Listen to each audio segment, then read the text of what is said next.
Check 1 2, check 1 2. Let's just see how the sound works before we come on today. Hey Priestess, it's great to see you. You know the deal, we're doing the horoscopes today. Oh wow, although I'm not seeing you on my phone. Okay, well there we go. So, see if I can hear you. Oh man, that sound is so shit. I'm gonna have to fix that someday. Whenever I reset the, whatever the fuck, excuse.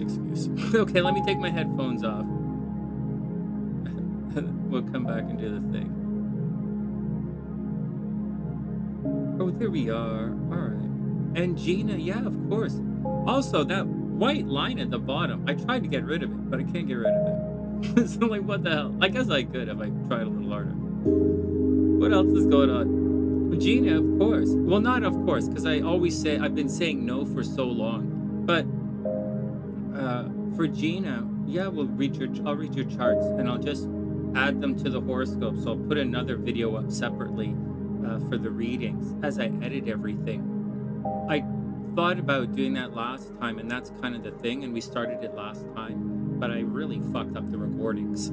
So, but that's the deal. All right, let's come online. Let's see what else works here. What works and doesn't work.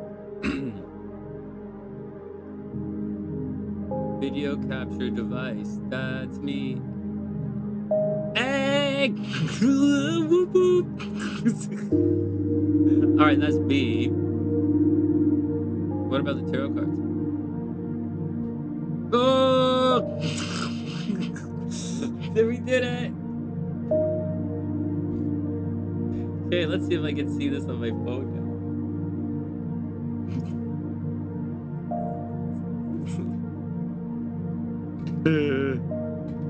Oh man. Alright, here we go. Hey guys, I hope everyone is having a super amazing day. This is from that this was back when I was writing that meditation music and stuff, and it's not the best recordings, obviously, but like, whatever, man. And I had just discovered this kind of image that became it was popular for a while. But whatever, man. I'm finding, I want to guess let me turn this off my heads, right? Turn this off. All right, here we go. So, all right, let me sort my brains out here. So, this, or maybe I should leave this on so that I can hear what's going on with the music. Maybe, hold on a second. Let's try this once more. Okay. These videos are set to private after we do this, right? So it's for everybody right now, but they do get set to private. One sec. So I'm not overly stressed about taking our time to do it. Okay, one sec. Come on, phone. Let's make some action here.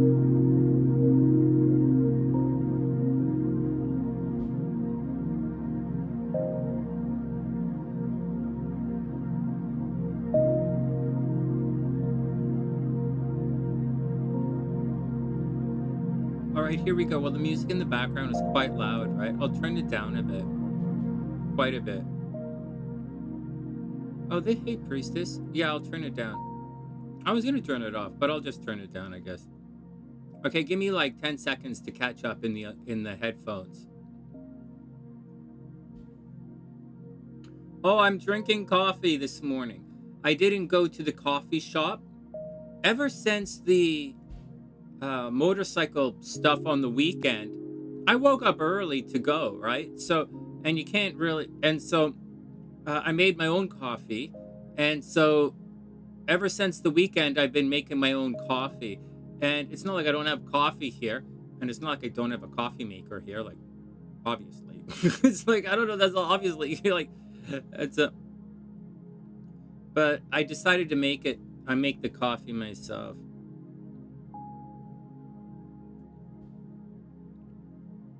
Wow, the voice is loud on this. I should put more bass in the voice. But like, whatever. This is just YouTube. I'm not like on radio or anything. It's like, who gives a shit? All right. The problem though, just to let you know, I'm still, anyways, what's going on with you guys? Is everybody okay? We're going to do the horoscopes today. Yeah, Gina, whenever you like, I'll add you to everything. I'm more calm today. I'm more stable. I've stayed away from YouTube for the last little bit, trying to, you know, maintain my sanity, maintain my mental health. And it's okay for the most part. Hey, Gingie. What's up, beautiful? I hope you're having a super amazing day. Thanks, Ginger. I really, you know, thanks, Ginger, for being the main moderator here for so long. Wow. It's really difficult. I'll tell you what's going on. Like, only a little. I'll just tell you a little bit about what's going on, and then I'll move on. You know, we can't really talk much about the divorce or anything, but the divorce is a big deal because it's holding back some other things in my life. And not, you know, once again, not that I ever wanted to get divorced or anything, and not that, you know, she wasn't my dream girl or anything, but she, all of the above. But forget it. Who cares? Let's move on. I don't care anymore. It's like, I don't care anymore. I'm too bludgeoned to care. Let's just move on. Hey, Cray, what's up? I hope you're having an amazing day. Welcome back. Cray was in the ICU. Yeah, not creeping like a Libra, not the ICU, the other ICU. Cray was really sick. She was having trouble breathing over there. Anyways, Cray's back home now, which is great to see. Hey, Kimberly, what's up? I hope you're having an amazing day. It's great to see you. Holy shit. Every time I talk about, you know, I come on in a good mood. I come on all meditative, right? Because I want to be like super psychic again. And the way to become super psychic is to do all this meditation music stuff. Like, that's how it works. And so I'm doing it, and I'm doing it live for you guys, and, you know, to do the thing. And but every time I do, I get all moody and upset. So let's stop, and I freak out. But I don't want to get moody and upset and freak out anymore. There's so much good. There's so much potential for, how do I say this?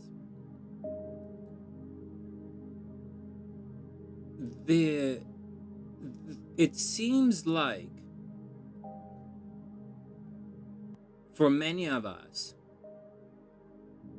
we're just hit with a major side swipe that we may or may not have seen coming, that may or may not have been partially our own, you know, doing.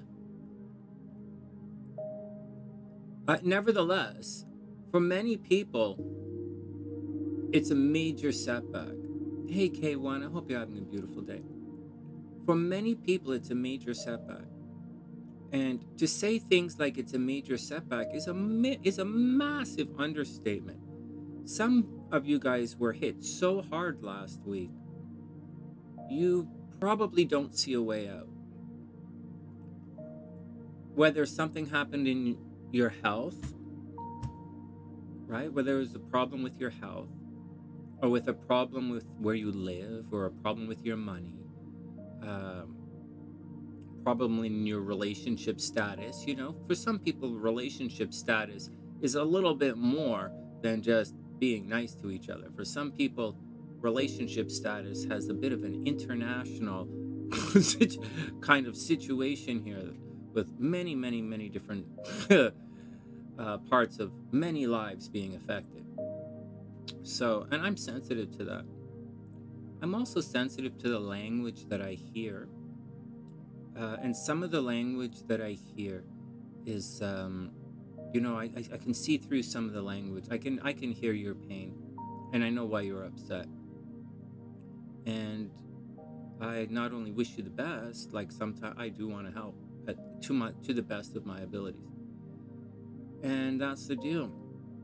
I'm not being that cryptic. I'm not really being cryptic. It's just there are a lot of people going through a lot of stuff. Look, Cray. Look what happened to Cray. Cray said she had a chest hernia and an allergy shock, and she was almost a goner. Yeah, man. Seriously. I'm allergic to good times. When I have a good time, holy jeez, Cray. Hey, guys, I gotta tell you something. I have one major allergy. Did you guys realize that? Anybody know that? Okay, enough of this stuff. I'm just telling everybody there's help out there. No, I want to tell you guys, this is what I want to tell you guys. And then we're going to move on and have some fun. There's a way. You can make it. There are very few of you really past the way of no return. Very few of you. And for everyone else, like I'm a double Scorpio, we cut it really close to the edge. And so there is a way. You can still succeed. But it's really going to be a painful motherfucking thing. And some of you are in for a struggle that's going to last and maybe the rest of your lives. That's all I'm going to say. I wish everyone the best. It was a tough week, but we're going to survive. I love all of you. If you're watching the sunny side, I love all of you. We're going to be okay. All right. Now I got to address what happened to Cray. Hey, Vanjay, what's up, playa? Cray, you know something? Before you tell me, I'm going to tell you something. You guys know what Sonny's only allergy is? Holy jeez. Oh, yeah. Oh, yeah. I'm allergic to a good time. Yeah, double Scorpio's allergic to a good time. So if you see me smiling or if you see me like going like this and I get like a rash or something, go, holy shit. They're like, hey, Sonny, why is your face all like getting all that rash? I'm like, holy shit, I think I must be having a good time. Like, oh, why does he keep scratching like that? Fuck, I must be having a good time. All right, just saying, I'm allergic to a good time. Oh my God, everyone around me breaks out into what the fucks. It's like, all right, chill out. Oh my God, fuck. The doctor said you're a miracle, baby. What? That's not why he slapped my ass. He's like, hold on. Anyways, I had a realization today. I was meditating, right? Listening to the music, doing some work here. I'm doing a bunch of Venus stuff for you guys. Venus in the houses. I really am. I'm doing a little bit for my body, and I'm going through this Venus thing for the mind. I want to do the moon thing for you guys, but the moon thing's kind of how we do the horoscopes, and you're going to learn the moon as we predict football stuff, because that's kind of how we're doing it for this couple of months. So for those of you studying in the background, right, I haven't really gone back to teaching yet. Like, there's no doing nothing until I get divorced.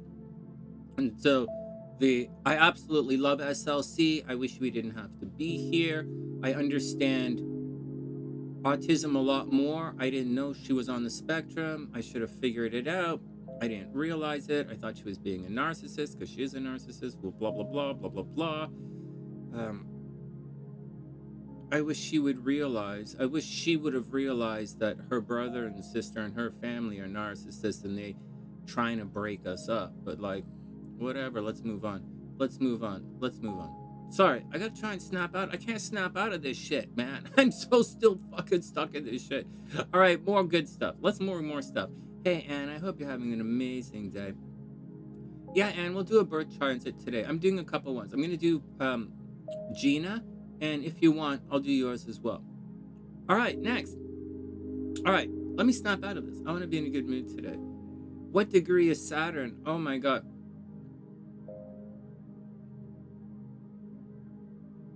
To where? That's a good question, Anna. That's a really good question. It depends. That's a good question. That's a really good question. Oh, that might not be a good question to ask for the horoscopes. That's a really, really good question. So, like, that's like a we sit and talk about it for half an hour kind of question. And Anna, it's great to see you. I hope you're having a super beautiful day. Graveyard shift work. As a double Scorpio, I can respect that.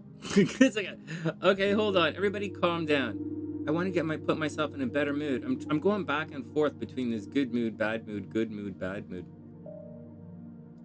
Kimberly, we're still stuck in it. So let's just take a little bit of astrology for 10 minutes, 10, 15 minutes, and I'll get a little moody. Then we'll read the charts for you guys, and then we'll do the horoscopes. And we'll do it. This will be fun. Okay, next. Are there rising sign cusps? Of course there are. Of course there are. Not only are there rising sign cusps, holy shit, Vanjay, you want to know something? I'll show you something right now. Not only are there rising sign cusps are represented in the tarot. I'll show you right now. For those who don't believe me, I'll show you right now. It's right. See this card right here? Watch this. Rising sign cuffs. This card right here, the Queen of Swords. This card is the third decan of Virgo towards the second decan of Libra. So this card stretches from the end of Virgo to the middle of Libra. This card, the Queen of Swords, represents the cusp of Virgo and Libra. Just saying. Just saying.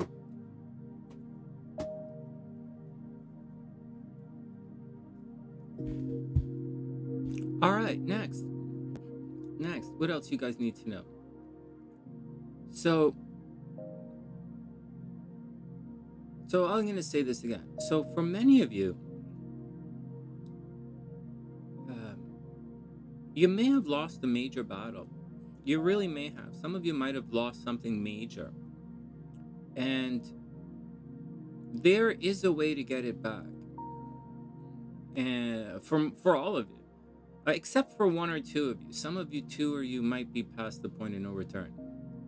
Because that exists as well. But for many of you, I think, you know, a little bit of creativity, a little bit of discipline, and a little bit of pain, and we're going to get through this. Now, for some of the guys who are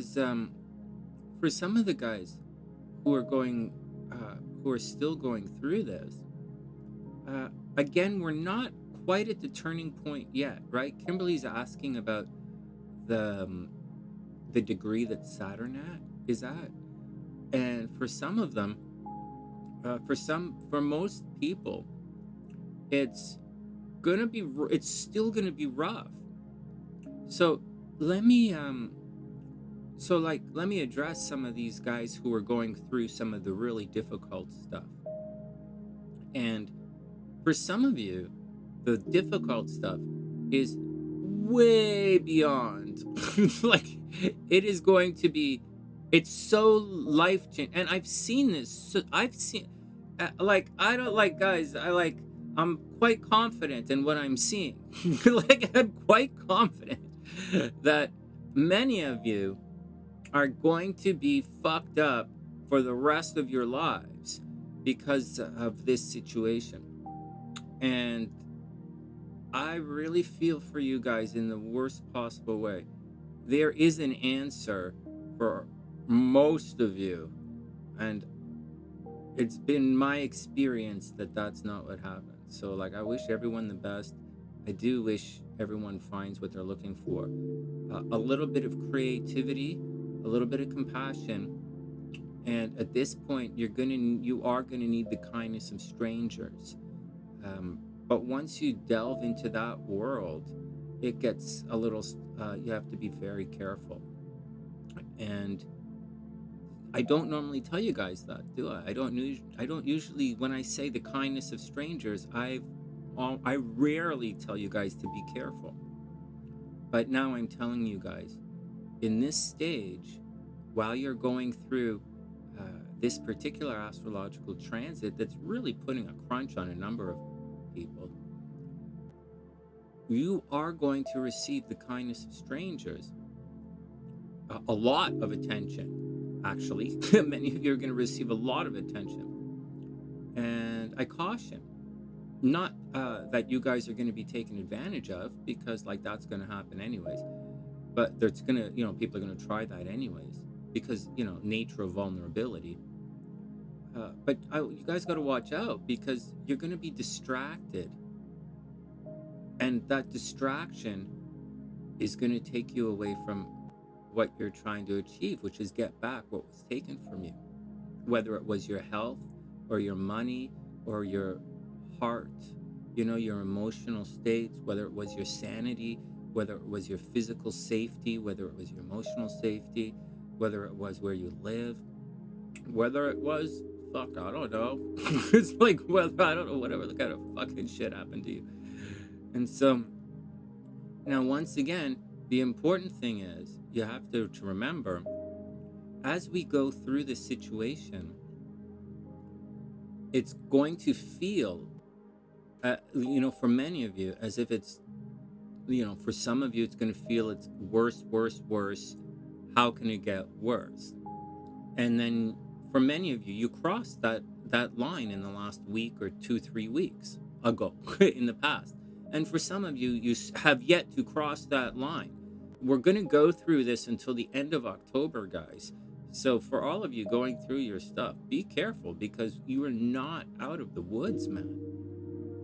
So I'll say this again. So for many of you, because Saturn is so far low and we are so close to the end here, and Pluto is so far down and so close to its end that it's already cut, and the nodes have already moved on, right? We're not out, but we're close.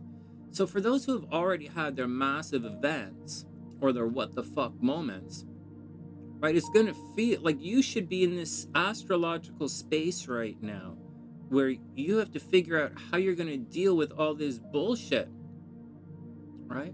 Banjay, you're welcome, man. Any questions? Ask all your questions away. But that cusp that the cusps are represented in the tarot. But different types of astrology have different views on that, right? So, frankly, I don't give a shit. But different types of astrology has different views of the concept of cusps, and I don't really care. So, all right, next. Just explaining to you where, it's very, whatever. Next. So for you guys,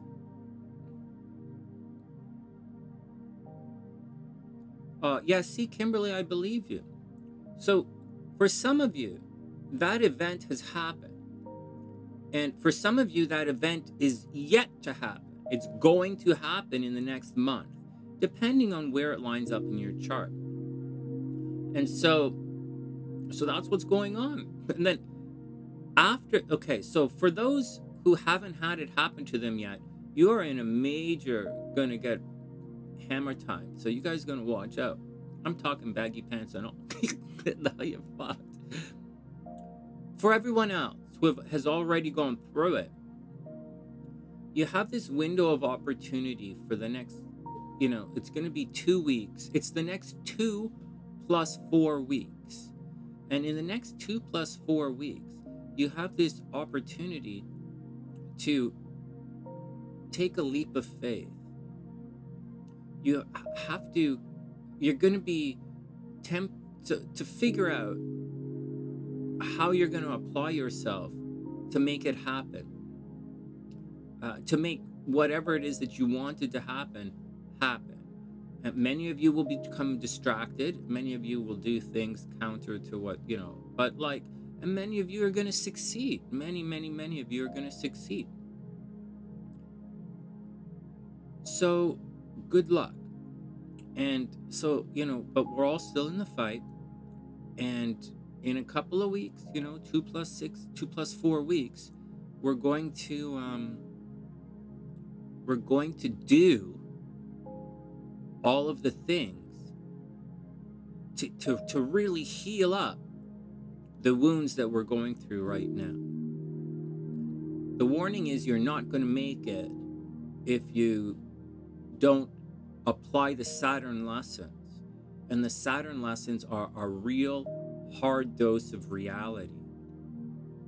So that's the deal. You guys are going to have to that's the deal.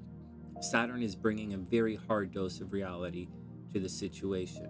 And although Saturn's been retrograde and, we may have been turning a blind eye to that very hard reality, for most of us, we're here now and we're experiencing it. And like we do on the sunny side, I'm telling you well in advance when the energy is going to shift around and what you might want to take advantage of in that time period. So right now, with this Saturn retrograde, you have the ability to revisit where you're going to apply some of this energy to unfuck up what was just fucked up. And I wish everyone the best. It's karma, man. Saturn's the planet of karma.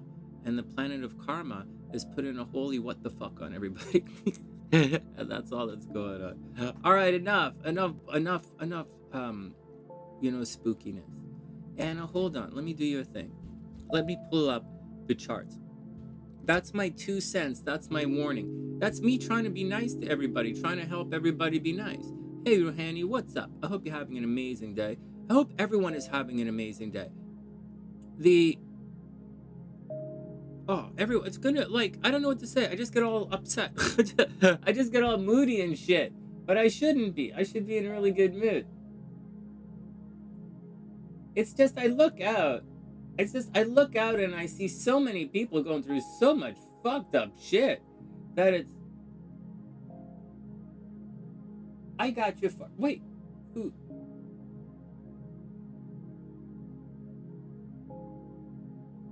Fairfax, Virginia, Fargo, North Dakota. And all right, here we go. Okay, 1 sec. Let me pull up these charts. Everybody be cool. I'm going to pull up some charts. Oh, crap. Charts go on that screen. It's 1 sec. 1 sec. Charts go over here. Oh, hey. 1 sec. Everybody chill out. We'll sort this out. Okay, let's go back to being normal. Everyone chill out. We're going back to here because... Everybody chill out. We're coming back here.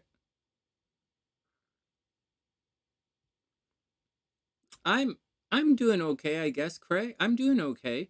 There's some stuff that, I'm not really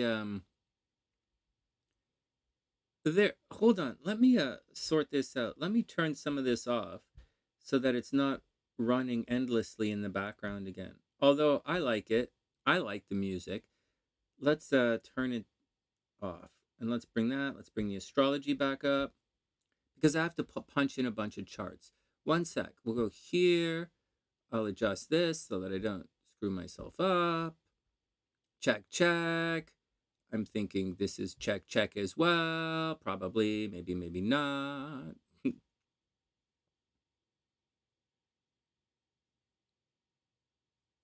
Oh, wait.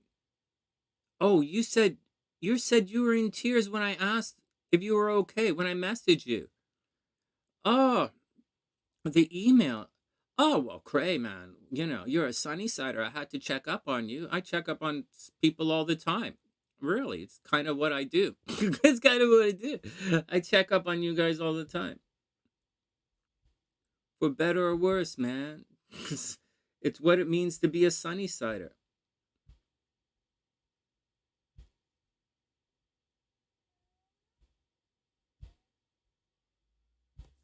Hold on. Oh, shit, I spelled Anna. Oh, no, I got it. A-N-N-A. Anna.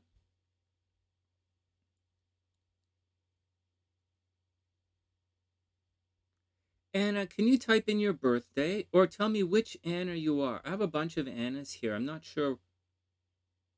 Are you Anna G? Is that you, Anna? Whoa, Anna, can you type in your birthday so I can... Oh my God.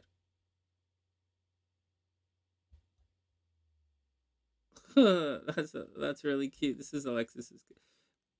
Anna, can you type in your birthday quickly so I can figure out which one you are? I'm not sure. And I will pull up Gina's charts.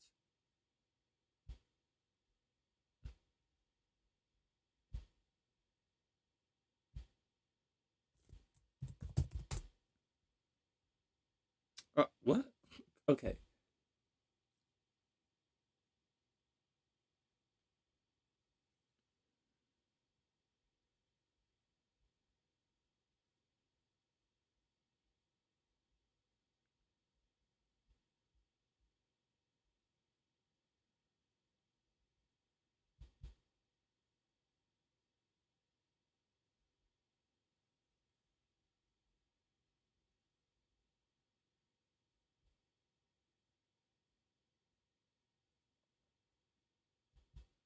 All right. Fargo. We have Fargo. Next, we have...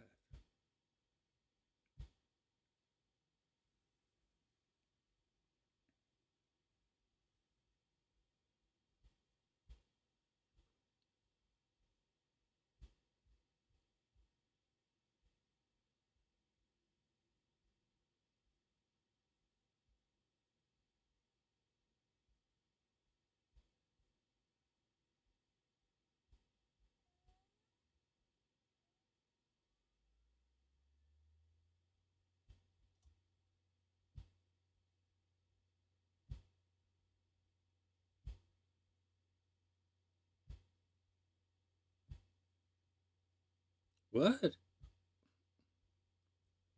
Okay. What? Okay.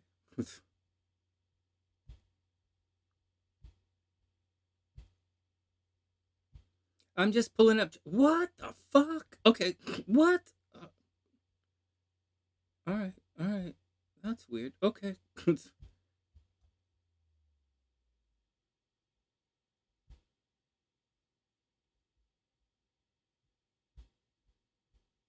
Huh. All right. Okay. Wait. Hold on. One sec. I can't find Gina's friend's chart here. Like, it's... What the hell? Okay.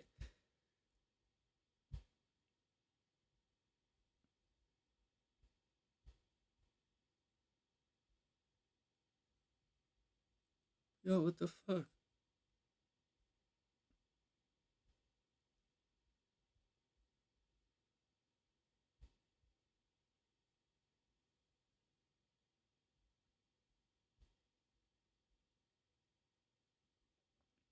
$19.80, Gina? All right, cool. I'll do it.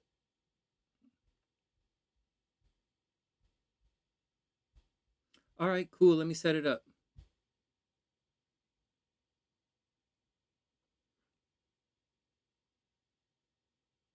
6:50 a.m. Oh, wait, whoa. 6:34 p.m. You got it. 6:34 p.m. What am I looking at? I'm looking at Fargo. Okay, no problem.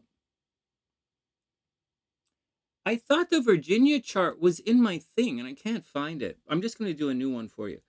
Okay. One sec, guys. And Anna, I'll get you in one sec.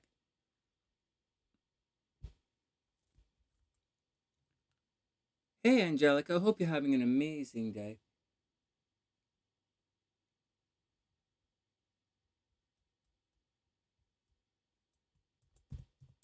August 15th. So, whoops.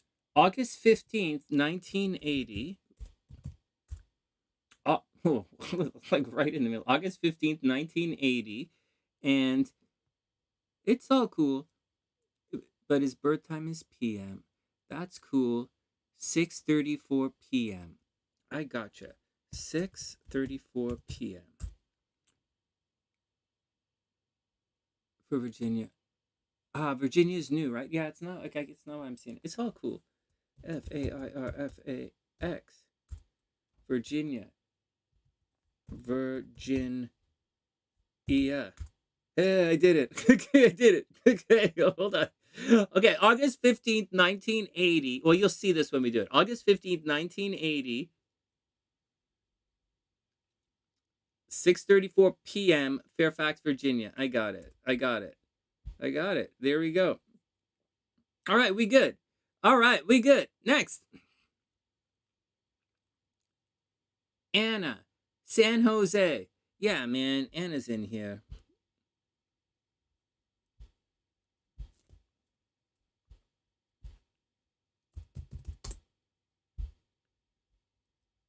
Anna, 1994.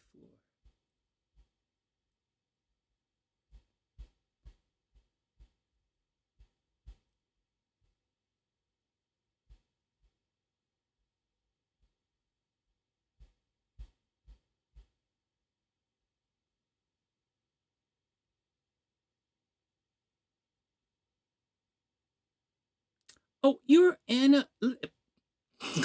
All right, everybody chill out. You guys know who this is. Everybody chill out. Anna. You, what the fuck? You guys, man. All right, here we go. September 17th. Happy belated birthday. 1994. 1994. San Jose. 2:10 p.m. I gotcha.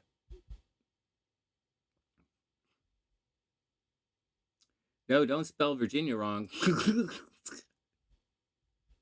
Not only that, forget Virginia. You spell Virginia wrong. Google spell check's gonna know your search history pretty quick. All right, next. All right, deep breath. Oh shit, I gotta write it down. Like, hold on, I gotta type it in. All right, one sec.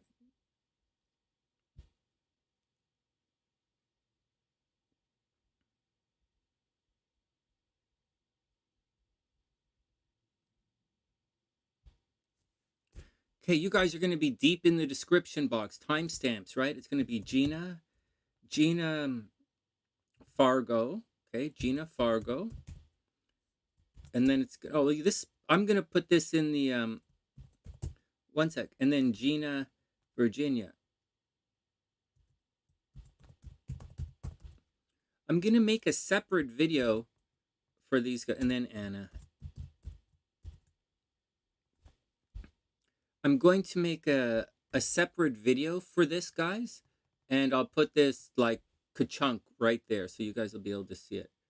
And because this is going to be about 40 minutes long, right? So it's going to be a little long for the other stuff. On Saturday, maybe I would love to. I might. So I haven't decided yet. So I'm going to go to the film festival on. So I'll tell you what's going on and what I know and what I don't know.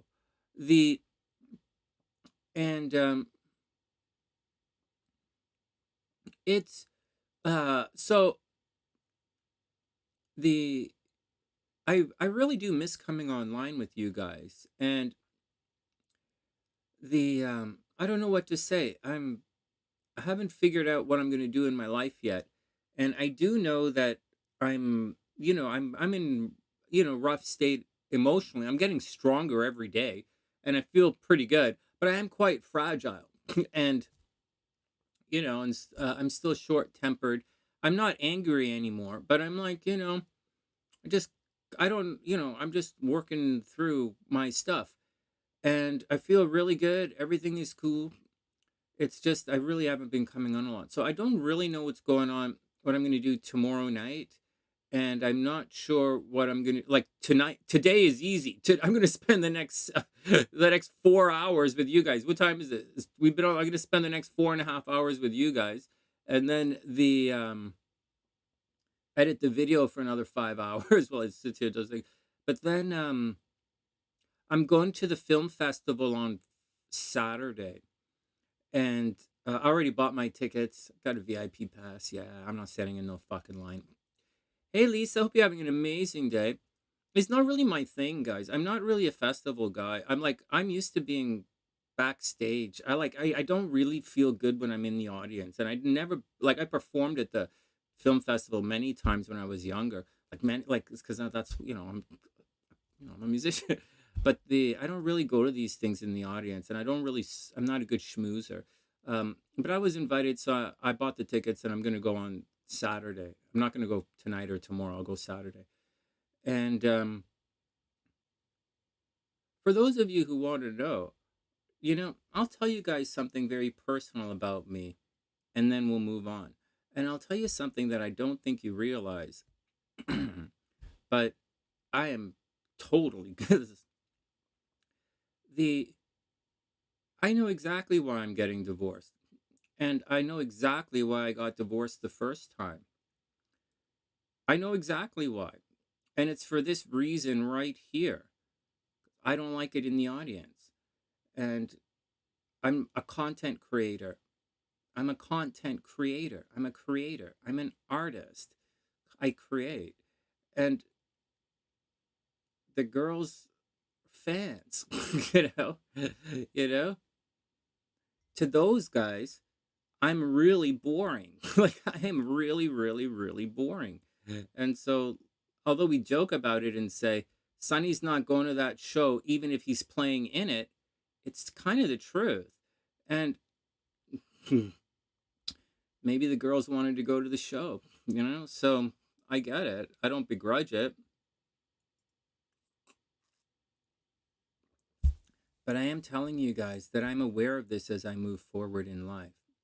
As I'm seeing different people that I might talk to or what have you. I am recognizing that I'm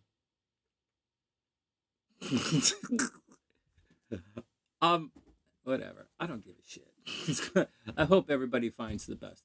Let me see if we can make it through some horoscopes without being too fucking moody, right? Next.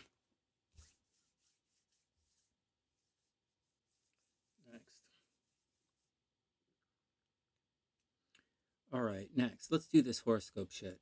Okay, timestamps in the description box. We're not going to do the horoscopes. We're going to read these charts and get in the mood. Here we go. We're going to get in the mood to do horoscopes. All right, everybody chill out. We're going to start with the second, Gina's second chart, the new chart, and so that we can loosen up and get into some astrology, okay? And then we'll do transits for everybody. Okay.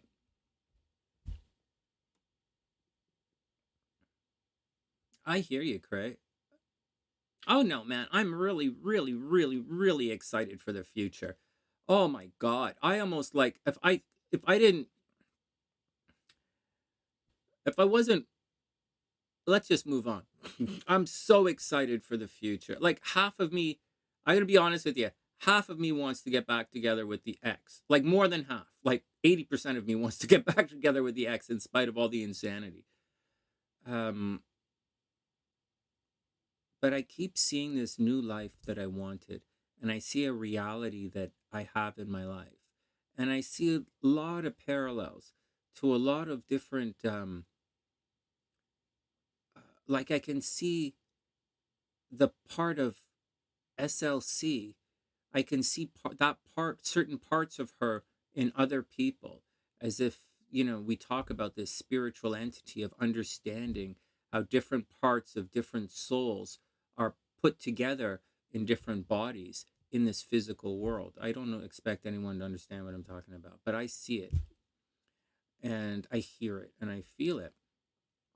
And I don't know.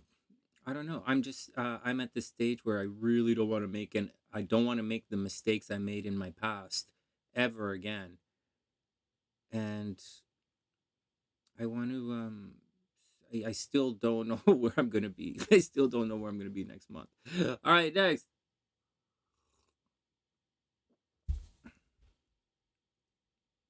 The man is jealous. Oh, that's really cute. All right, let's cheer up. Let's, as you guys can see, I'm still obviously fucked up. And I think I'll be fucked up for a while. But, we're going to be okay. At least it's okay. I don't mind being fucked up. Still, it's okay. Everything is okay. Everything is okay. Everybody calm down. Everybody calm down. Hey, guys, I have some really good news right before we start. So I haven't been running every single day. Okay, I have not been running every single day. I started this last week as I was getting ready to do all that motorcycle stuff. I didn't want to be too light when I'm riding a ninja on the fucking highway. Like I didn't want to feel light as I'm racing and running a ninja on a fucking highway. Okay, I wanted to feel a little heavy against the wind, and so last week I cut back my running and I started eating a little bit more. And so I'm feeling it and stuff, and I'm not running every day. But what I am doing was running every other day. And for the last 2 times out, which was yesterday and then 3 days ago, I'm finally back to and I didn't even realize it. I just like looked at the time at the end. I'm finally back to my old training pace. Remember, guys, I started this a while ago and I was really slow, really slow. And my old training pace was from like 3, 4 years ago when I ran that marathon in Chicago. And I finally made it back. And I did it two times consistently, not back-to-back days. When I was a couple of years ago, I was doing it back-to-back. But I finally reached that speed again. And training speed, not race speed, and my foot still hurts, so it's not like I'm gonna run. Plus, I didn't do the Toronto Marathon anyways, and so that's what's going on. So that's really, really, really good news. That's really good news. And so for many of you, I would imagine, there's a lot of good news around you. Like you might, we have to celebrate our smallest victories as well as the big victories. And I'm really proud of myself. And I'm stunned. It's not like it's like an accomplishment. It's not like I was trying to do, but like I just note, hey man, you want to see signs of progress. And I'm just telling you, I see a sign of the progress. I'm impressed. I was like, holy shit, I'm almost there. It could have, if it happened 3 months ago, I'd be running the Toronto Marathon in a couple of weeks, but it didn't. So I'm not. But like, I'm still feel pretty good about it.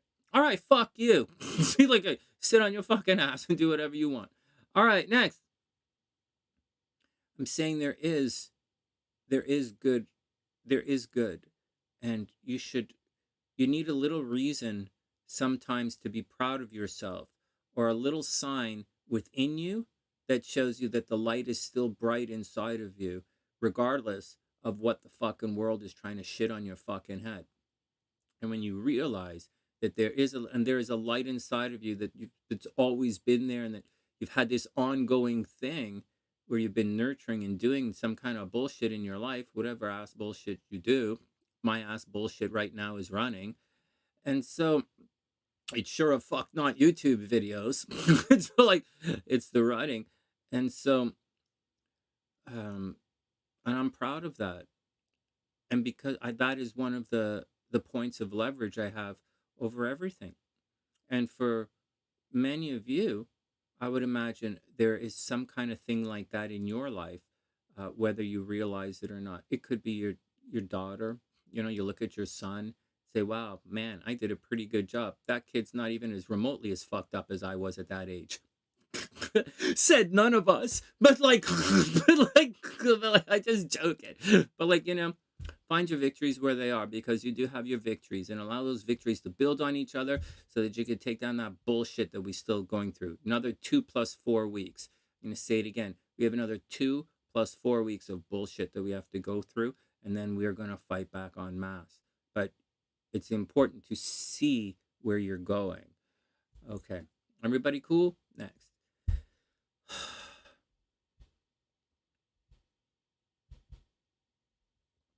Though I'm not ever going to be in a good mood again. What made you guys think that?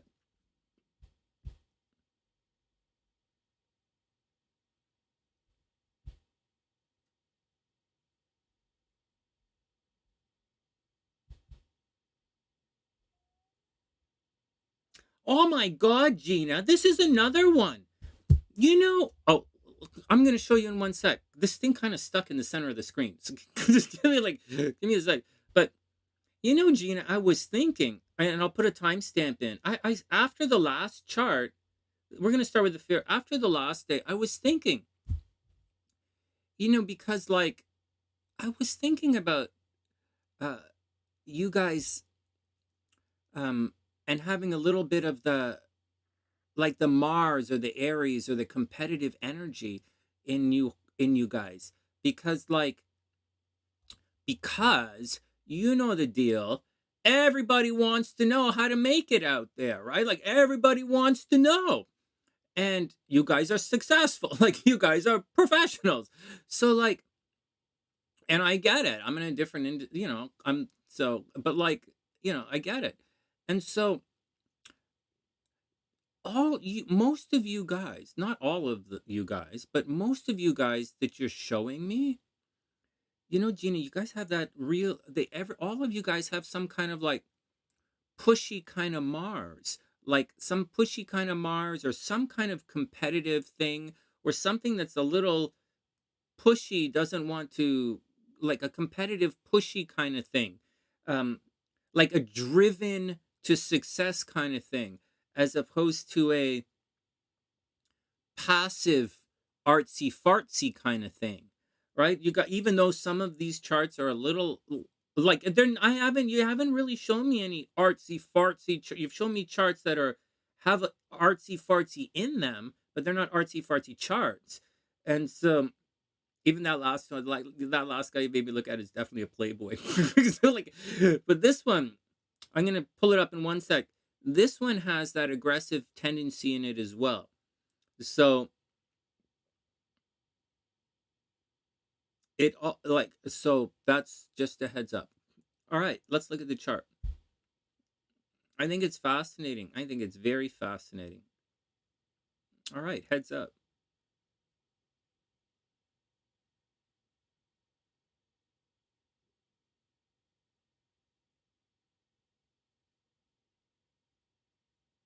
All right, heads up. Just want to look at the chart. Just make sure nothing crazy is gonna happen. Okay. Check, check. Can you guys still hear me? Check, check, check, check. Okay, good. Well, I'm using the different screen. I'm using this. What the fuck? I'm supposed to be using this screen, but like I don't.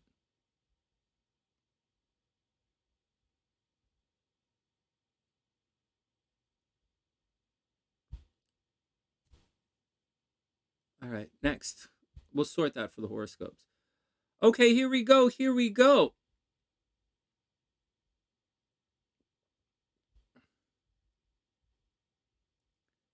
No, gee, it's really interesting. It's like it's fascinating because everybody wants to know how to make it, right? Like everybody wants to know. Like, am I gonna be famous? Am I gonna be famous? Am I gonna be famous? But like maybe you'll be famous, not you guys. Like maybe like I'm just saying you know, when people ask me what, maybe they'll be famous if they went somewhere else. Maybe like if they go, I'm going to recommend going west. I'm going to recommend going west to people who have that competitive hustler kind of vibe. But if they're like flaky dreamer, maybe I won't direct the flaky dreamers in that direction. I don't know what to say. I just think it's fascinating because like this is like it's fascinating when you see some of this. It's fascinating. All right, let's do it. Timestamp. Timestamp.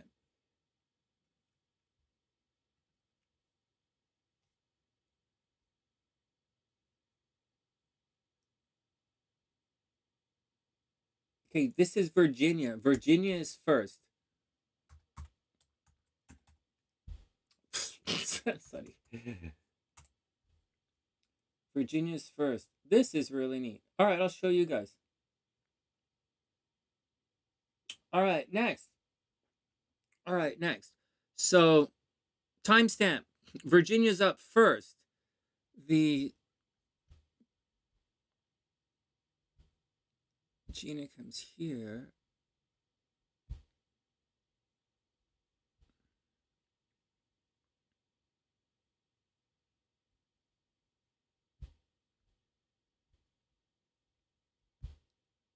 All right, good.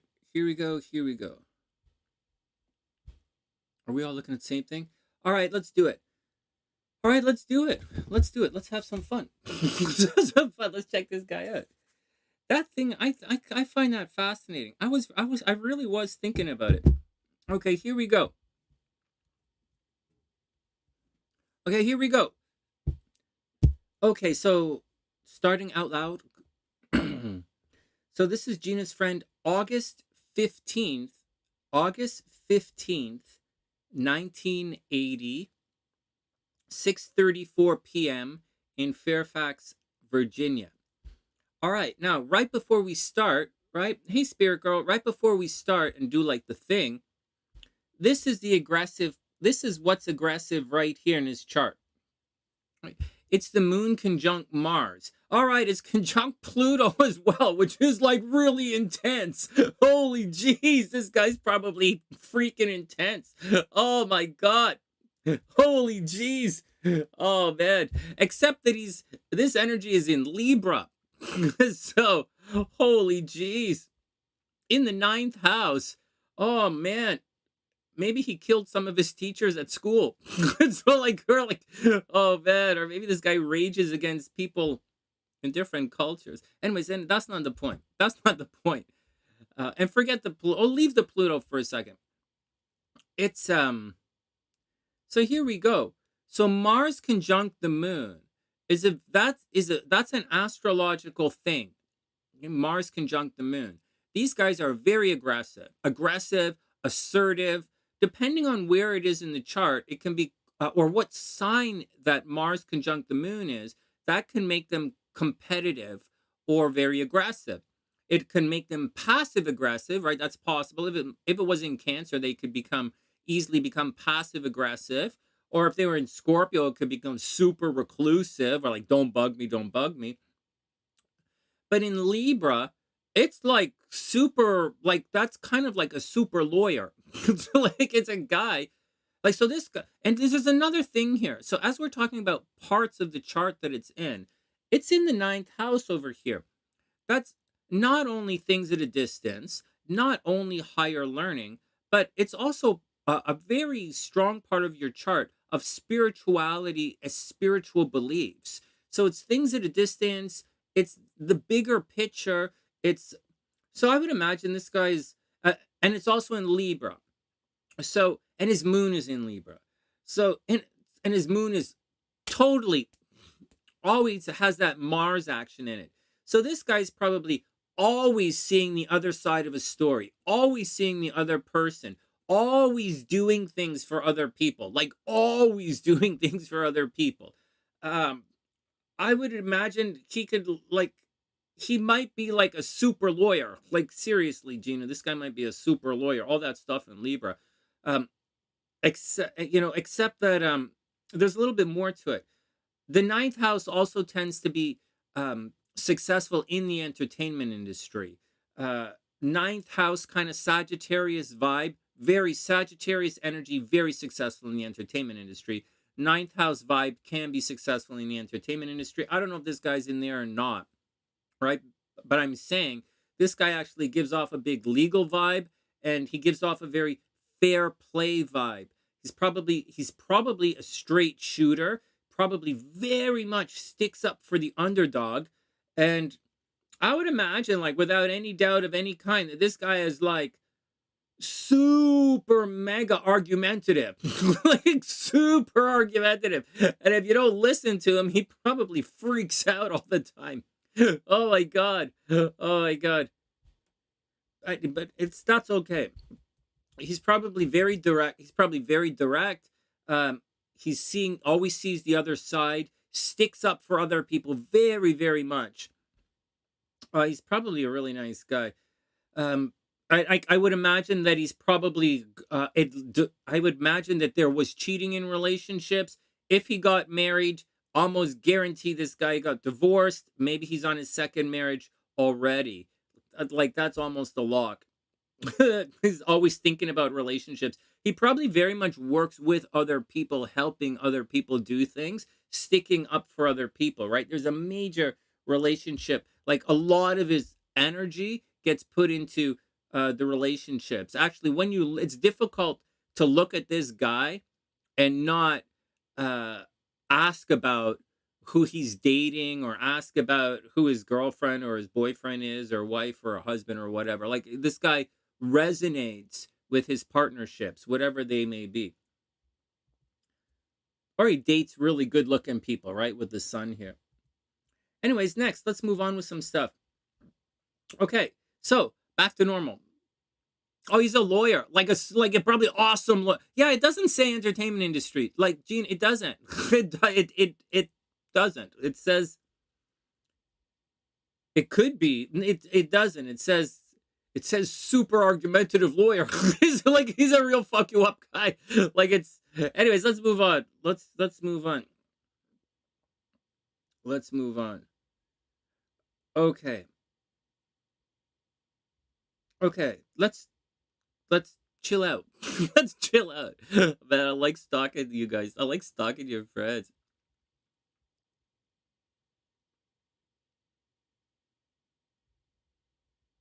Haha, priestess. Priestess, take it easy. You gotta chill out. I know it's tough. This is tough right now. Okay, here we go. So this guy is a Leo. Okay, so here we go. This guy is not what he appears to be. Okay, everybody chill out. I'm not saying he's not there's no sneaky. He's not sneaky. He's not a snake or anything. He's more of a stick up for the underdog, social justice warrior kind of guy without being uh Pisces, like, like he's very like a real kind of thing. No frou-frou kind of, he's not a crusader, okay? Is the thing. All right, he might look like a crusader, but what I mean by crusader is that he's not going to like go after these imaginary causes. Like he's a real guy. All right. So the sun is in Leo, right? So he's a very proud guy. Oh, entertainment lawyer. That makes sense. That makes sense. So he's a very proud guy, right? The sun is in Leo. Everybody look at me. I'm in Leo. I'm in Leo. Not only that, his sun is highlighted by the North Node. And the North Node, okay, so just to let you guys know, I don't want to say anything negative about anything, but the North Node is really going to inflate the sun. And people who have the sun conjunct the North Node, they tend to have inflated egos. So they can be a bit of an egomaniac. Not to like say anything, right? But like, because I am. It's like, but they can be a bit of an egomaniac. They can be a bit self-centered. Now, caution, because like it's in the 7th house, right? So self-centered, but focused on the partner, right? The guy is a partner kind of guy. Like he is a teamwork kind of guy.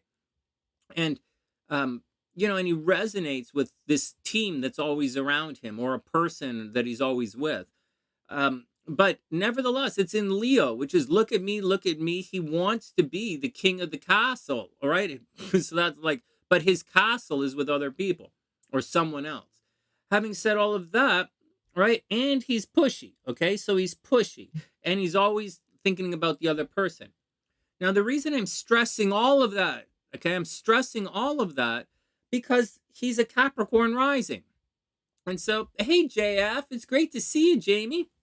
All right. I haven't seen you in a long time. It's great to see you. Okay. So let me get back to this. So, and hey, Heather, hope you have a wonderful day. So what's happening is, so although that's who he is, that's not what he looks like. He comes across as a Capricorn rising. Oh, no, he doesn't come across as a Capricorn. He is a Capricorn rising. So he comes across as uptight, maybe. Hey, Pam, I hope you're having a beautiful day. It's great to see you. So Gina, he probably comes across as a little bit cold, not cold, probably like he doesn't really talk a lot.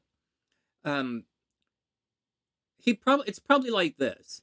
He's probably really always dressed to the nines, right? His sun is in Leo. He probably always looks really good, well kept at all times, presents himself immaculately. He has a very probably presents himself with a little bit uptight and a little bit of a business first kind, a little bit uptight, a little bit stiff kind of appearance. And that's the Capricorn side of him. He's probably very business minded in his approach to things. And that's it's who he is not like even remotely what he bring how he appears or how he moves towards things. He's very much wants to help everybody, but he comes across probably as uptight and maybe a little bit of an asshole.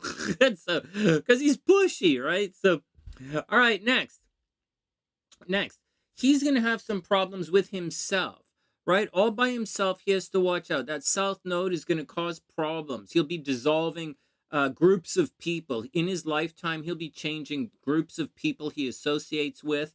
He'll also maybe change his name a couple of times. That's a little bit weird, but maybe change his name a couple of times, change his hair color or his appearance, get a couple of tattoos. It's a weird kind of thing. He's a Capricorn rising, but all the stuff I'm talking about is Aquarius. And so maybe get a couple of tattoos that are hidden. He very much, he himself gets himself into trouble at times. And so you got to watch out for it. Actually, there's another thing that's happening here. He might have had, there might have been, like this indicates right here in his chart, he has a very negative situation that happens in his chart. He's kind of has this, he has T square, kind of a grand crossish, but like his nodes are blocked, meaning Chiron squares his nodes and Uranus squares his nodes. There's a possibility, right? This is down in the 4th house here. There's a possibility that there was a problem with one of his parents. Maybe he was adopted, or maybe one of his parents died when he was really young and he had to go live with his uncle or his aunt or cousin or something, or grandmother, or maybe he lived in a foster, like so like something was wrong with his parents growing up, whether his parents were divorced or parents died young or whatever it is. Something was wrong with it, right? He carries with him this pain from home, whatever it is. There's a possibility maybe his there was a thing with his mom and his dad is not his real father or something like that. Whatever, maybe not. Maybe not, it's fine. And so all right, so those are some things to watch out, right? Maybe there was a death, like I'm seeing death early on in life. All right, next, what else is going on? So his money, all right, but you got here just as a little, check out what's going on. This is the top of the chart here, right? So the me side of the chart, right? The me side of the chart, it's kind of empty. And actually, this is a little bit negative, right? That south node, like people are gonna attack him a little bit. But the we side of the chart, this side over here, the we, is really stacked.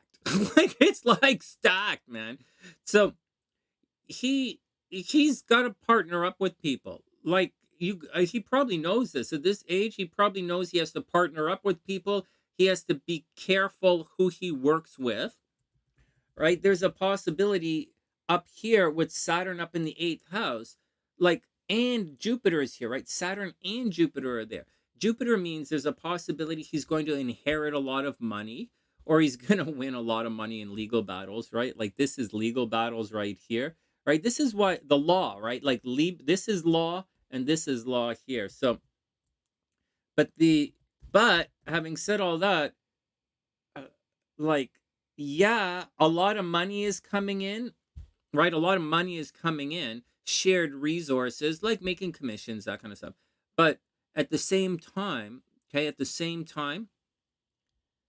Saturn is right there, and that puts the cold on it. It means someone is going to might steal an inheritance from you, or you guys, okay, because you guys are not Gina, but like you guys are entertainment lawyers, be careful that someone doesn't try and fuck you with shared money, right? Or shared commission or something like that. 8th house is shared resources. Normally, I would say if it was just Saturn there, I would say be careful that someone doesn't try and steal an inheritance from you. But in your situation, that's people paying for you to do stuff, but it's on the on the plus side, but it's also you paying for others to do stuff as well. And you have to, on one hand, you're going to make a lot of money with people giving you money to do stuff, but on the other hand, you're going to have to watch out because people are going to try and steal from you and take advantage of you, which is a really bad idea because you're a bit of an evil motherfucker. You're gonna fuck people up. Oh my god. Oh man. Like, oh man. He's not an evil motherfucker. This guy's not an evil motherfucker, but he like has got rage in him. This guy has got rage. He has arguing. He doesn't stop. This guy's got fucking touchdown. This guy sees fucking end zones. Oh my god. He ain't stopping until he sees the fucking red zone. Okay, here we go. Next. Next. Everybody come. Oh, 11:11 in Regina? Okay. Let's take a pause. Oh my god, we've been doing this for 15 minutes. Okay, let's move on. We're gonna have to move on in a sec. 11:11, time to make our 11:11 wish. 111 in Toronto here. Oh man, my 111 wish. Oh man. I'm having a good day. I like looking at this chart. It's a lot. I like looking at your charts. It's fun. The 111 wish, huh?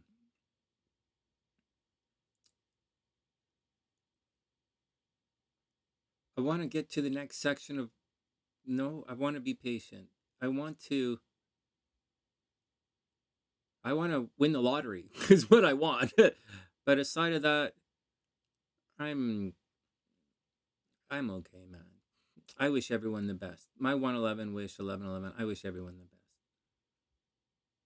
I see the world reflected back in all of you. I see myself reflected back in the world around me. I really do. And I love myself. And I love the world. All right, let's move on. And I love all of you guys. All right, let's move on. Okay, back to work. Okay, so we have to go on to the transits, right? Because we have the horoscopes to do. But that's what's going on with this guy. Just a quick rundown. You know, there is he's probably exceptionally philosophical, and he might travel a lot. He's probably definitely opinionated. All right, let's go see what the transits say. Oh man. Venus is in the 6th house, right? So he's probably a bit of a workaholic.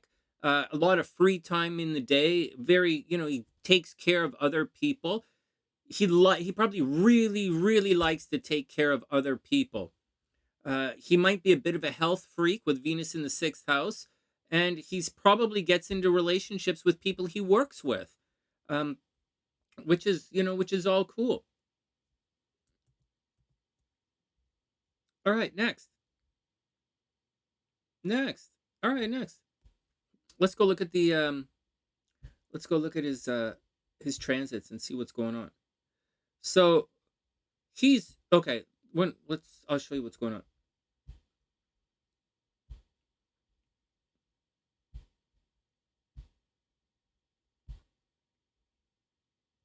Oh, thanks, JF.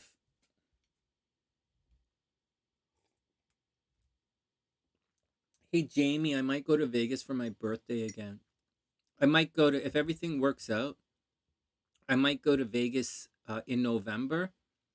And if I do, I might rent a bunch of hotel rooms for everybody and do that, that birthday that I didn't have a couple of years ago. I might do it again. So, like, I might do it properly. I'll let you know. All right, here we go. Back to work. All right, here we go.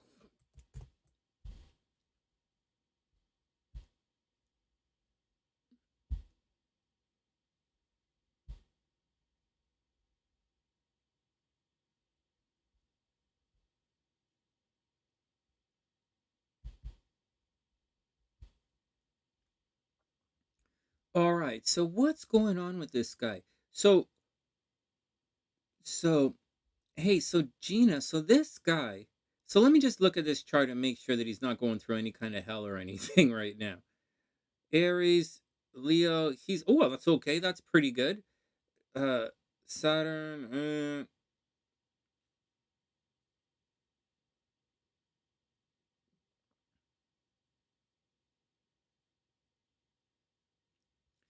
right. So when we look at it, yeah, JF, I'll let you know.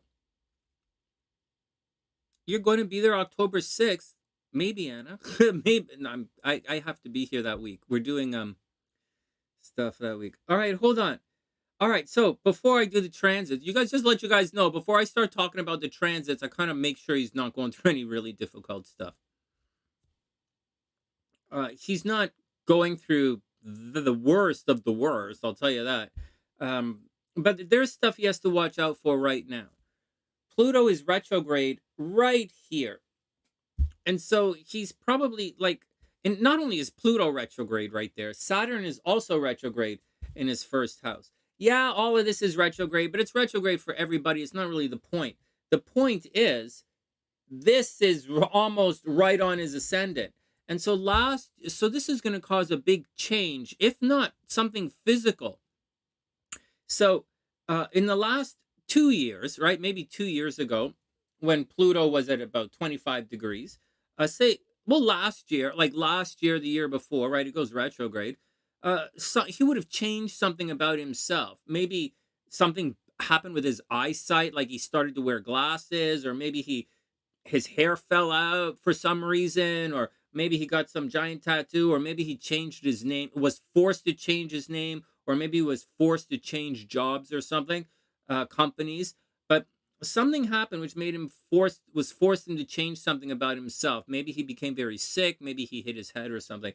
But that right now is something that still has to be addressed, right? Whatever is going on, he's with his identity, whatever it is, like what bad tattoo, like whatever it is, he's still dealing with it, and he's going to be dealing with it for the rest of the year, and then he's going to feel like that problem is moving on, but he's still going to have to deal with it. Saturn for another month. Saturn is making him a little bit grouchy, a little bit grouchy, a little bit slacking off a little bit, working hard, not working hard, back and forth a little bit. He's usually quite disciplined, right? But right now he might be like, thinks he's disciplined, but might not actually be disciplined. But that's going to be, he might slack off going to the gym, right? Maybe he's slacking off going to the gym.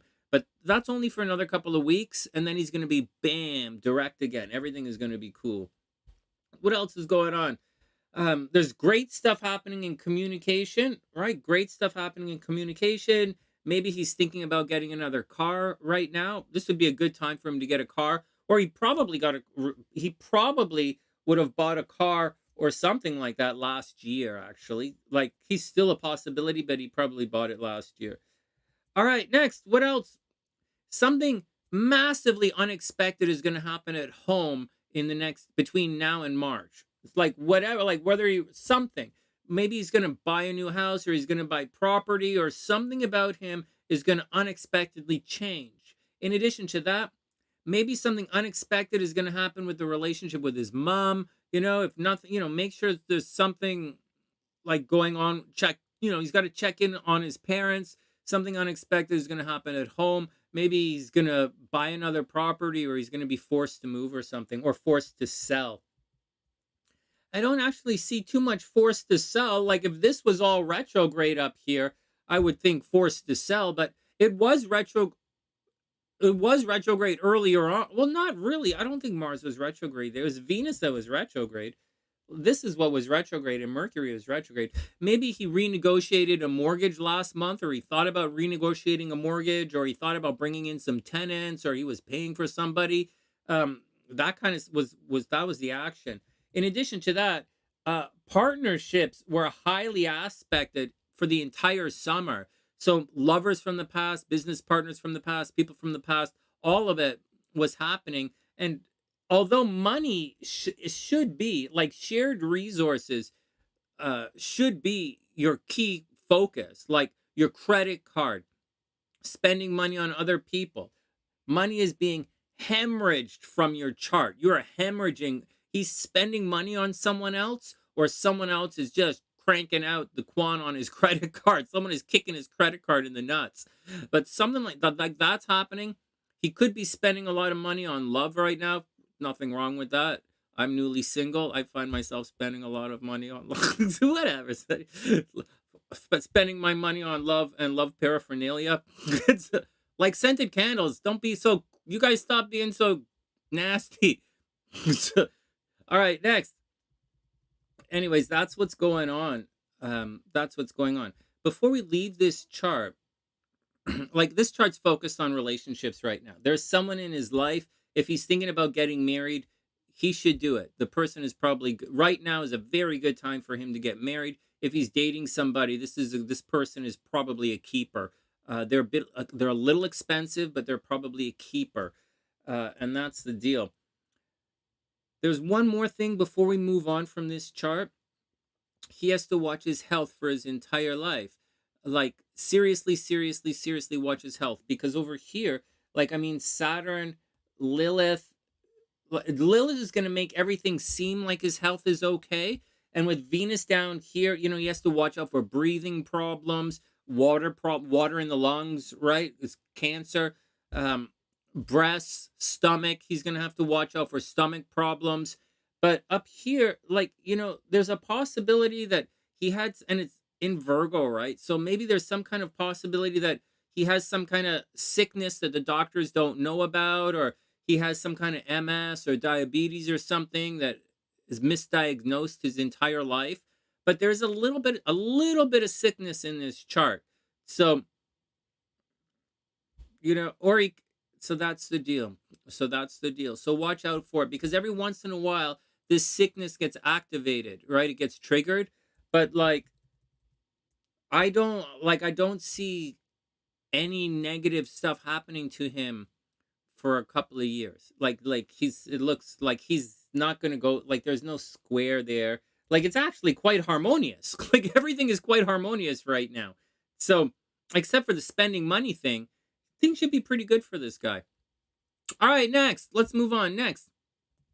What are you guys talking about? Oh my god, 25 minutes. Oh man, it's okay. It's okay. Maybe we finish the horoscopes tomorrow.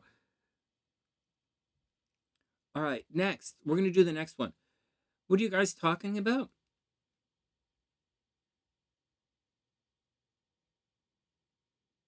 Haha, Ruhani. Yeah, I miss my puppy. All right, I miss my dog. Soon, and it's soon. It's going to be done soon. All right, what else we got? October 6th. Nah, Anna, as much as I want to go leave right now, I can't quite leave yet. There's still some stuff I have to do here, or else I would have left months ago. I would have gone back to the States months ago. But there's stuff I have to take care of here, and we'll take it from there. All right, next. Everybody else cool? All right, next.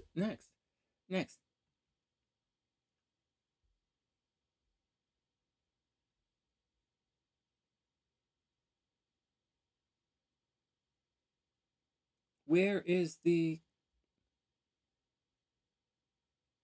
Gina Fargo? Okay, Fargo's next.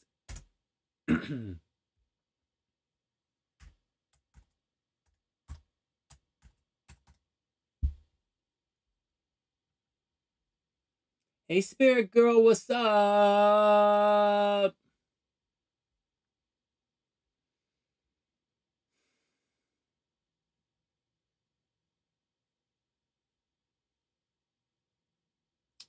I'm watching you guys giggle at each other. Hey, man, I still haven't been able to bring Devon back. I can't find her. I can't find it. I can't find Devon anywhere. I can't find her on YouTube anywhere. I didn't ban her. Obviously, it was an accident. Obviously, I didn't realize she was banned. I thought the thing was just messages, and I thought it was. I didn't see it. I don't see her in the ban section. So I don't know. I don't know Devon. All right, next.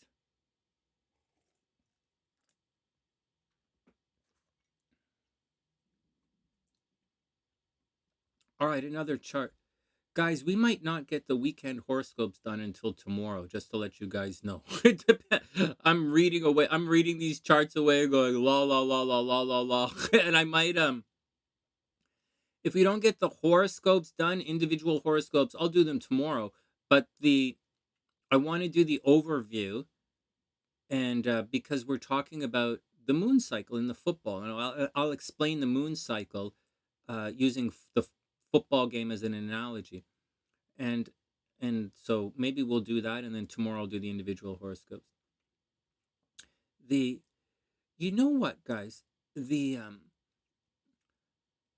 want to say something about our team here on the sunny side.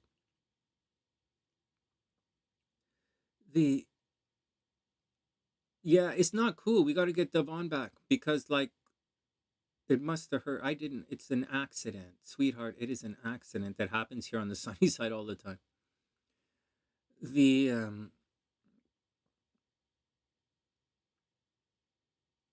I want to say to you guys, you know what, guys?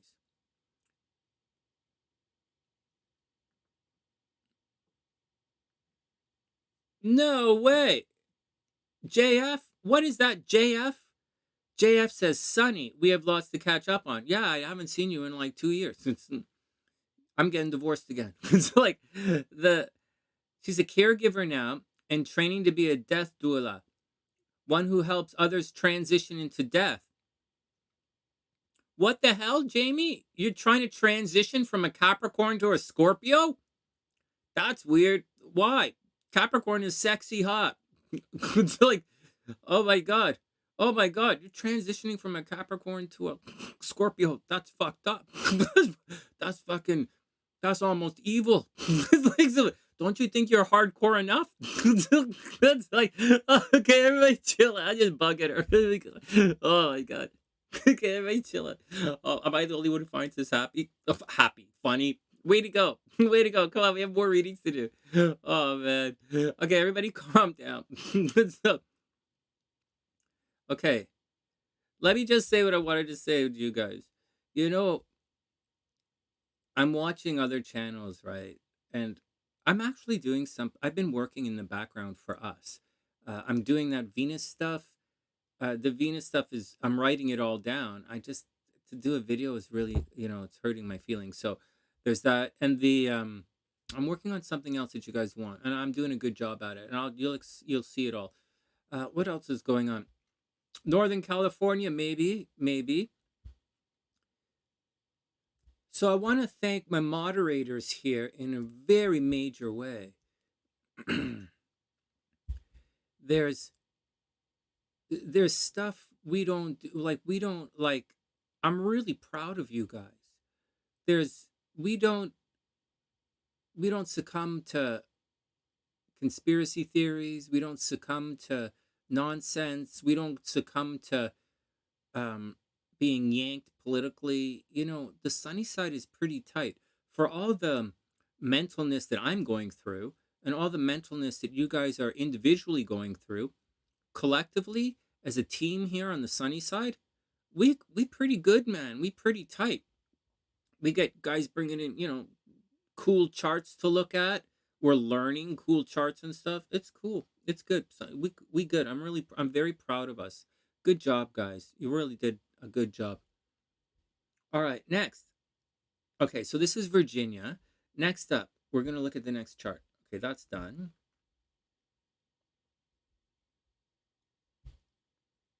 Okay, so let me sort my brains out. I'm going to grab some more coffee in a sec. So the next thing. Oh, ginger is super high vibration. Okay. Oh, yeah. Oh my God. Oh my God. You guys wouldn't believe how high Ginger's vibration is so, if Ginger's vibration is so high. I always take extra batteries every time I go out for lunch with her. Every time I go for lunch with Ginger, I make sure I bring extra batteries. That's how high her vibration is. Not Jamie. When I go to the bar with Jamie, I just make sure there's lots of room on my credit card. It's like, when I go out with Jamie, I just got to remember, I got to get drunk enough to pay. I got to get drunk enough to pay, but not so drunk that I forget how to sign my own name. That's oh my God. And I drink martinis. So it's a fucked up vibe. All right, whatever. Everybody chill out. Everybody chill out. She's driving, not me. Everybody chill out. All right, back to work. Okay, before we look at this chart. Okay, before we look at this next chart, remember, this is one of Gina's buddies. And these guys, right, guys are, kind of asking how signs if you're going to make it out in, like, where you're going to, this kind of stuff. And we're seeing that with those guys, that they have an aggression in their chart. Um, I've never really noticed it until last week. It was the last week is when I noticed it. And I'm noticing it. And I'm not really reading so many charts that I can double verify it against other people. But I also went and I was looking at other stuff, like sports stuff, because it's football season. And so, but in the sports stuff, I was looking at sports entertainers. So, like, the guys, the media guys, because they're fighting, right? I was looking at the media guys fighting, and they have new shows right now. Excuse me. So I was looking at the new show, the guys, and whether it's going to work or not, because a lot of these shows began under Venus retrograde, which means not going to work. Some of these shows began under Mercury retrograde. The shows aren't going to work. And so, we're looking at shows like First Take and Undisputed, right? Those are the basketball, football, sports shows. And I'm looking at them, excuse me, and the people to see if astrologically it's going to work or not, because that's what we do here. And they had in their charts that aggressive thing that Gina and her buddies have in their charts as well. That's why I'm bringing it up. It's why I'm harping on it. So there you go. So there you go. In the music industry, you look at how much drugs some guy can consume without passing out on stage. You look at the Neptune, or you look at Mars in Pisces. But, like, in this stuff, I was very surprised to see it. All right, whatever. That's my long-winded fucking explanation. And so,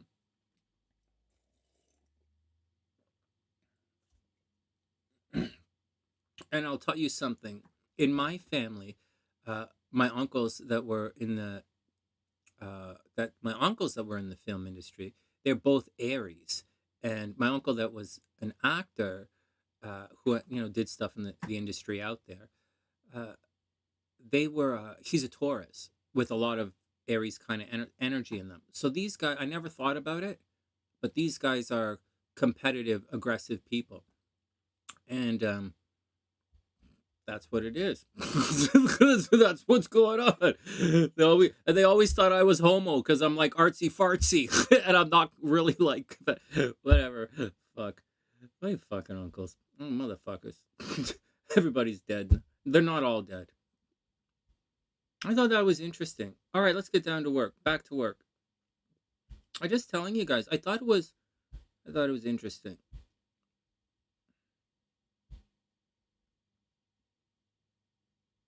I don't have it in my chart. Just to let you guys know, I don't have it in my chart. My Mars is all by itself. So, like, it sits all by itself in Pisces. I like to sit here, smoke weed, and read books. So, all right. So mine is totally different, just to let you guys know. And my moon is in Scorpio. Okay, my moon is in Scorpio in the 6th house. I like to go to the gym every day, or I like to jog every day, go for walks every day. It's not my chart, not my chart.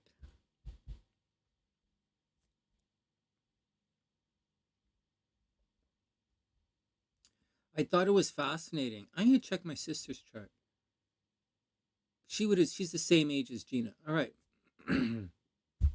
Hey, Ancient Insights. What's up, playa? Welcome back to the sunny side. I hope you're having an amazing, amazing day. I hope Ancient Insights, I think, is a longtime sunny sider, and I think they changed their name a little over the years. It's great to see you. Welcome back. Autumn Equinox. Yeah, seriously.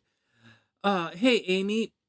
We're going to read one of Gina's charts, and then we're going to read Anna's charts, AnnaL.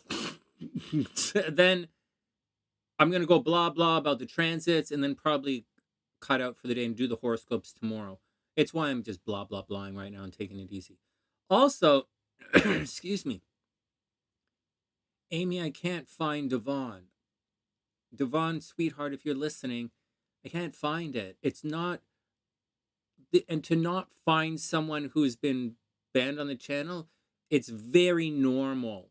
Like I can't find there's so many people I can't find to bring back, and so we're gonna have to sort it out. But sweets, we're gonna I miss you. I miss having Devon here. All right, next. Dr. P says her Mars is in Scorpio and South Node in Scorpio. South Node is good in Scorpio. South Node in Scorpio is good. South Node is strong in Scorpio. The South Node's strong in Scorpio.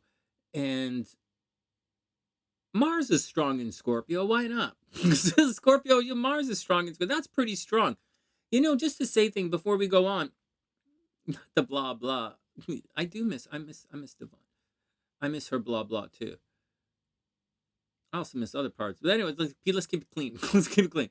The Mars and the South Node, that's strong. That's strong. That's a strong combination. All right. Let's take a breath. Let's take a pause. And that's cool, Anna. I didn't put 2 and 2 together. I see it now. I look at your avatar and the name and everything, and my brain, it locks in now. But at the time, I didn't. All right, here we go. Next, we can all see this chart. Okay. Look at this chart. Okay, look at this chart. 12 degrees. Okay, his Mars is 12 degrees Virgo. Watch this guy's chart. His Mars is 12 degrees Virgo. His ascendant is 12 degrees Scorpio. These guys are pushy, right? His first house is absolutely stacked. His sun is in the first house. What the frig? Look at me. In Scorpio, no less. Are we looking at the right chart? This is one of your Scorpio buddies. November 12th. Hold on, Gina. One sec. Yeah, November 12th. Okay, here we go.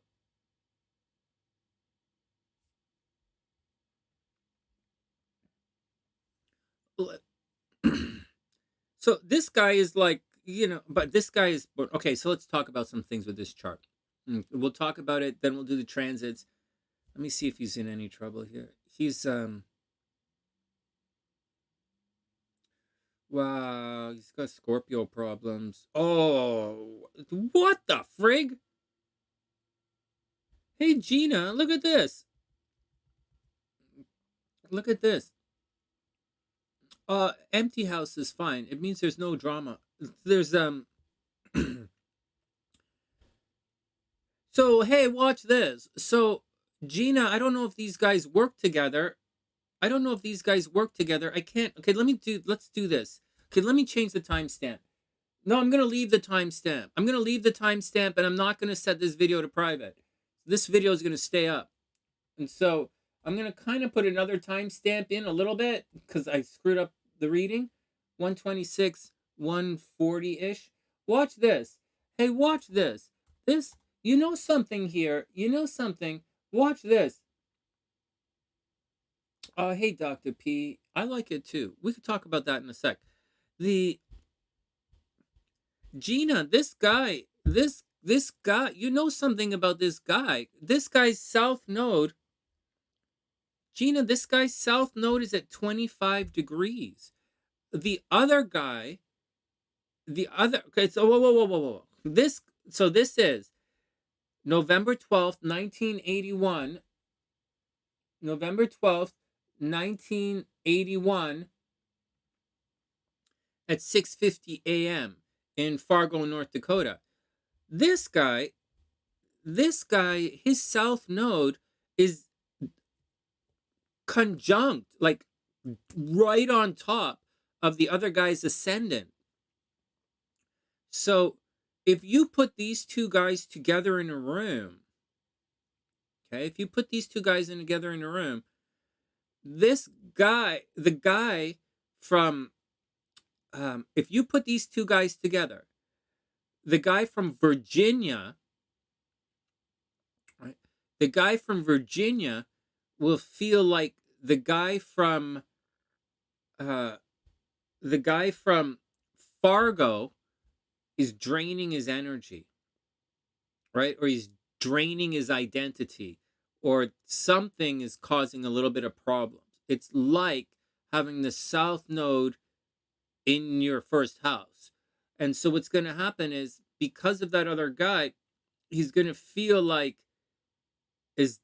like he's always dissolving and he's always changing. Holy shit, this guy is going through a change. All right.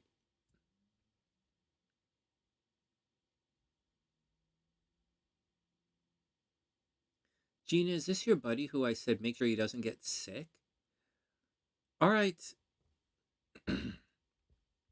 Here we go. Here we go. Oh my God. All right, here we go. So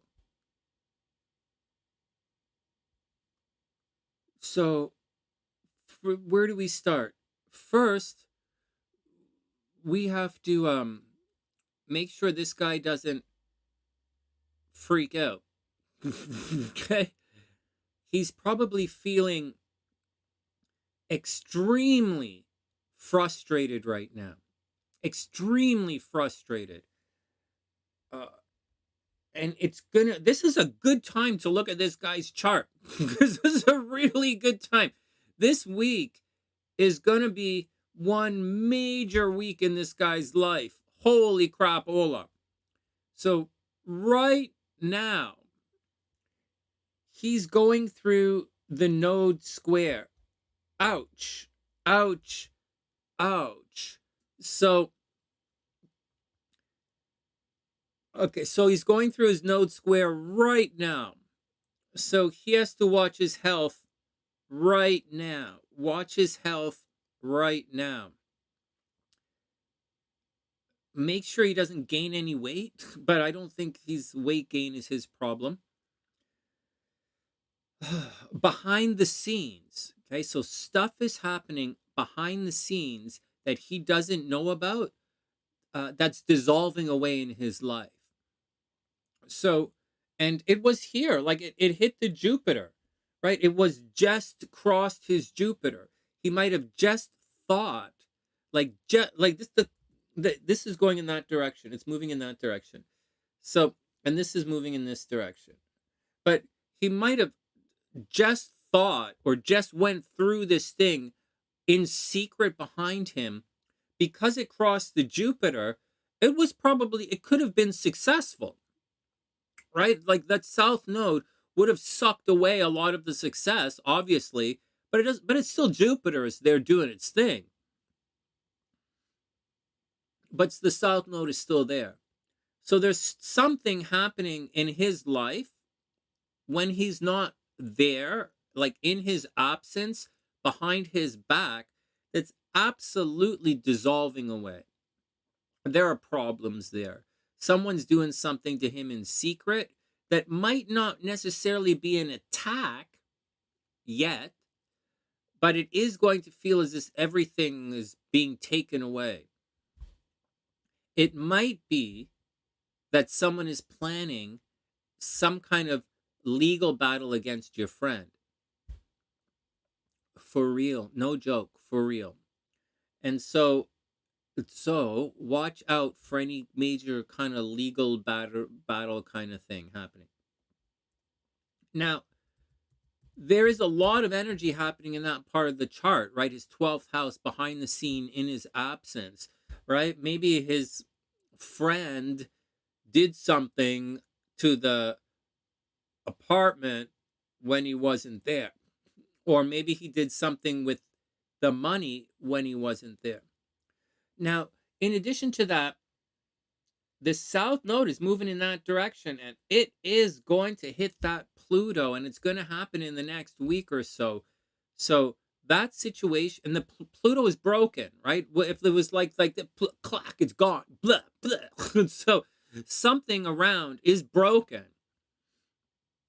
And the south node does not unbreak something. The south node's not glue. The south node is not glue. There is no part of any node that is any kind of glue. Venus is glue. Saturn is glue. You know, South Node, not glue. And so, and Pluto is definitely broken. So something is going to happen behind the scenes in the next week or so that's really going to become exposed. Something's breaking. In addition to that, this is going to be extremely frustrating for anybody. It's written in astrology text. Mars and Saturn, whenever they're together in a chart, well, it says something like they never cross their beams for good or something like, I can't remember the exact phrase, but it's from William Lilly. Like he talks about it. So, and it happens to everybody every 2 years. It's that thing we get every 2 years where we're like really anxious and we want to change. And for this guy, there's a lot of discipline and hard work with his social group. Hopes, dreams, and aspirations. They say that Saturn is where you're tormented in your chart. And his Saturn is in Libra in the 11th house, which is hopes, dreams, and aspirations. Internally, he might feel thwarted every time he goes after his hopes, dreams, and aspirations. Like to inspire himself, he might feel every time he goes after for what he wants, there's some kind of obstacle standing in the way. Or like if he was supposed to win an award, or he thinks he's going to win something, or he thinks he's going to get something, this guy is of the belief that he cannot accomplish any of this without a lot of hard work, which is fine because Mars is up there, man. He's into hard work. Like the guy will do it. He'll do it. He's into publicity. Next. So this Saturn is where you're tormented and holding yourself back. But over here, Mars is encouraging a lot of outward aggression and action. And so whenever this happens to you guys, Saturn is like, I have to do this. I have to do it for the long term, for the get it done. And Mars is like, no, man, we gotta go. We gotta go. Let's do it. Let's break this shit up. Remember, Saturn wants to hold things, right? Mars wants to break shit up. So that is a problem. And it's happening with groups. So it also indicates that along the way, he might be picking up a hater in the group. And so if he's picking up a hater in the group, you have to watch out. Soon, and very soon indeed, that's a hypnotic phrase. For those who don't know, I've been writing again. Soon and very soon indeed, you will blah, blah, blah, blah, blah. Soon and very soon indeed, you may be surprised to find yourself falling in love. Okay, whatever. So here we go. So I'm harping on this because this energy is going to converge. And so whatever's happening in the background, like a potential breakup in relationships, like someone moving out in secret, someone skipping out on the rent or something, or someone spending all the money, or someone like cheating in relationships, like he's going to plug it up. All right, Mars is going to hit. So right now it's very difficult for this guy, but Mars is going to plug up that south node, so to speak, and he's going to put a lot of energy into this. So, and he has to, right? He's going through the square. He's going through this big change in life from which there is no coming back. So he has to watch out that he doesn't get sick, which is the first, second, and third. Make sure he doesn't get sick. There is a strong, strong possibility that he gets a massive job offer. I'll say it again, because I don't mention this very often. But there's a strong possibility that he's going to get a job offer or a big contract, or he's going to change his day-to-day life in a very dramatic way. And it's just coming. I think it's just coming. Is it going to happen right now? It's probably going to happen, like as I've been saying, in the next 2 + 4 weeks. I think his life is going to change super dramatically in the next 2 weeks. Then +4 is what I think, very dramatically. 2 + 4 weeks, and it's going to change. He has to watch his health. He has to watch his job. Having said all of that, something absolutely sudden and unexpected is going to happen in his committed relationships, whether it's people he works with or whether it's, somebody he lives with, or somebody's heavy dating. Something in the relationship is definitely going to change dramatically between now and March. So, and that's something that I have on the radar. So between now and March, something pretty serious is going to happen to this guy. And that's the deal. So, like problems at home, right? Still problems at home, but I don't think problems at home are the worst of like problems at home, right?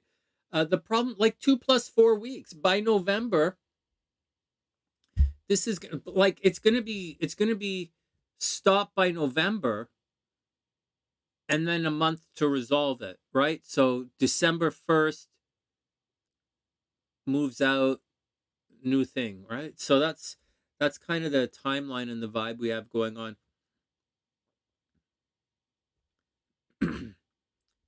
Gina, for this, Gina, for your buddy, the south node the north node is going to be in the fifth house. Like the north no, that north node is going into the fifth house. So like, if this is a relationship situation where he's going to unexpectedly move on from love, he has new love coming to him very, very, very soon.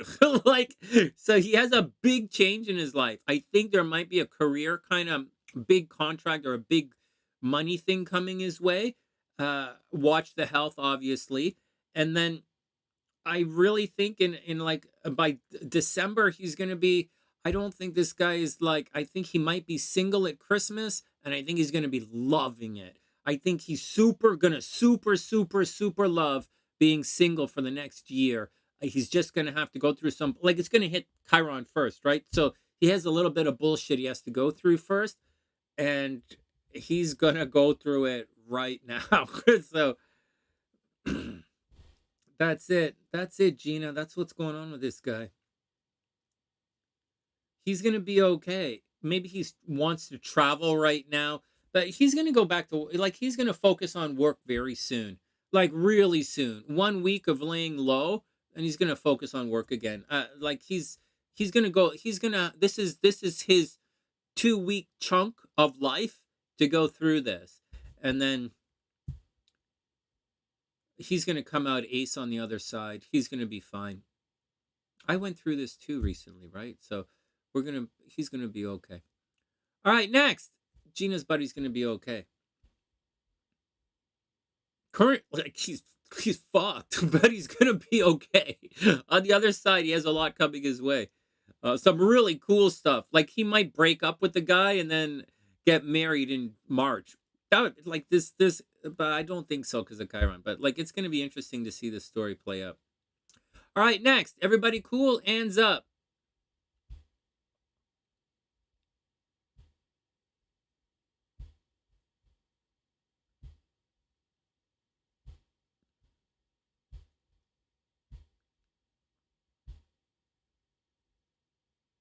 I miss reading your charts like this. Guys, this is fun. I like stalking you guys. I like stalking everything. It's a lot of fun. Is everybody cool out there? Everybody having fun out there? So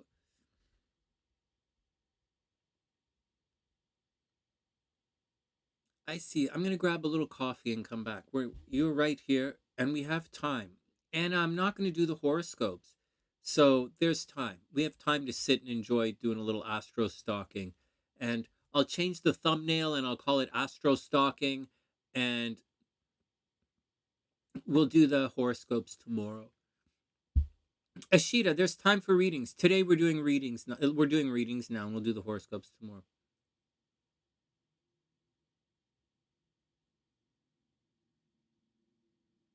Oh, thanks, Priestess. That's really sweet.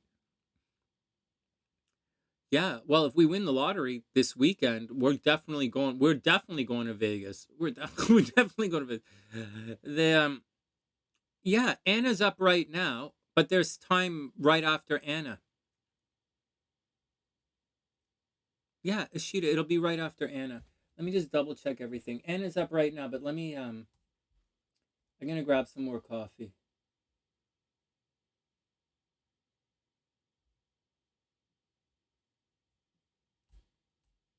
Yeah, stalking the chart's a lot of fun.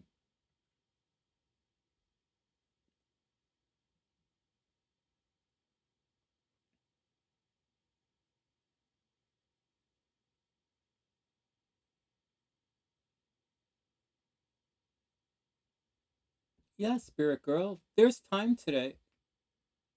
50-50. We should do the 50-50. So the yeah, you guys know how to get your readings in. Just it's $35 and make sure I have your information. All right. Anna's up in a sec, but we're gonna Anna, I'm gonna get some coffee. Anna's a long time sunny side, right? This is AnnaL, and your chart's right here, but we're gonna answer some questions, right? So we're gonna talk about this, and we're gonna do some relocation here, and we're gonna do our best. It may or may not work to see what's going on, and we'll talk about it. We'll talk about how we make it, what works and why it works and why it doesn't work. All right. Yeah, I guess you could do your chart today. It's what am I looking at? It's super chat, YouTube super chat. It's like all right, next.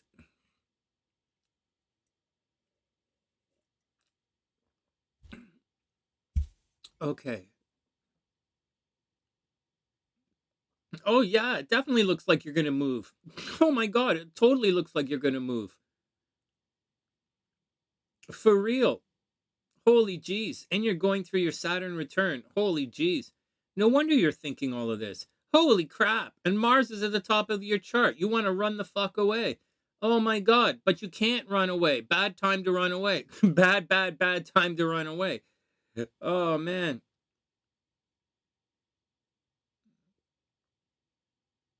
Holy jeez.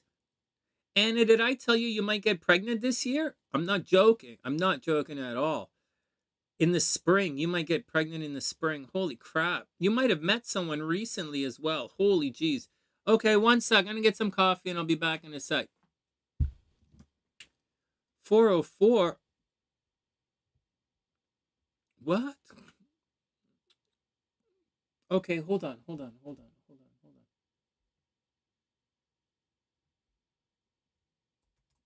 Let me put Priestess and Ishita in here.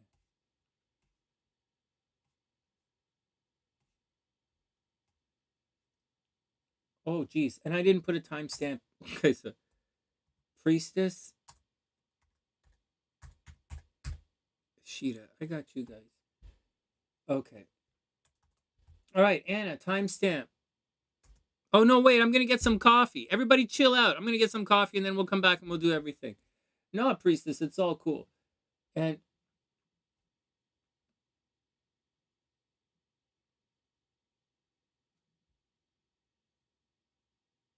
I got you, Ishita. Do I have your chart? Okay, everybody, we'll sort this out in a sec. We're gonna take a quick break. I'm gonna get some more coffee, and then we're gonna do these charts in here. Hold on one sec. Hold on, Ruhani. The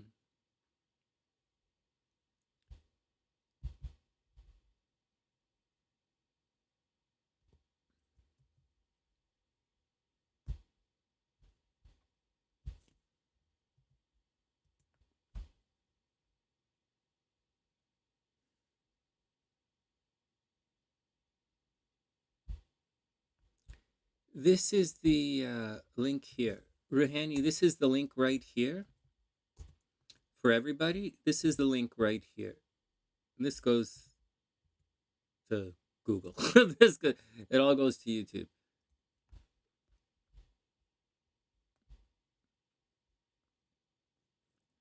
All right, next.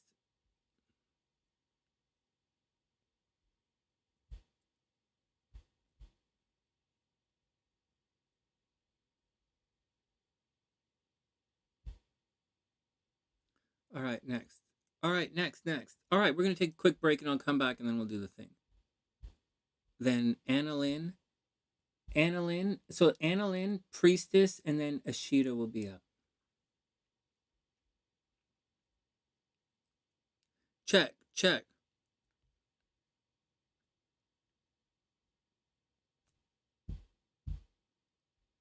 All right, let's do it. Back in a sec.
Ruhani, that's not anonymous. That's you. You got it. I got you written down. Hold on. Hold on. All right, here. Hold on. Ruhani. All right, so here we go. AnnaL, Priestess, Ishita, Ruhani. There we go. Here's the list. It's in the description box. AnnaL, Anna, Priestess, Ishita, Ruhani. Here we go. All right, let's do some readings. I've got my coffee. Let's did it. Let's did it. Hey, let's did it. For all of you guys who English is your third or fourth language, let's did it. Let's did that. Yeah, let's did that. Oh my god. Oh my god. It's like I'm listening to. Oh my god. All right, AnnaL is up. Here we go.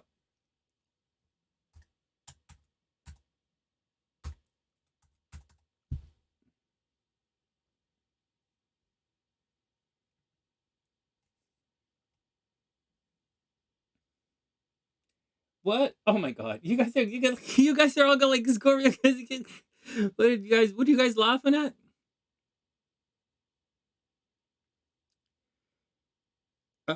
Just type it in, Ruhani. Just type it in. Just type it in, and I'll pull it up. But type it in. Make sure I see it. So type it in right now, and I'll put it in right now. Before I'll put it up here right now. But make sure I have it. But no, just type it in.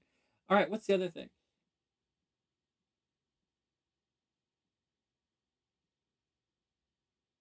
You guys joking about Capricorns? Capricorns are fine, man. Slow as molasses. I thought you liked that. Oh my god. What is wrong with everybody? So like being too slow is now a problem? What? Oh man. All right. Well, type in the birth information. It's just that once I start this chart, I'm not going to see the information. So, all right, here we go. Here we go. Here we go. Here we go. I got you. Okay, Ruhani, good. I got you, Ruhani.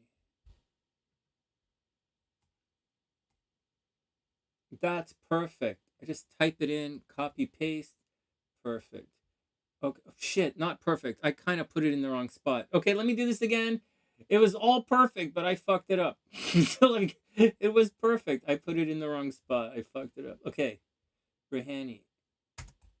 Now we good. All right, next. Now we're good. Next. All right, Anna's up.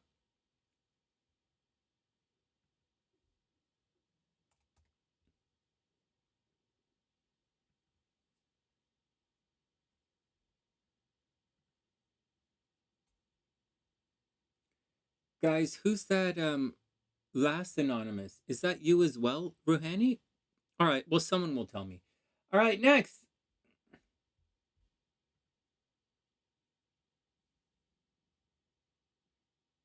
Cray, is that you? Oh, I can figure this out. Hold on.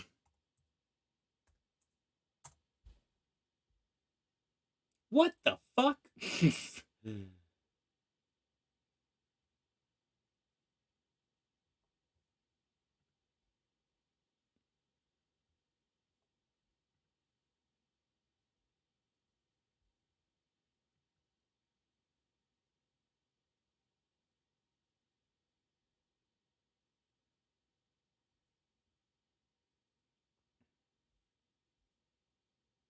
I got you, spirit girl. No, I got you. I'm just pulling it up here to double check. Let me write it down and then we'll start.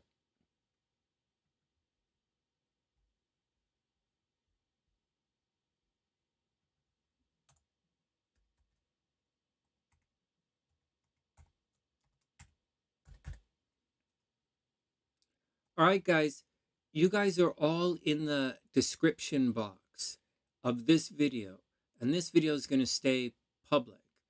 So if you so if you do or don't see yourself, it's let me know. But it's in there right now. Gina, Anna, Priestess, Ishita, Ruhani, and Spirit Girl. But I wrote SpiritBoss, right? Because SpiritBoss. All right, and I spelled it wrong. Okay, there we go. Save.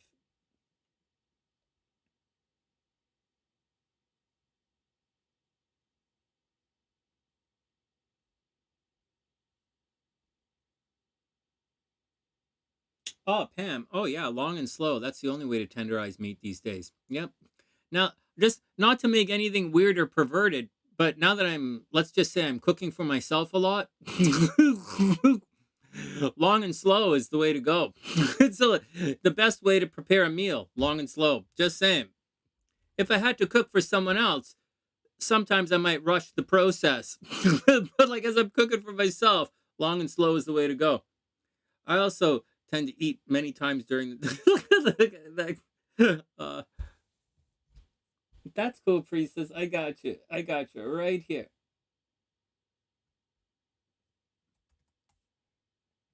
Let me write it down.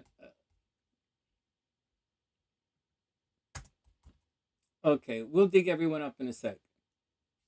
1987, priestess? That's almost as young as my last wife. It's almost as young as my that's almost as young as someone I would date. What the hell? That's the new person's 13 years. All right. Well, whatever. You guys are like, well, you're talking to the right guy. So like, oh man. All right. Next. All right. Here we go. Here we go. And, put it in a crock pot. Oh my God. Hell, if I could get a crock pot to go out for coffee with me, I would. But if I could somehow lure a crock pot to come over to Cast the Sunshine, sit in on the deck and just like drink rum all afternoon, I would definitely play nice with the crock pot. But at the meet, let's just chill out. Oh my God, I'm having enough trouble rolling the sushi by myself. Next, let's move on. All right, enough. This is Anna's chart. Everybody, you guys making like all these nasty sex jokes in the middle of a day. It's oh man. All right, Anna's up. All right, here we go. Let's start it up. So, right now, you can see, this is Anna's chart. September 17th, 1994, at 2:10 p.m. in San Jose, California. Anna's a longtime SunnySider. So, before we get to anything crazy, 12:12, okay. Before we get, it's a 12:12, time to make a wish, but I have to plow through here.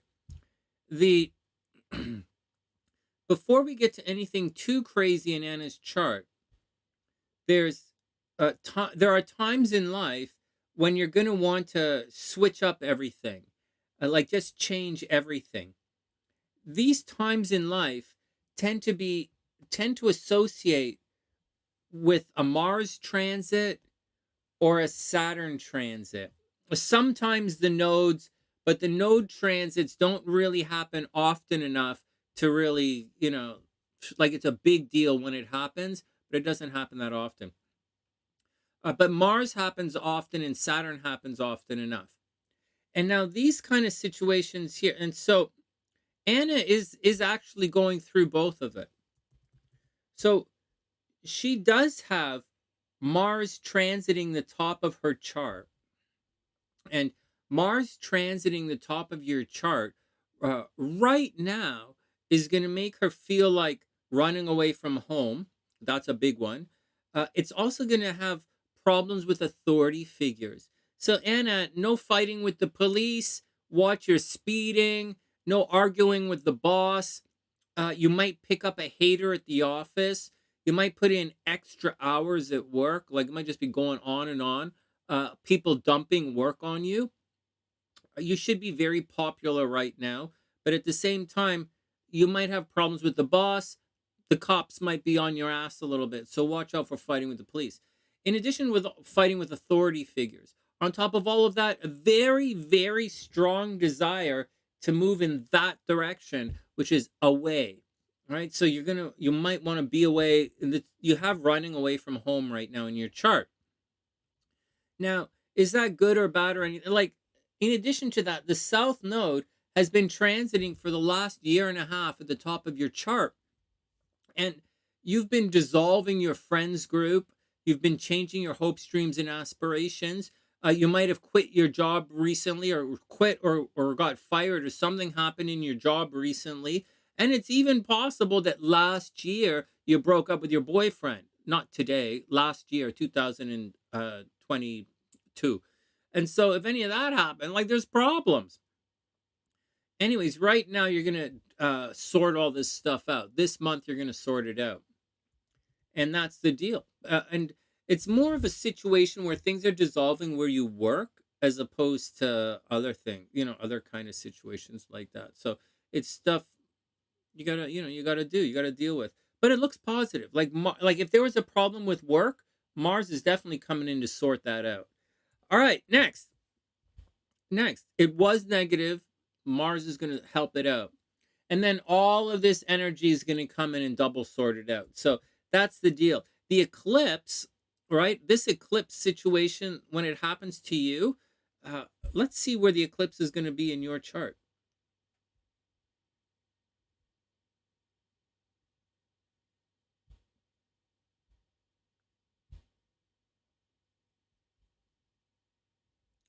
So when we have the eclipse, oh shit, I'm doing minutes. Way to go, Sonny. Okay, one sec. So when we have the eclipse,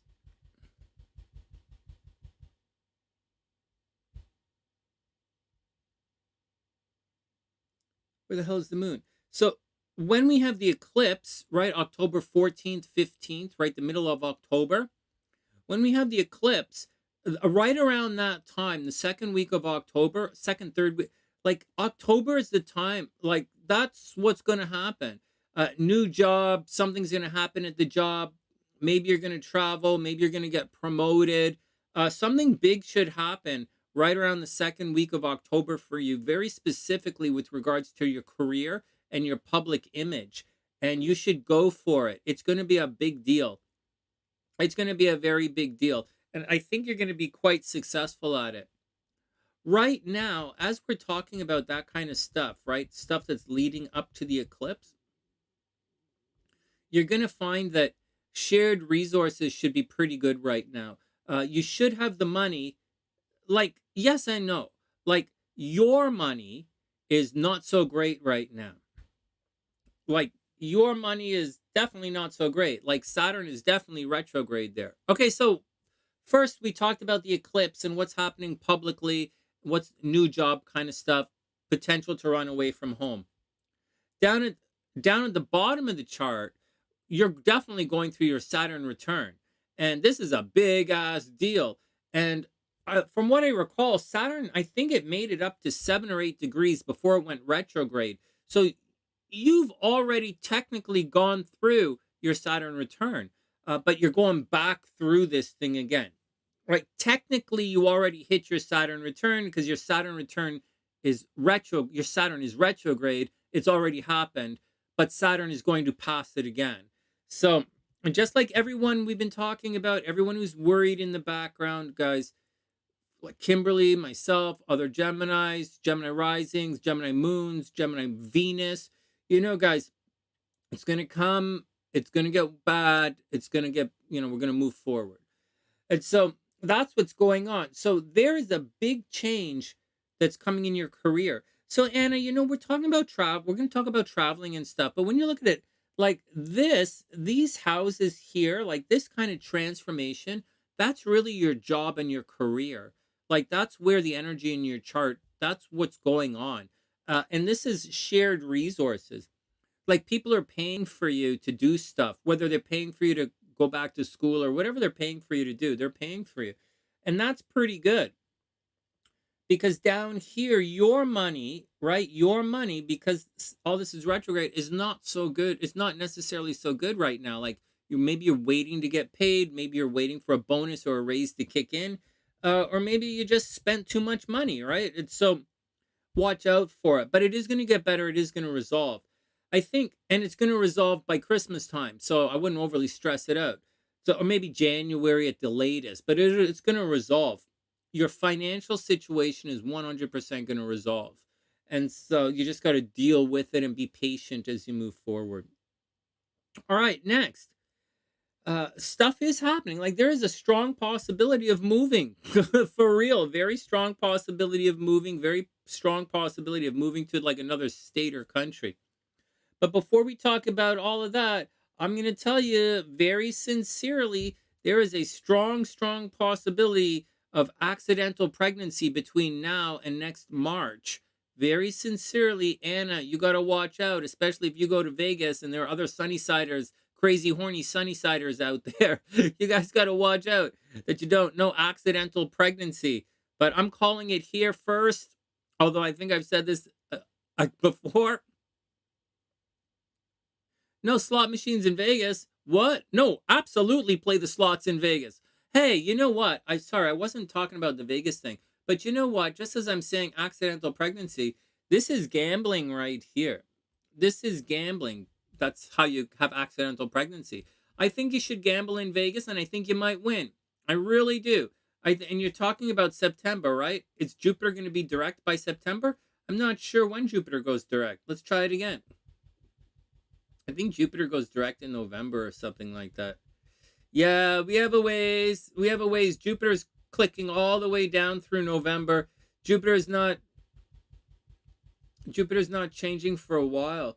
Although, you know what? I'll tell you when I think you might move if you're thinking about moving. I think you'll probably end up moving in January. I think if you're moving, I think it's January, like the beginning of January, end of December, beginning of January, if you're going to move.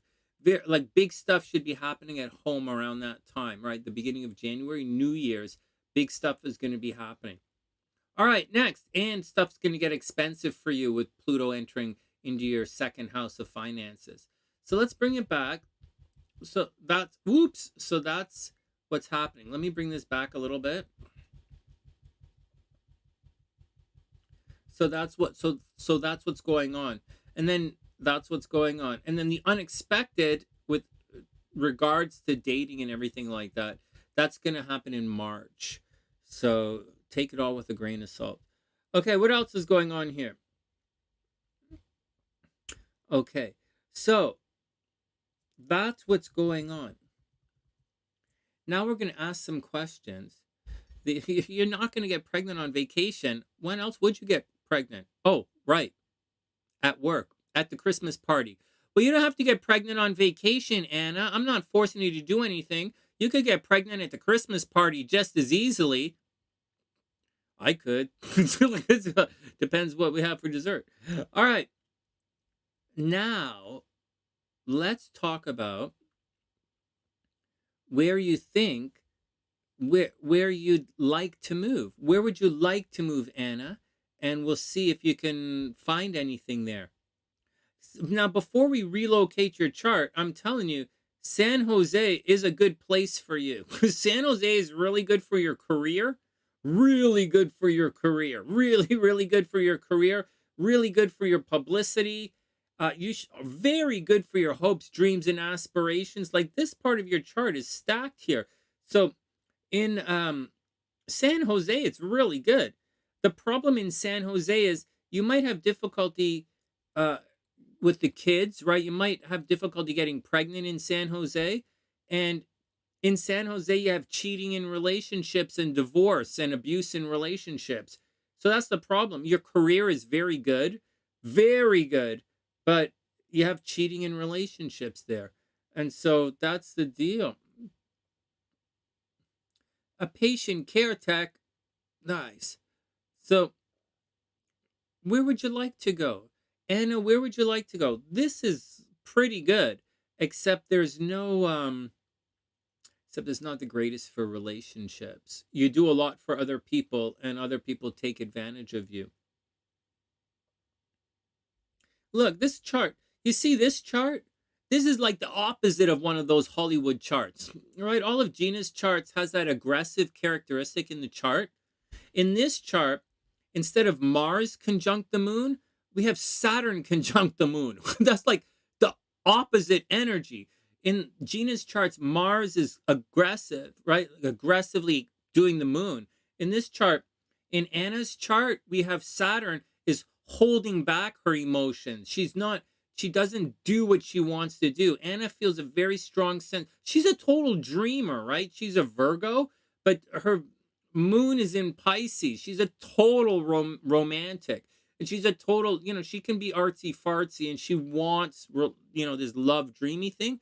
But Saturn is there totally cramping her moon. She holds herself back in life, which is okay, right? And she represses her desires. Relationships not the greatest there, man. Seriously. So the thing is, if you want to relocate your chart, right? So if we pick a city, right? We decide to relocate your chart, right? Like say we relocated to, well, if we moved it to Vegas, nothing's going to change. So nothing's going to change if we move it to Vegas. But we'll move it to Miami. Right? Have we done this before? Relocated your chart to Miami to see what it looks like? Watch this. So if we relocated, so this is the other side of the United States, right? In Bali, you want to go to Bali? Why do all you Americans want to go to Bali? That's where Devon wants to go. All right, next. Next. All right, here we go. We'll switch it to Bali. Really? So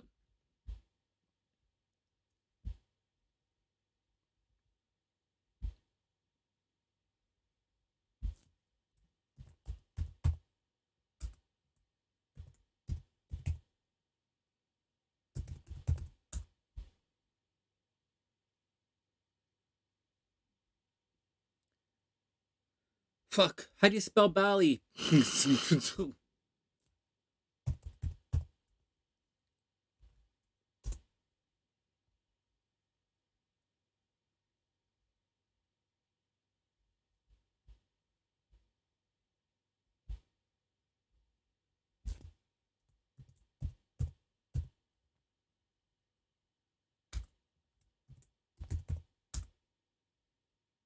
Oh shit. Let's try it again.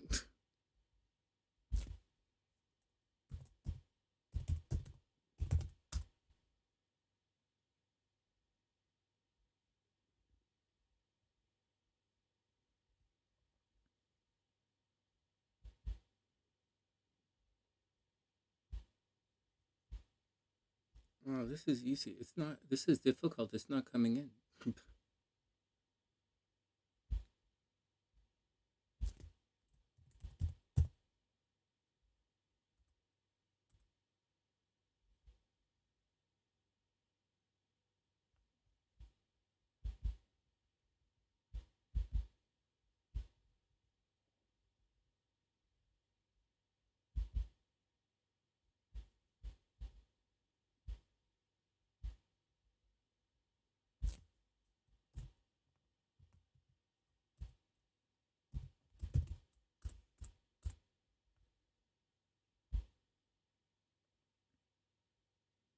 Holy jeez. Well, Anna, if you went over there, here, I was just pulling it all up. Are you guys still there?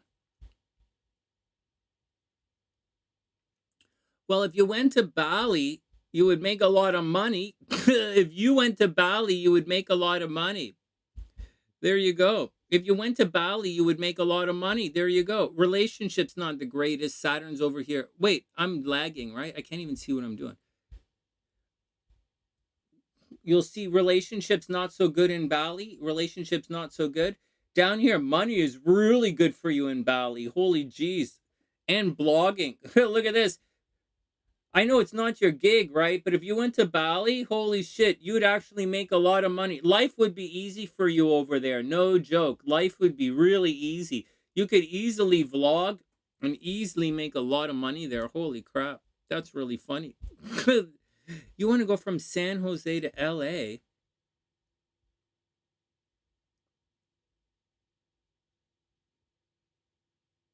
All right, well, let's try something else. Let's astro map it. You might like this. 1 second.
All right, one sec. One sec.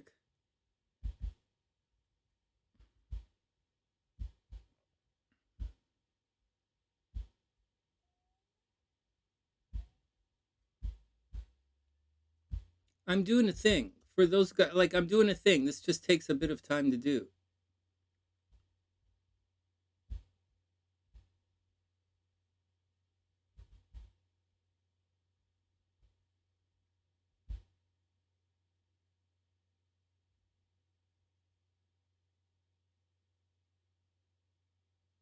Holy fuck.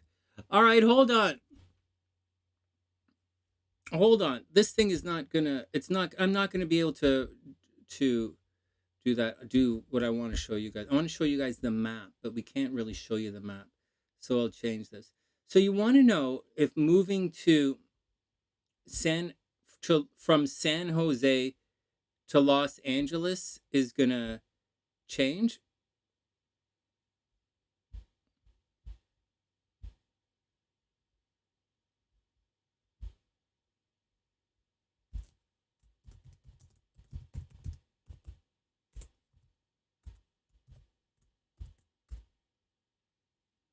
So is that the deal? You want to know if about moving to Los Angeles? Hey Lily, I hope you're having an amazing day.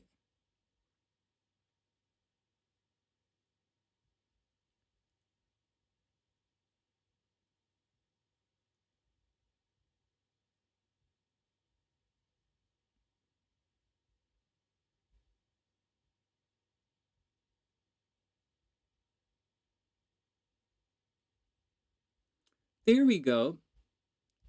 Well, I'll tell you. Hey Sarah, I hope you're having an amazing day. Well, I'll tell you. As we're looking at this, San Diego, well, I'll look at this. We'll look at Los Angeles, but like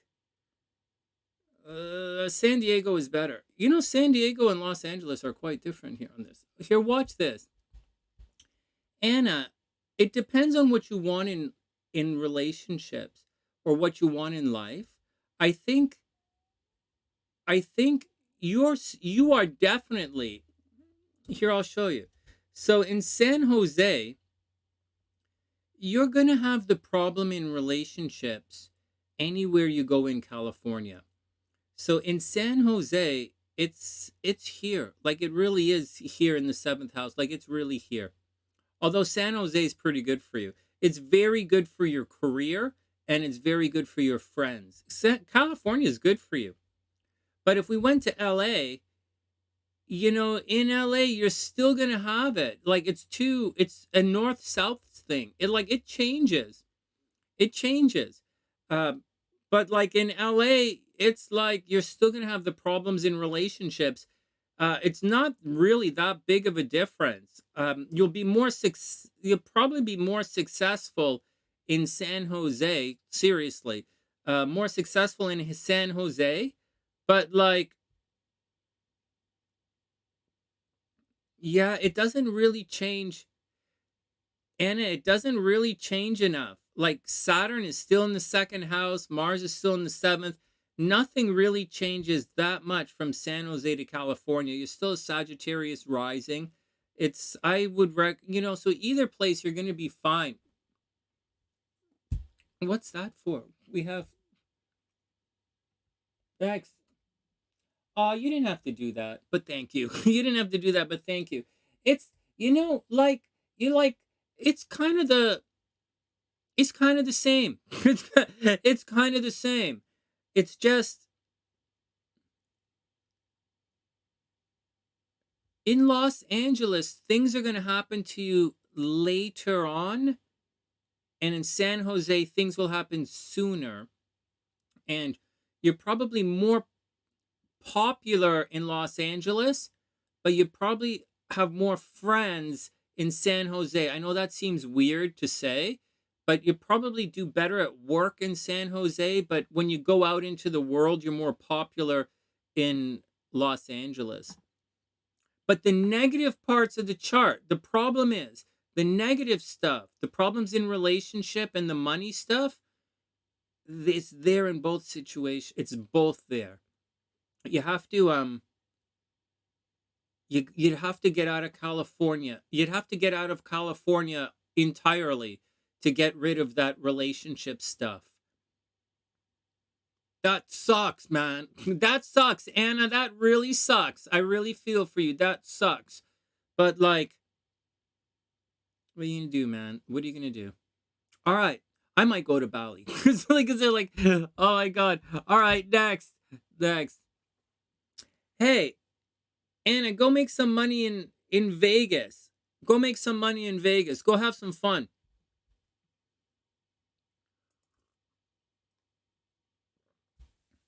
Hey, guys, before we move on, okay? Before we move on, there's a possibility maybe she doesn't ever want to get married. You know, before we move on, let me just say something about astrology in these charts and why relocation is a little bit tricky. Relocation is easy with a but. Like, relocation is really easy. Relocation, synastry, once you understand it, it's really easy. The problem is you become someone else when you move there. And you're those, okay, so no, let me say something else. So right now, with Mars in the 7th house, I use that and I say things like, yeah, oh, we have, this is San Diego. This is Anna, this is Los Angeles. This is San Diego right here. Yeah, I am doing San Diego. And you want to check Bangkok? We'll check Bangkok, sure. So let's check Bangkok. But before we check Bangkok, I'll tell you that. So right now, maybe she doesn't want to get married. Okay, so like you got to keep that in mind. Sometimes you'll see these things in charts that'll say, "Oh, you're never going to get married," and they might say like, "Well, I don't want to get married." You know, because these are similar things. So if you're an astrologer reading these things, recognize, like, try not to project like the stuff. So although we're saying, oh no, watch out, they might not want that anyways, right? Like, say Mars in the 5th house. If Mars was in the 5th house, I'd be like, oh no, watch out for abortions and accidental pregnancies. And they'll be like, well, Sonny, I don't want to have kids anyways. I'm like, okay, fine, that's cool. so heads up with all of that kind of stuff. All right, next we're gonna, so heads up. Now when she moves, it's gonna, what you want is gonna change. Let's check out this chart in Thailand, in Bangkok.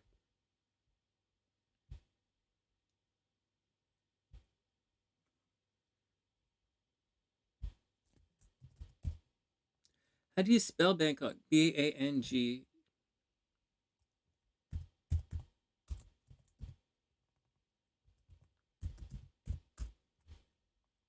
I might go to Bangkok in all seriousness. Phuket. Like, holy jeez. You can't escape this in life. Watch this.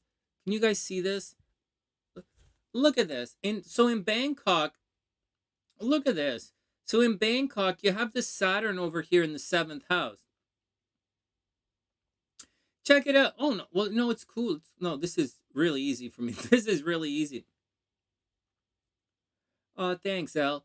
So, yeah, you might not want to get married. So, like, yeah, that's all I'm saying. That's all I'm saying. In Bangkok, you're definitely probably not getting married. Like, it's a weird situation. This moon, so you have moon conjunct Saturn, right? So your moon conjunct Saturn is tricky because Saturn shrinks up your moon.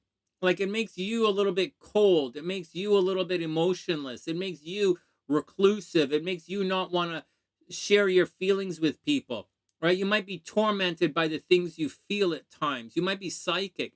And when you go to Bangkok, all of that comes out in relationships. So if you think, so Anna, anybody, okay, anybody, if you think you're going to go to some desert island somewhere with your partner and have like some sexy fun time, I'm warning you. There are places astrologically that's supposed to work out that's not.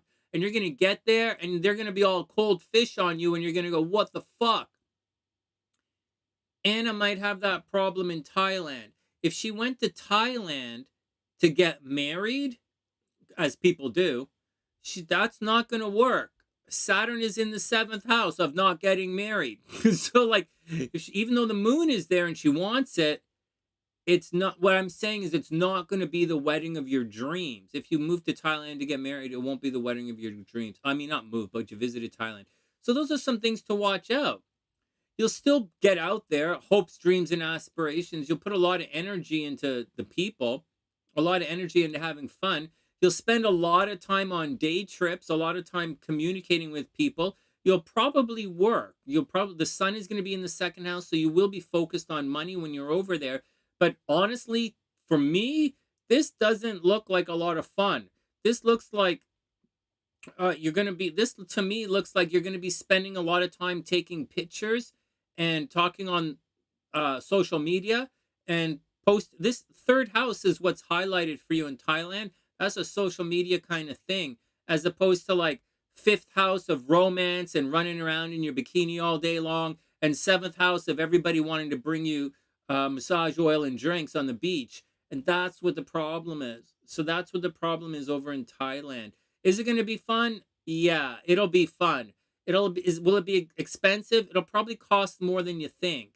Will you have a lot of fun? You'll have fun, but it's not going to be as super awesome as you think. And that's the deal. Yeah, it's a heavy marriage, right? Yes. Yeah, Al, that's all that's saying. It's interesting, this relocation stuff. It's interesting how a person's chart changes. This is like my thing, man. I'm totally doing this nonstop about where I'm gonna move to New Orleans. Am I gonna go back to Chicago? You know, I was thinking about I was looking into the cost of like duplexes in Dunedin and that place just south of Dunedin, right? And so in St. Petersburg area, St. Pete's Beach, right? Been looking at there and all that's the Tampa St. Pete's. So I'm doing it too. I'm looking at it too. Thinking of getting a place in Vegas. When I was there a couple of years ago, they built these condos right between right between North New Vegas and Old Vegas, and I really like it there. I like the arts district of Vegas, right? So like there's some condos they built there. I like it there. So I don't know, man. I'm doing the same thing. I'm doing the same thing, Anna. All right, next. Hey, Melody, what's up, Mama? Hope everything is super cool with you. Mama Kappa Racorn, yeah. Melody, I'm not going to do the horoscopes today. A bunch of readings I'm plowing through. We just finished Anna, and then we just finished Anna, and now we have Priestess, Ishita, Ruhani, and Spirit Girl. Holy shit, I better get to it. Okay, I better get to it. We have a bunch to pull up. So let me pull up some charts. So that's Anna, guys. All right, next. And that's how the relocation stuff works. All right, Priestess is up next. New Orleans, you got it. You got it. New Orleans is a good one. Let's check it out.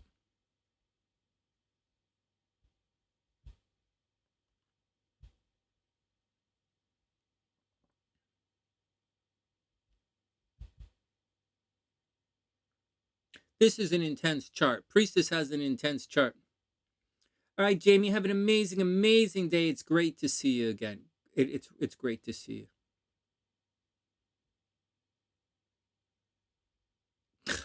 Thanks, Melody. That's really sweet. I super appreciate it. Okay.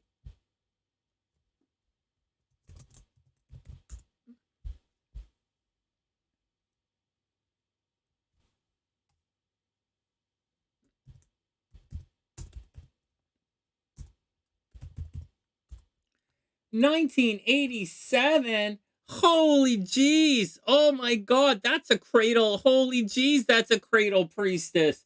Oh my god. Oh man. You're looking for a guy young and strong is what you're looking for. Oh my god. Is this a guy or is this a horse? Like, what the fuck? All right, everybody calm down. Those are only things. I'm all like, nobody heard us, right, Priestess? We're just talking psychically right now. Nobody, I didn't say anything out of my mouth to like spill any weird beans, right? Everything is cool. I mean, you shouldn't communicate telepathically while you're driving, just telling you, You shouldn't. Yeah, whatever. It's just studies say that it's safer to text. All right, next. Whatever.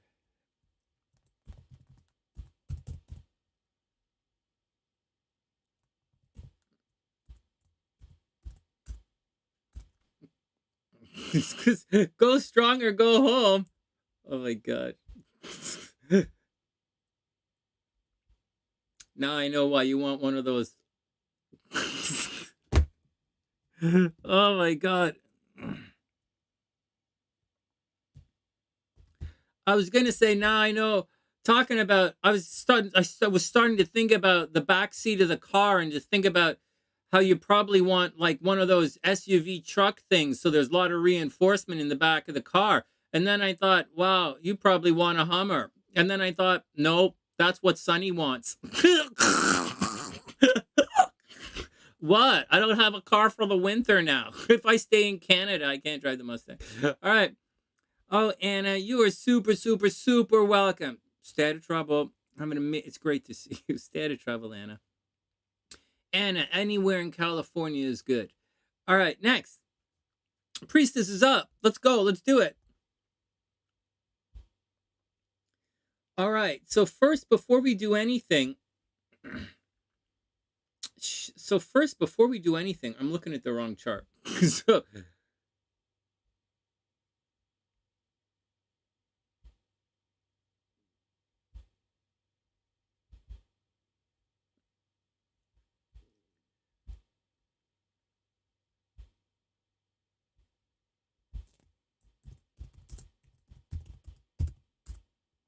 New Orleans, Louisiana, L-O-U, Lou.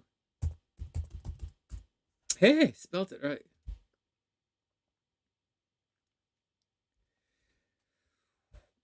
Well, you know, Priestess, I'll show you. Before we do anything, Yukon Denali. Whoa, that's expensive. Holy crap, that's an expensive car. Oh my god, that's an expensive car.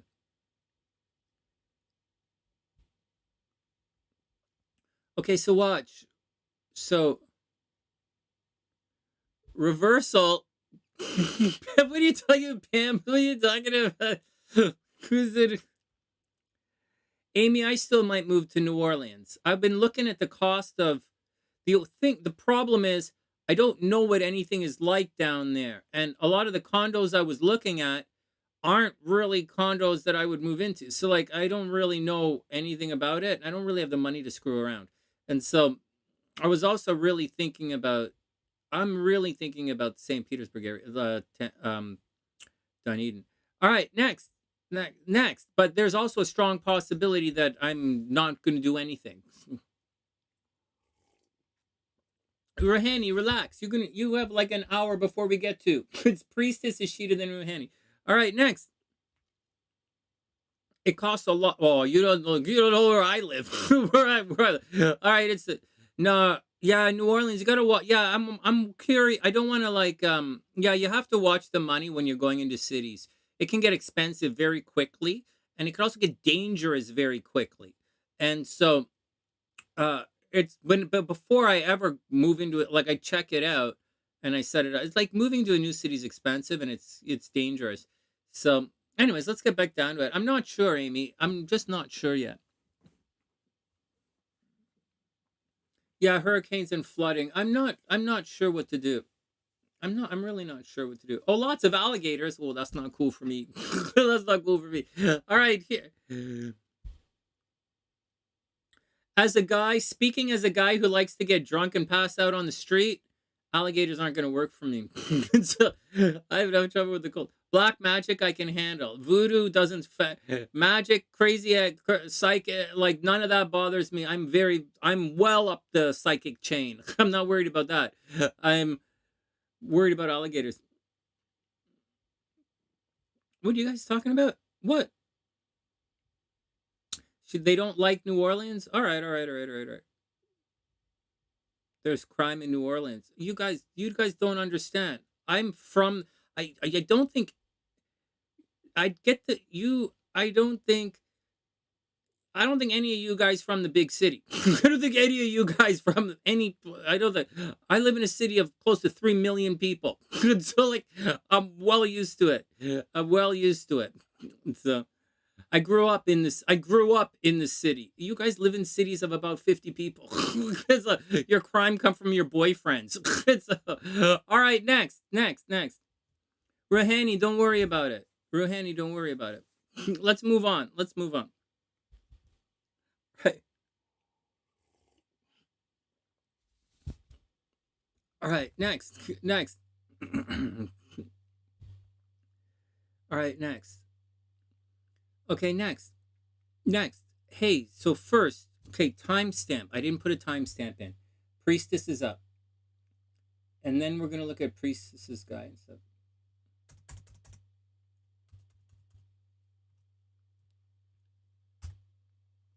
Okay, everybody, enough.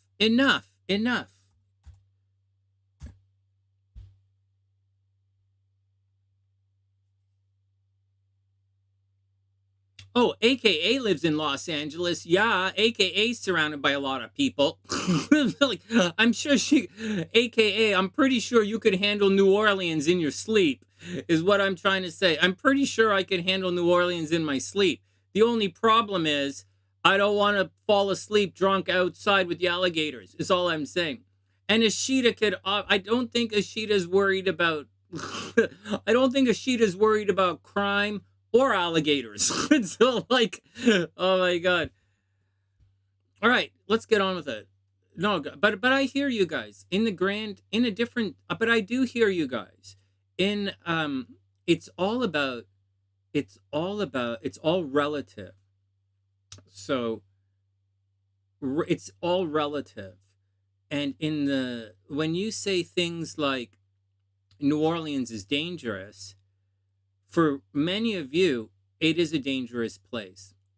But for someone like me from the city, who's lived in downtown Chicago for a number of years, I'm not these are things that you have to, it's a different kind of experience, right? And it's not for everybody. And the crime that you experience in the city, like, it's absolutely, to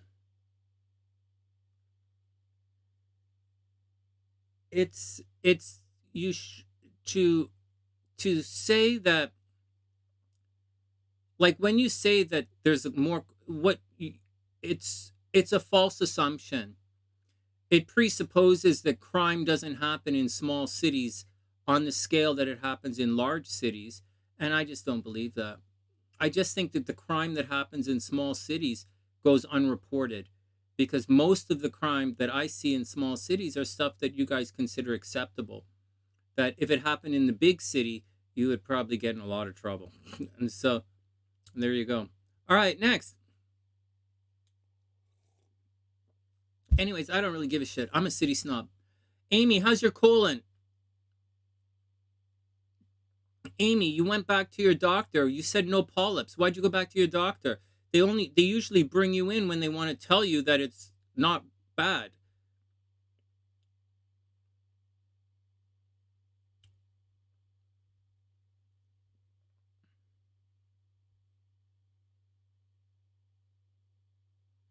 Yeah, I agree with you guys. It's like that anywhere. Actually, I don't want to hear anything from anybody who's never been to New Orleans. If you've not been to New Orleans, I don't want to hear about it.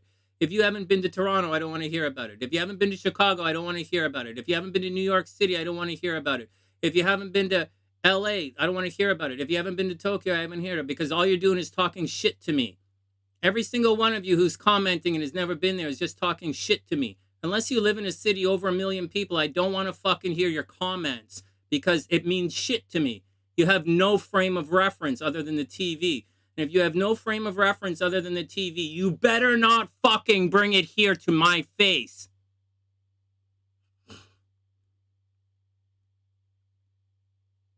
Because I lived in downtown Chicago, and I lived in the fucking riot in front of my front fucking door in the Loop. I think I know what it's like to live in a big city. Next.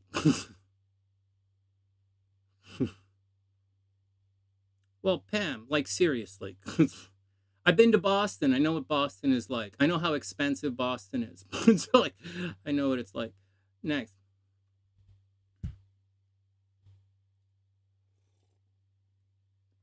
Next, let's get on.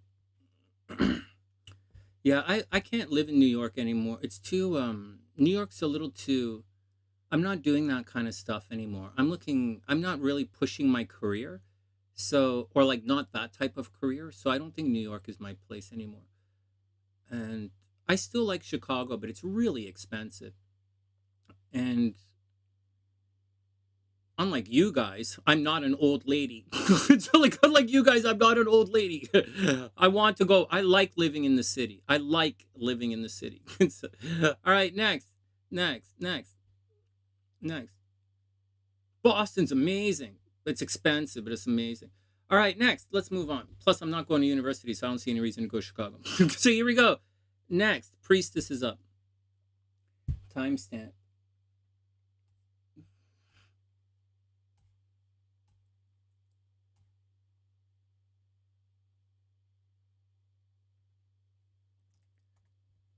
All right, so first, okay, everybody chill out. Everybody chill out. I am not living in the fucking bush. Forget that. So like, fuck that. Fuck that. I'm not living in the bush. Next. I don't have to. If you saw where I lived right now, you would say, oh, I get it. So like, all right, next. Here we go. Okay, here we go. So everybody watch this. So Priestess's first question is, what's going to happen if she relocates to New Orleans? All right, that's a good question. That's a good question. Now, this is her chart, right? You don't think New Orleans is for a Scorpio? Okay, we'll talk about that. We'll talk about New Orleans and stuff down the road. Like later on, we'll talk about it, and you guys could advise me. Whatever. But here we go. Let's do the thing. So, although I am anti-alligator, to let you guys know, I am anti-alligator. So, but I really wouldn't mind being close to Devon and Amy, just to let you guys know. That would be nice for me. So close, but not too close.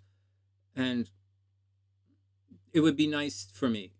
Plus, I know some musicians that every once in a while, they go hang out in New Orleans. And so I might know some people there. So it means a lot. All right, back to work. Yeah, I might stay here, seriously, because I don't have to do things like work. So like, all right. Plus, things in Canada are legal that aren't legal in the United States, like drugs and prostitution.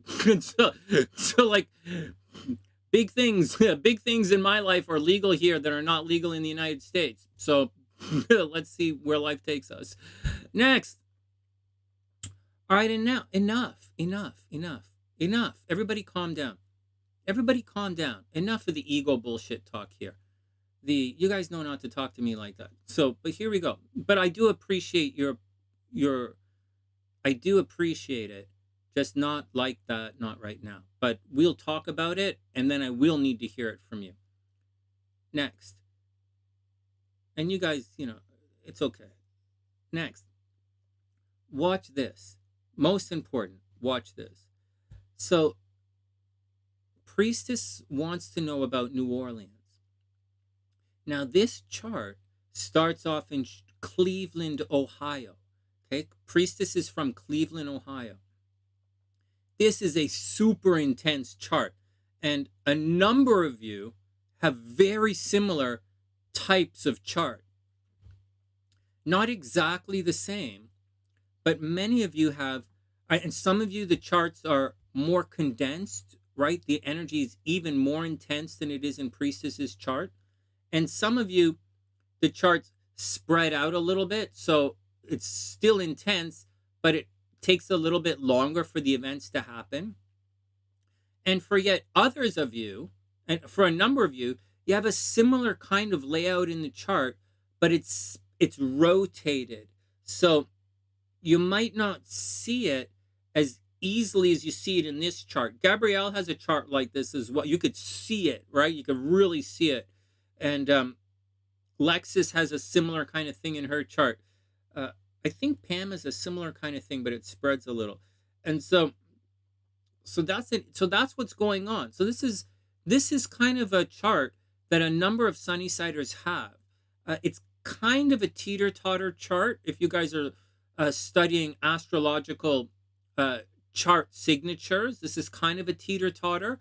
It's teeter-totter is what I'm referring to. And so, although this is not in technically, but it's pretty close. All right. Now, here's the deal. Okay, so there's that little blah, blah, the shape of the chart and what's going on. Now, when we relocate this particular chart from Cleveland down to New Orleans, watch what happens here.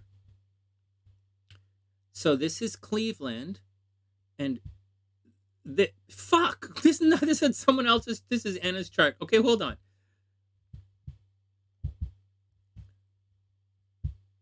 All right, so this is Cleveland. All right, Al, have a good day. Al, stay out of trouble. Stay out of trouble and don't worry about anything. I'll see you tomorrow. Stay out of trouble. Have a great, great, great day. And thank you for your advice. When we're talking about New Orleans and stuff, we'll talk about it, and I'm going to need your advice on where, I'm going to need all of your advice for places I might move to. All right, but not yet, but when we get there. All right, back to work. So watch closely. So in Cleveland, Priestess is 2 degrees Aquarius rising. This is the easiest way to recognize it. And it's what we did with Anna's chart as well, where I said she's a Sagittarius and then, late Sagittarius. So for Priestess, it's 2 degrees Aquarius, 2 degrees Aquarius in Cleveland. And in New Orleans, it shifts to 0 degrees Aquarius. Right? So it shifts 2 degrees. And sometimes that's a big deal, sometimes it's not a big deal. In this particular chart, it's a little bit of a deal because that 2 degrees, it is going to make a difference. You're going to come across, Priestess, you're going to come across, holy shit, I didn't set the stopwatch. Oh, fuck. I'm just going on and on and on today. So, Priestess, what's going on is if you went to New Orleans, you're going to be more Capricornish, right? You'll be a little bit more Capricornish, like a little bit more business oriented, a little less easy breezy for everybody. That's the biggest change. It's only 2 degrees. It's not that much. If it was like 3 or 4 degrees, like if you went to Texas, this chart would change a little bit. You'd probably be uptight in Texas. But in Louisiana, things are pretty much going to be the same. Now, things to watch out for. You're still going to have that problem in the 3rd house. Okay,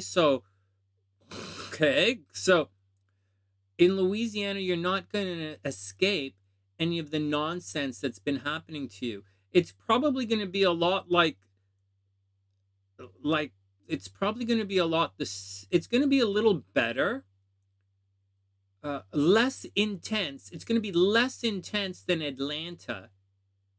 Okay, less intense than Atlanta, but not intense. And that's the deal. You need to cross the border. Pam, if you want to come to Pam, I'll meet you in Quebec. If you want, okay, we'll talk later. We'll talk later. All right, here we go. Okay, so do you guys see that? Everybody see that? Watch. Let me just step out of the way and just watch. So, Cleveland, New Orleans, right? You see, it doesn't really change that much. Right? Doesn't really change that much. If I may say, so that 2 degrees or a little bit more, you might, Priestess, Priestess, you might, everybody calm down. Everybody calm down for a second. Priestess, you might make more money in New Orleans. Very seriously. The North Node and your sun are going into the second house, right? So you're not going to be as high visibility. You're not going to be the center of attention. But I'm going to say it again. You might make more money in New Orleans, very sincerely, because the North Node is crossing. And I'm speaking like this because I think it's enough that maybe you should try it. I'm going to do Vegas. Hold on. So we're going to look at Vegas. Hold on.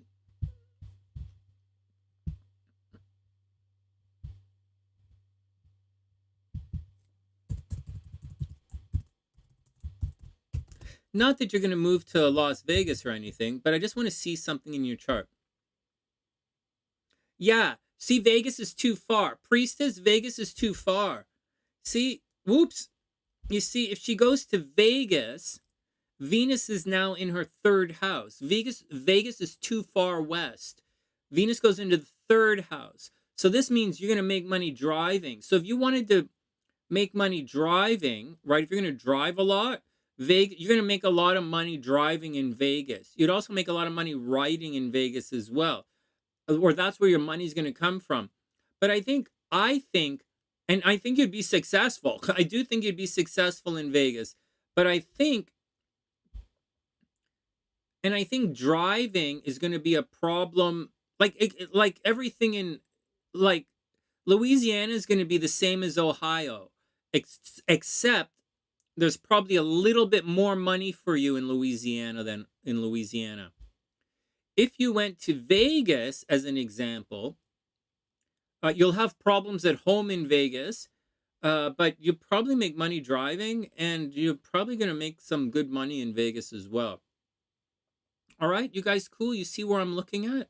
I'm looking at all of this stuff here. I'm talking about the node.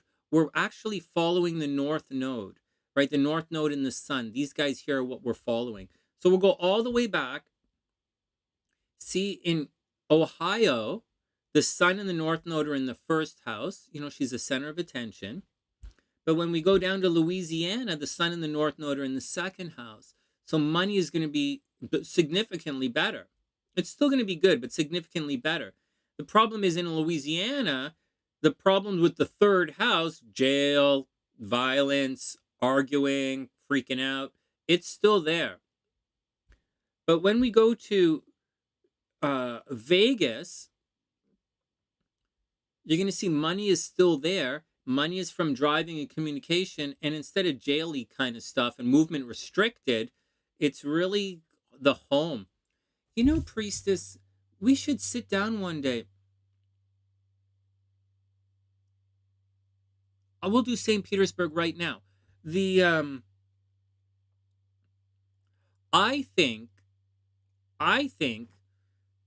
somewhere between Louisiana and Vegas, somewhere in between Louisiana and Vegas, I think is your sweet spot. Whatever is there. What's between Louisiana and Vegas? Texas? Arizona? Somewhere in there is a sweet spot for you. Down here, we'll do St. Petersburg, St. Pete's, right? Because that's where we're looking, right? Tampa, St. Petersburg area. But I think it's going to be in a different thing.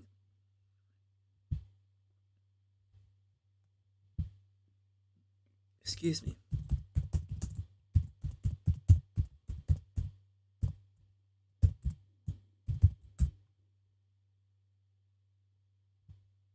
What the frig? What the? Sorry, St. Petersburg, ST.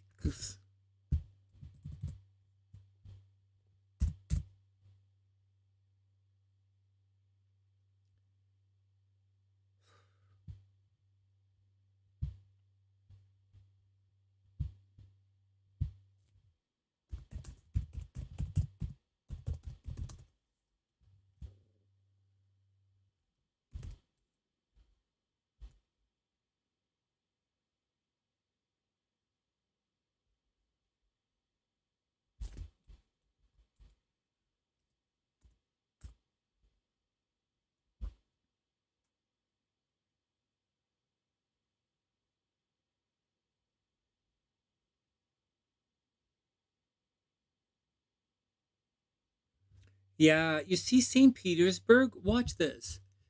You see St. Pete's.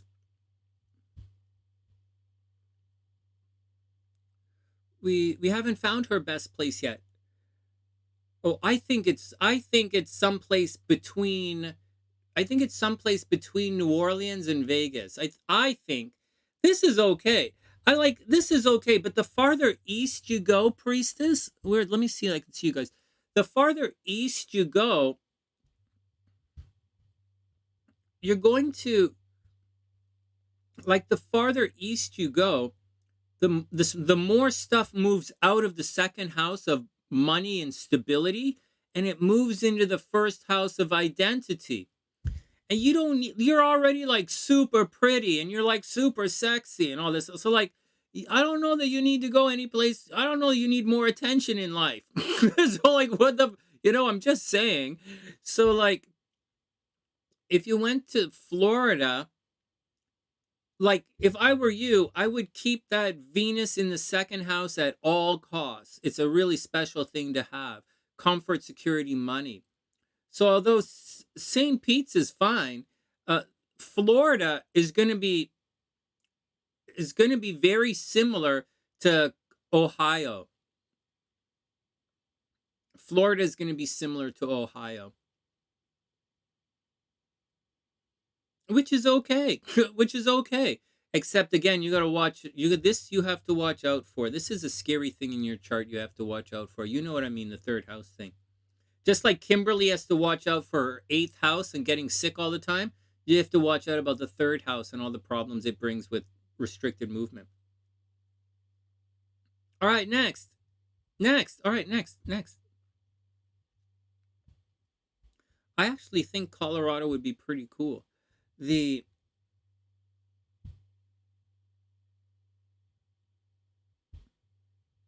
If we tried, oh, this is the wrong chart. If we tried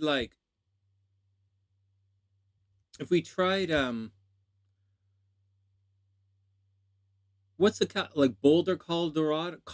What's the thing of Colorado? Aspen? Boulder?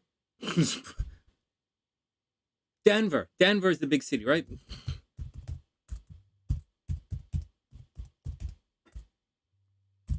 Priestess has done her time in the snow, man. I don't know that she wants to go back to snow. Hey, so you see this? This is a good idea. You see, something like Colorado. Pam's right. Yo, Priestess, you see, in Colorado, you're going to have all the good stuff from Vegas. It might be a little on the far west side. You're not going to have anything in the first house. Colorado is 100% money for you. It's money, money, money, money, money. Your Venus, the Sun, the North Node, everything is going to be in the first house. The South Node and Pluto are going to be in the eighth house. So in Colorado, you might end up paying for other people, but you should make a lot of money in Colorado. Mars is in the third house. You'll probably be driving still, right? Mars in the third house, you'll be driving a lot. But Saturn goes into the fourth house. These guys become split up. Right? These guys split up in Colorado. So, and I kind of trying to get you to kind of split up, if you could, split up your Saturn and Mars, right? Because that's what causes problems. But I think if you move to maybe Colorado would be a good thing for you to try.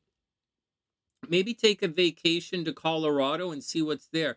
But like, it doesn't have to be there, right? Like, it could be Texas, right? Maybe you meet some guys in Texas and Texas is really good for you. So,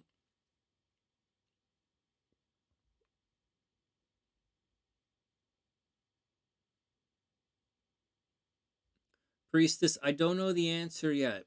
All right. When I know the answer, I'll let everybody know. But I have to finish my divorce first. But because I can't do anything until the divorce. I really can't. But I think going a little bit, I think New Orleans, maybe Texas, New Orleans and Texas is probably better than Florida, Atlanta, is what I think. It's gonna be a it'll be the energy will be completely different for you. All right, next, let's go check your buddy out.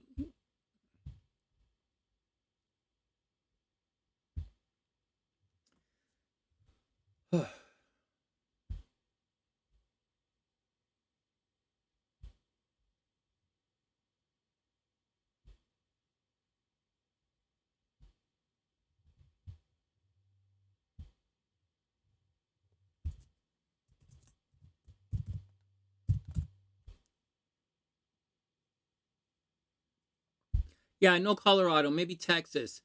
No. Texas. No, Texas. We have a lot of Sunnysiders in Texas. Annie H is there. Stephanie's in there. Heather's there. Well, she was there. Heather's probably still there. Like I know some girls in San Antonio. Oh, Heather's in San Antonio. So like a lot of people in Texas. The only thing is, I'm a I'm a 420 guy, and Texas is not a 420 place. And I'm a pretty chill guy, and I don't want to get any problems. So that's the deal. All right. So maybe we'll think about it. Down. We'll one step at a time. One step at a time. Rhode Island, possibly, but I don't want to beat around the snow anymore. All right. So Priestess's Guy. We're gonna do Priestess's Guy. We still have a couple more readings, right? It's Priestess. We're going to look at her guy. We're going to stalk her guy for a sec. And then Ishita, Ruhani, and SpiritBoss. Okay, but Priestess is up first. Okay, Priestess's BFF is January 14th.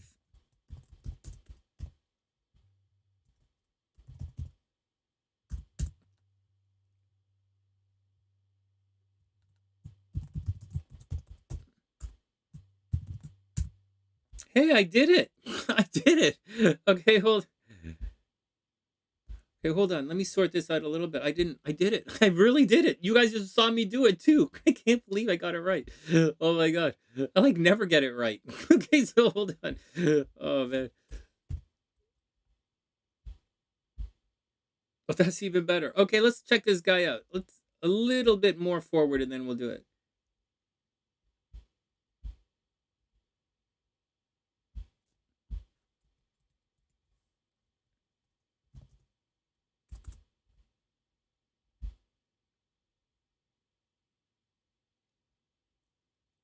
All right, Astro-Stalking, here we go.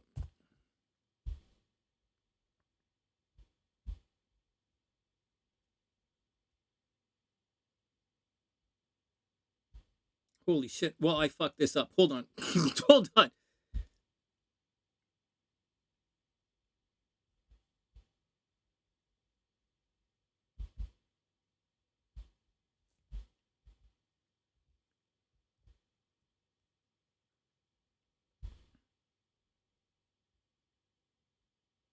Yeah, Priestess, I don't want to get drunk every day. I've been doing so much drinking in the last year. You know what? When I've been in Toronto and my parents are sick and everything, all that alcohol that I drank, I don't want to be drinking alcohol for the rest of my life. I prefer when I was in Vancouver all those years and not drinking booze. I prefer just smoking weed and not getting drunk all the time. I prefer it. And I just been drinking a lot. It's killing me. I don't like I like drinking. It's fun, but like I would prefer a life with, I would prefer less alcohol around. And not that I knocking anybody for drinking or anything. I just because I drinking a lot these days. But I really want to let it go and get on with life. All right, next.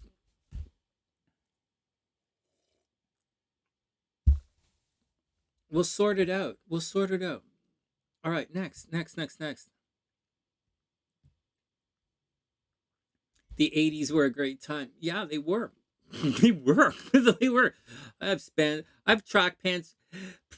Dr. P, I had track pants with zippers in them. So like zippers for style. Hey Leon, what's up? To drink hella water for a drug test. Oh my God. All right, next. We're looking at we're Astro-Stalking Priestess's guy's chart. Then we're gonna get on. All right, next. It was addicting to drink the water. Your skin looked great. Yeah, we gotta get back. I gotta get back to water. You're right, Leon. Actually, that was. You know what, Leon? I needed to hear that. I felt like I needed to hear that. Got to get back to the water. You're right. I kind of got back to the coffee. I should be getting back to the water. All right, here we go. So for Priestess's guy, he is born January 14th, 1987. I don't know his birth time. January 14th, 87 in San Juan. So we're putting the sun on the ascendant. So we're going to do most of this reading from the sun. You're gonna have 80s hair again? You'd be cute with 80s hair, Pam. You'd put like pink bows and shit, and you'd look cute with 80s hair. Okay, here we go. Time to get to work. So this guy, oh no, so priestess. Oh no, priestess. Oh no, priestess. Oh no. Ding, ding, ding, ding, ding, ding, ding, ding, priestess. This guy is hiding a secret. Whoa, priestess. Whoa, whoa, whoa, whoa, whoa. This guy. So this guy is a red flag. Priestess, red flag, red flag, red flag. First, he's born under a full moon.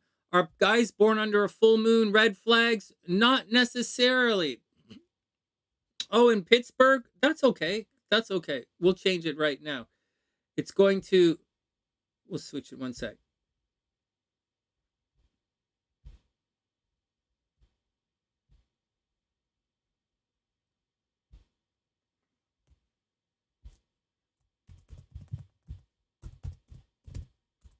Oh, shit. I wrote the wrong thing. Hold on. I wrote it in the wrong spot. I spelt it right, too. All right, I got you. Pittsburgh. Oh, shit. I got to change the time. One sec.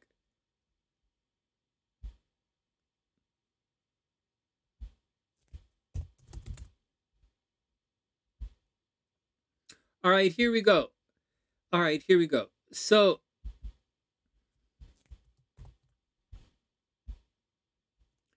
So this guy,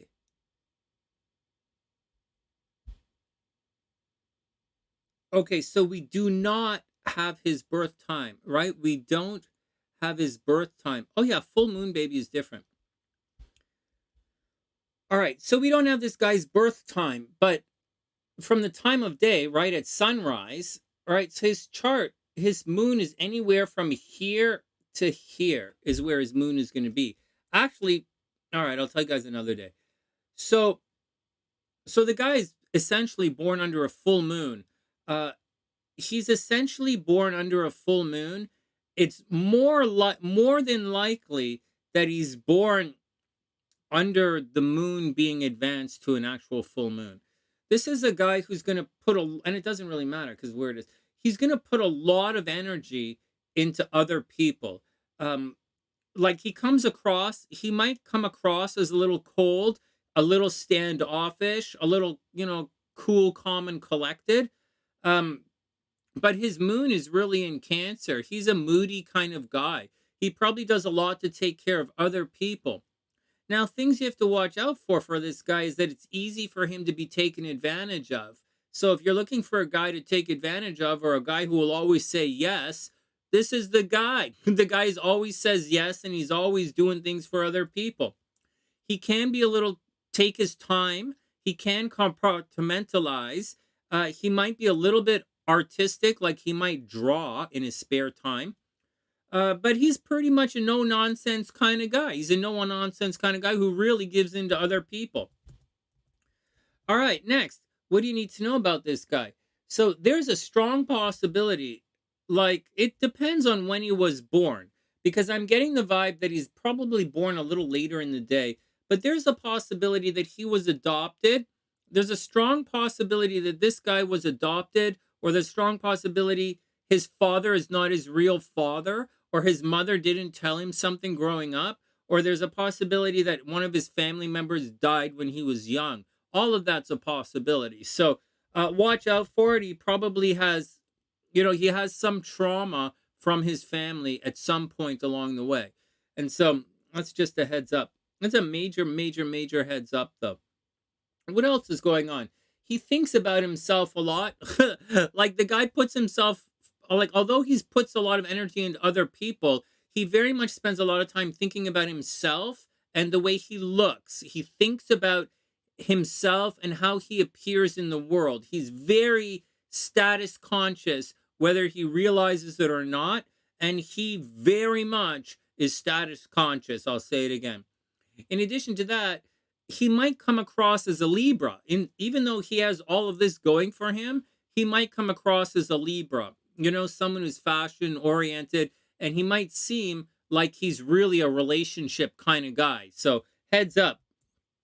Next, what else you need to know about this guy? He might, this guy might, he might be a little bit aggressive. He might have a bit of a temper, right? I mean, this isn't that close right now, but it is kind of an enchainment there. And so he might have a bit of a temper. He's definitely competitive. He might be a bit aggressive, and just watch out for it. There is a possibility that he actually does, like, this guy might, I don't know. I don't know. This isn't really set up properly. I would, you know, I, like,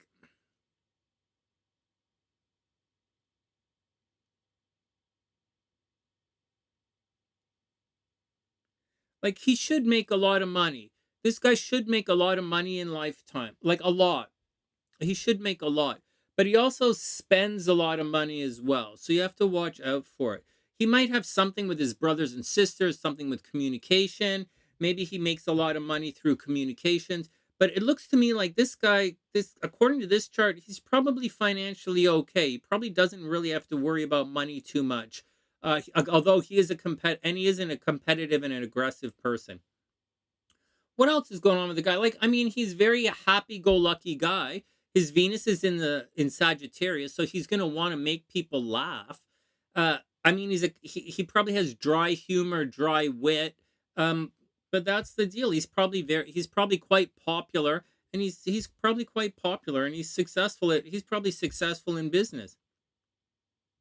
The guy seems pretty good. He seems like a nice guy. He seems like a hardworking kind of guy who goes after what he wants. The Although I do think there's a problem with his family and where he comes from. All right, next, let's see how you guys line up.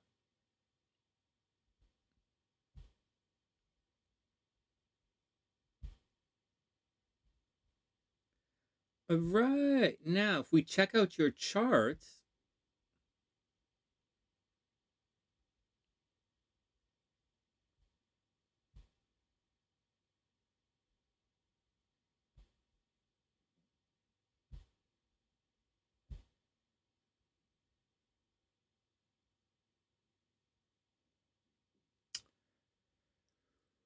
Well, so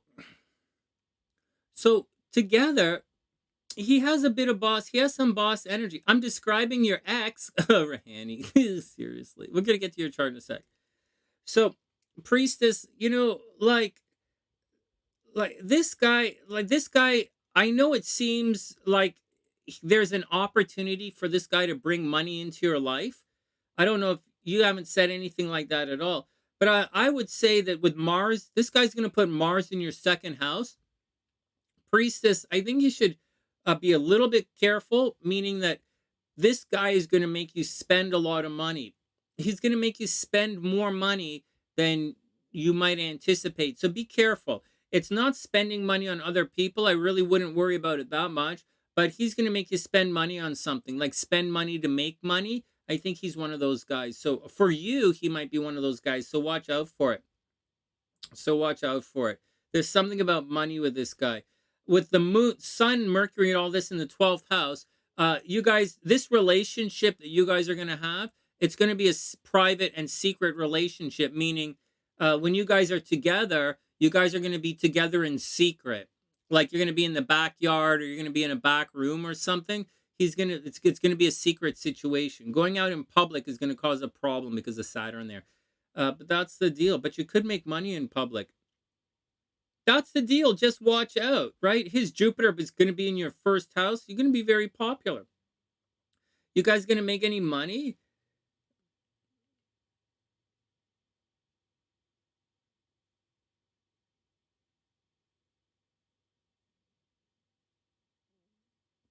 Yeah, I think you can make some money together. So, priestess, I do think you guys can make a lot of money together. So if you're doing something like that, I think it's go time. If you're looking for love, maybe, maybe, maybe, maybe. It depends on what you're looking for. This guy's going to want to take care of you right away. He's probably going to want to work with you or team up with you very quickly. Or you're going to want to team up with this guy and see him every day. That's what's going to happen. All right, next. Who is that? Who's anonymous? Well, you guys, I don't have. All right, next. Ishita's up. Ishita, you still there? Who is this? Anonymous.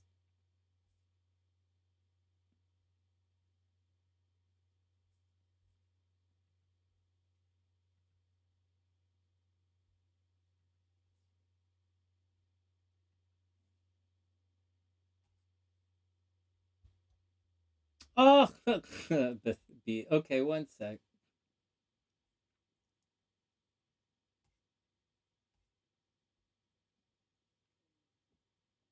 Danny, hold on.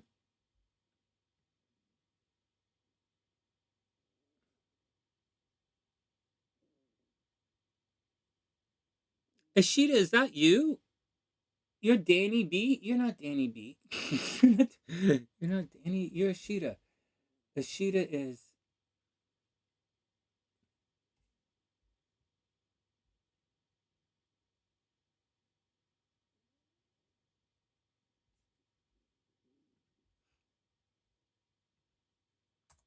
Danny, you're gonna be up after Spirit Girl, Spirit Boss. You're Danny? Ishita, how can you be Danny? All right, next.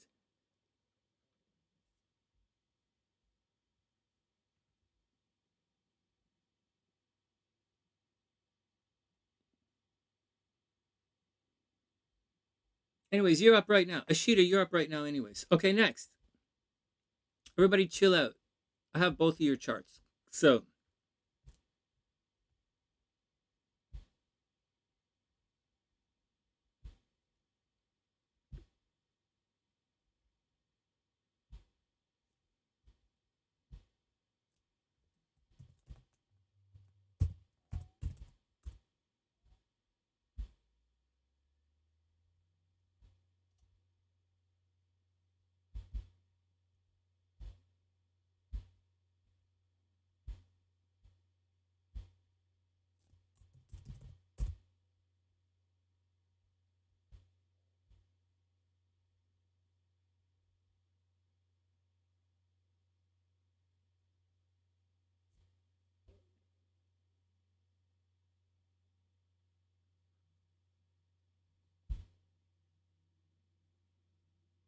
Ruhani.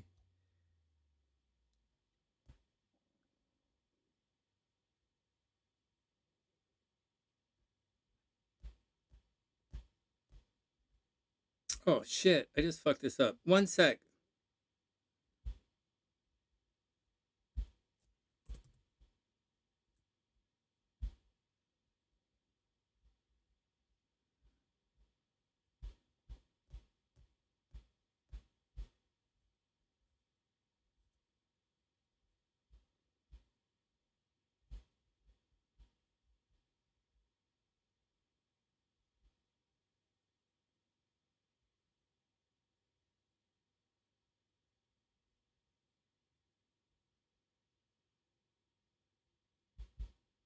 Oh shit.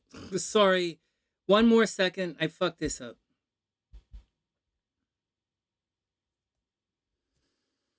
All right, next. Here we go. We're going to take a quick break. I'm going to run to the washroom. Danny, I have you on the list. I know your birthday. I have you right here. Happy birthday. So, all right, one sec. All right, one sec. And when we're back, Ishita's up when we come back. One sec. We're going to take a little break. Then it's Ishita, Ruhani, Spirit Boss, and Danny B.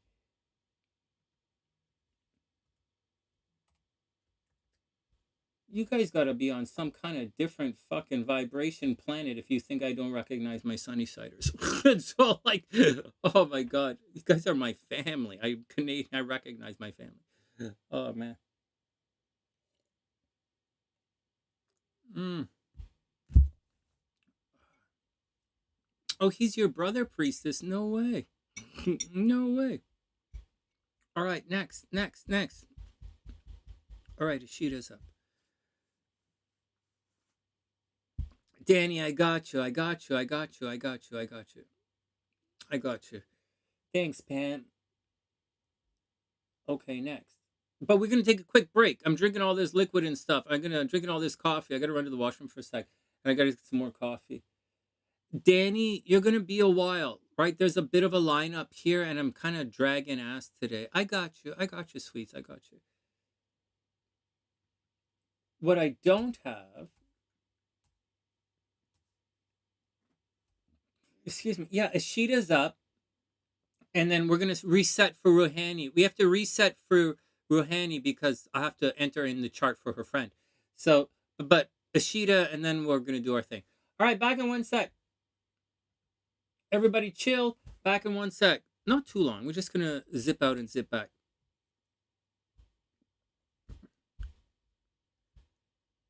Okay, one sec, one sec, one sec, one sec. All right, check, check, check. Back in a sec.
I don't get it, Leon. They put battery in your back. I don't get it.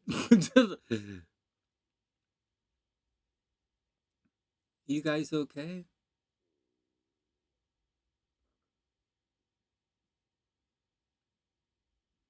Grown baby. Priestess, his moon is in Cancer. Priestess, his moon is in Cancer. Grown baby. Good. That's a good example.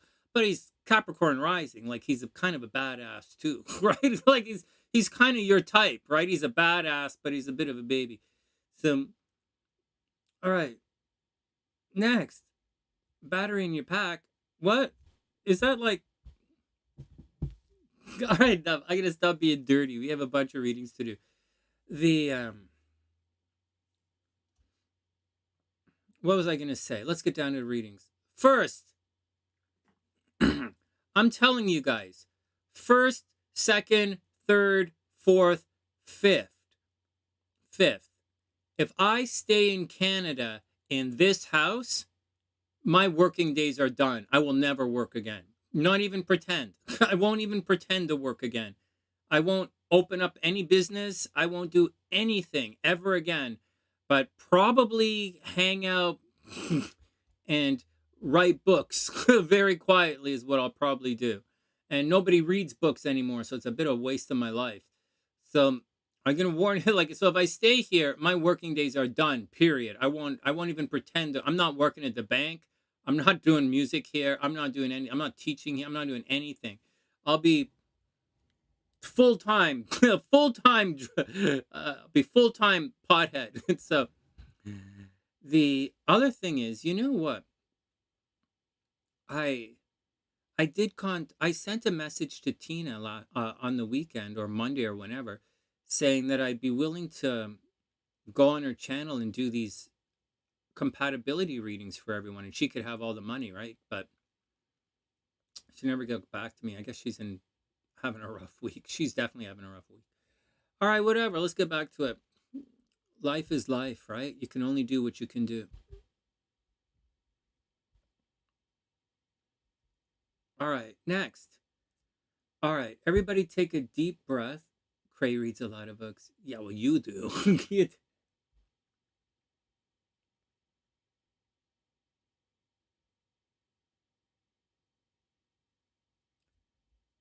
We'll take it one step at a time. We'll see what's up. Let's one step at a time. Okay, next. So where are we? Timestamp. It's Ishita is up. Ishita, you still in California? Where's Ishita's chart here? Ishita, are you in California? Ishita, are you over in India?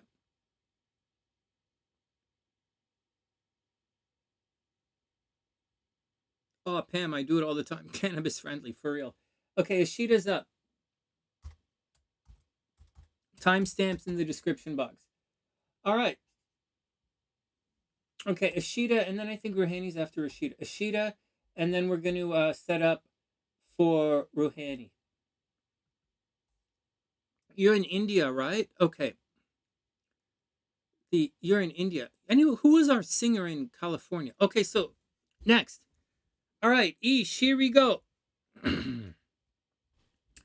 One sec. Timestamp in the description box, guys. Save the video so that you can always get back to it. This one will stay public.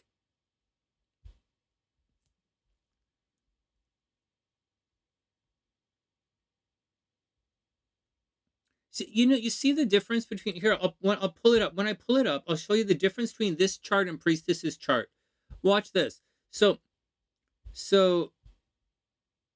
Ishita doesn't have a teeter-totter in her chart, but she has a heavy first house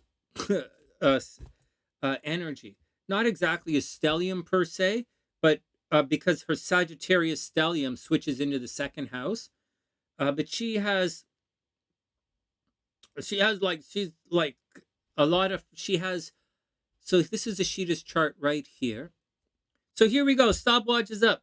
Ishita is November 30th, 1983, 5:20 a.m. in New Delhi, India. Right. So we'll look at the trends. Also, we'll check, just show you what's going on in your chart. So she has a really she has a lot of Sagittarius energy. So like that's a lot. Like I would imagine that she's like that would be someone who's like it's a lot. Like it's like her Mercury is there and her Jupiter and her Neptune. Like it's a lot, and she's it's intense, and it's so intense. It spreads over 2 signs, right? It's a lot. Oh yeah. Now in Vedic astrology, let me just take a moment here and explain the differences for like everybody kind of thing. She's right. Ishita's right. In Vedic astrology, this would look different, right? In Vedic astrology, this stuff here, that stuff, not that stuff, but this stuff from here to here, that stuff would be in Scorpio, right? So in Vedic astrology, a bunch of this stuff would be in Scorpio. So she wouldn't have a monster stellium in Sagittarius. But in Western astrology, she has a monster stellium in Sagittarius. A monster stellium. Whether it's Vedic astrology or it's Western astrology, it's going to be in the same spot, right? So her Sun and Uranus are still going to be in the first house. They're just going to be different signs. They're going to be colored differently. Okay, guys, everybody. So this is how it works. The aspects are going to be the same. All right, so she's still going to have Chiron in the 7th house, right? That equals problems in relationships, right? Chiron in the 7th house. There's always going to be problems in love. Maybe she doesn't even want to get married. There's going to be love. Hey, Ishita, this problem's in love. You're not a, you're an 83. Problems in love, Ishita. Like I told you this before, right? Maybe not getting, difficulty getting married. Maybe you don't want to get married. In addition to that, as we're just doing a little bit of a love thing, I'll tell you something, and I'm going to hook this in there so I don't forget. You get blamed a lot. Saturn in the 12th house. I might have said all this before, but Saturn in the 12th house means you get blamed for things you didn't do. It's not your fault. So you probably get blamed all the time, even though you didn't do anything. And that's like a real thing. So you got to roll with it forever. And so you got to roll with it. Now, this is not negative at all. Last year and the year before, especially 2 years ago, you would have gone through a big change in your life. Like maybe last year, the year before, big change, big transition. Now you're moving forward. You're out of this problem, or you should be, whether you realize it or not. But Saturn, right? So Saturn now is causing problems at home. So you have to watch out for problems with your parents, where you live. Maybe you're thinking about moving. There's a possibility that you're stuck at home as well. Like you're stuck. You can't really do anything about where you live or what's going on. Or maybe your parents are being very stubborn with you right now. Anyways, that's the deal. The home is probably taking up a lot of your energy. All right, but let's get back to it. So that's the deal. In addition to all of that, you do get into secret relationship. Like this chart is the chart. You got married late, right? Yeah, I can imagine that. Yeah, you got married late. This chart is the chart of someone who really does like everything for their partner, meaning Venus in the 12th house right there. That's the sign of someone who is a bit of a martyr, so to speak, especially in love. It's the type of person who gives everything to their partner, even though it hurts. It's the type of person who like devotes themselves to the partner and extends themselves and gives everything there is in love, and they don't always get it back, right? So you give more in love than you get back. So you're going to have to watch out for it for your entire life. You get into secret relationships. Guys have secret crushes on you. There is a lot of love in your life that you don't show everybody and that the world doesn't see. The world doesn't see how loving you are. In addition to that, okay, so that's like a thing, right? That's a thing. You're more than willing to go all the way extra far in love, and you're willing to suffer in love. And or suffer in relationships, and it's part of who you are. And you're more than willing to just go do it. So there you go. So there you go. You might have a problem right now with people behind the scenes attacking you, right? With the South Node there. We saw another chart earlier on today. One of Gina's friends had a chart, had this kind of situation that was happening as well. Scorpio risings are going through this situation. Scorpio risings are going through the situation where stuff happening behind the scenes are causing them problems, right? Scorpios have some hate. Scorpio risings specifically have haters behind the scenes. Scorpio risings are under attack. And this, so that's going on. Soon, Mars, within the next 2 weeks, Mars is going to enter in there, and it's going to plug up and address that attack that's been happening to you behind the scenes.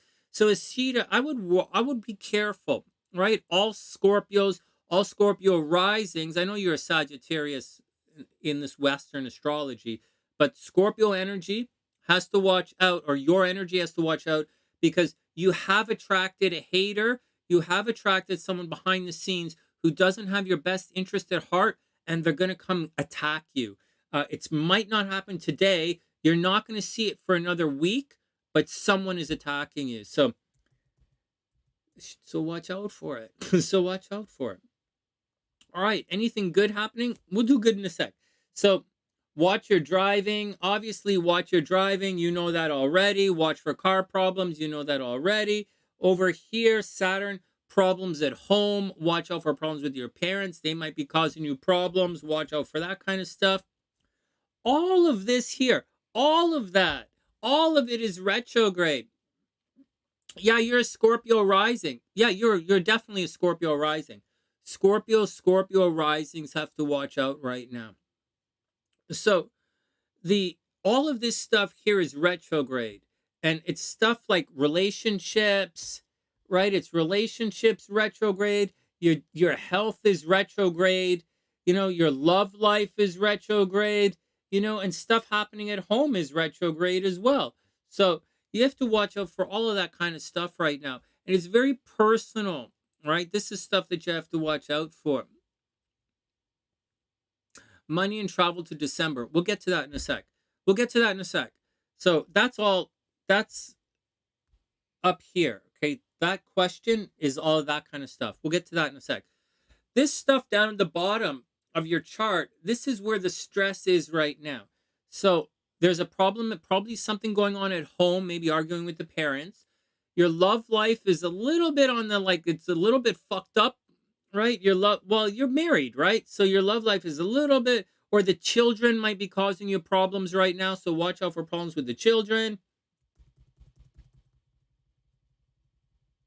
All right, enough of all of that stuff. We'll get to the good stuff. Before we get to the good stuff, let me double check your chart.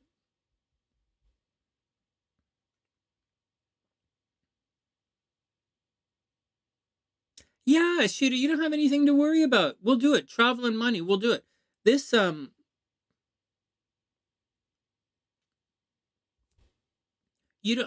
just to let you know, you guys know that I definitely make sure, the negative stuff. I don't see any major negative stuff happening to you, like major life transformations. I don't really see it. So you're good. So Ishita, you're really good. As far as now, we're going to look at money and travel in a sec.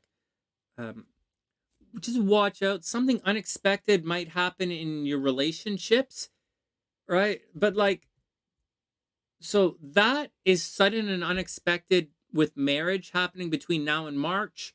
But I don't actually, and I could be wrong, but I don't actually see a divorce or anything like that. So I wouldn't stress anything out. And so I don't see divorce. I don't see loss of a job or anything like that.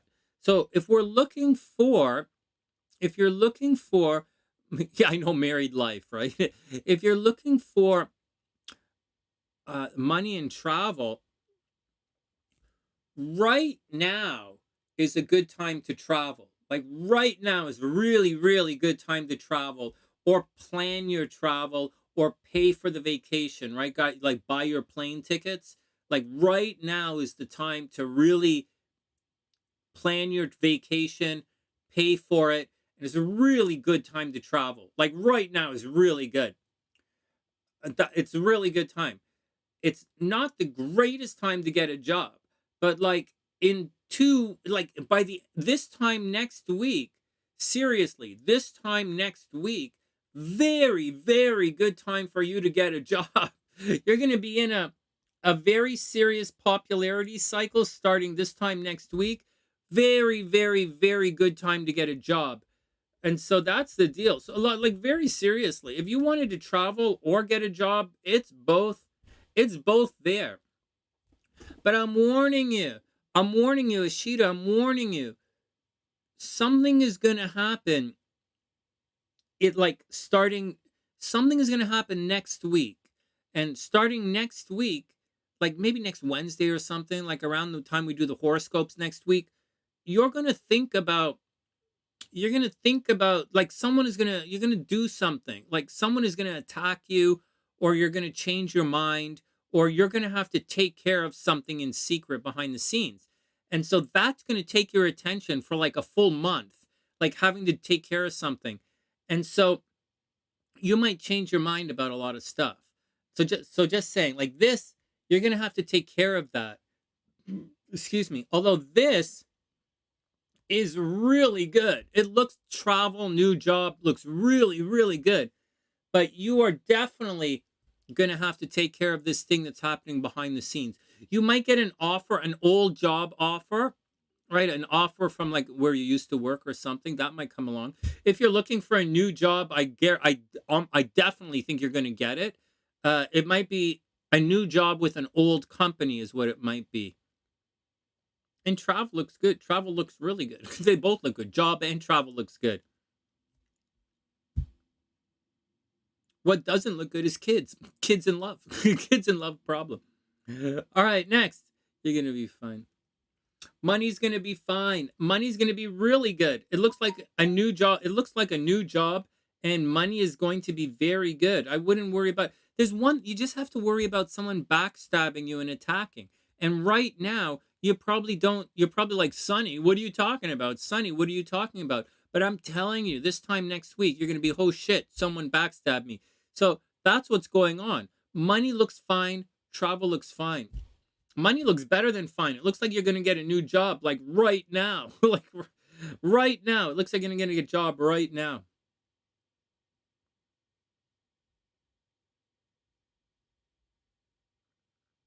I'll tell you something else, Ishita, before we move on. You should probably buy a lottery ticket as well. For all reality, this Venus is making a direct aspect to your Jupiter. You should probably buy a lottery ticket. All right, next.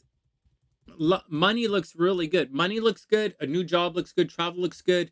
Relationships. All right, next. All right, Ishita, you are good. All right, next. Let me set up Ruhani here. One sec, guys.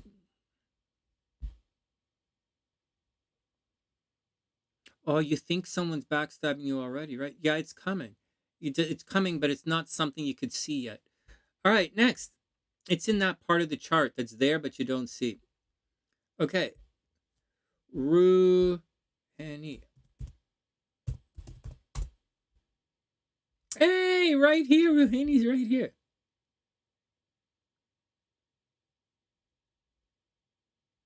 Oh my God, Ruhani, you're born in 1995? Are you really that young? Ruhani, did I screw this up? 1995? You're too young. I can't flirt with you. You're too young. You're like younger than my ex-wife. You're younger. You're too young to like go out with Priestess. Oh my God. Oh, you're waiting for the job offer to come through, Ishita? Oh yeah, man. You're going to be fine. You're going to be fine. Everything is going to be cool. Oh man. No wonder Ruhani is so horny all the time. No wonder she's so horny. She's so young. She's 1995. Oh man. But wait, I have to enter your friend up here.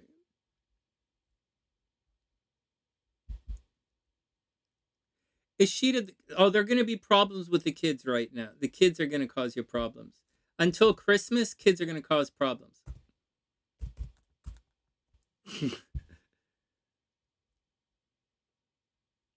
I know, Ruhani. I have your chart here.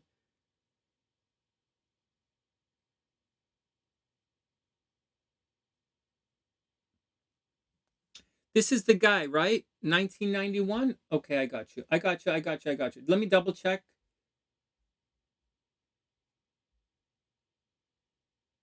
This is the guy, right? January, February, March, April, May, June. June 24th. Wow, this is a Cancer guy. You got this guy might work for you. Oh my God. You want to look at this guy? Okay, hold on. All right, Ruhani, we're gonna do this. I'm not gonna get jealous either, but like I might. Oh man, you guys know better than if you're gonna send me a chart. Are you gonna make me jealous? You guys got to be careful. Oh my God, he's in 1991. Is that a real year? Holy shit! I was in university in 1991. I was holy shit. I was in university. What else? 9:45 a.m. The internet was just beginning. The internet was just starting. 1991, 9:45 a.m.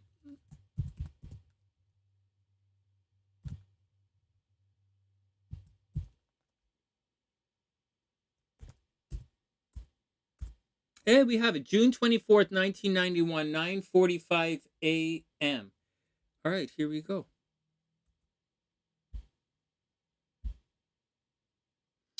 Holy jeez. See, this is one of those charts as well.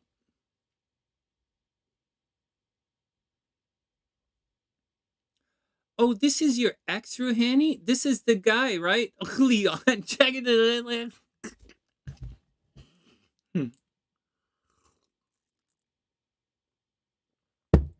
Leon is like, yeah, I've been watching Sonny long enough to know that if I'm gonna get Sonny to look at one of my guys, it better be a guy I'm not compatible with, or Sonny's gonna get fuck jealous.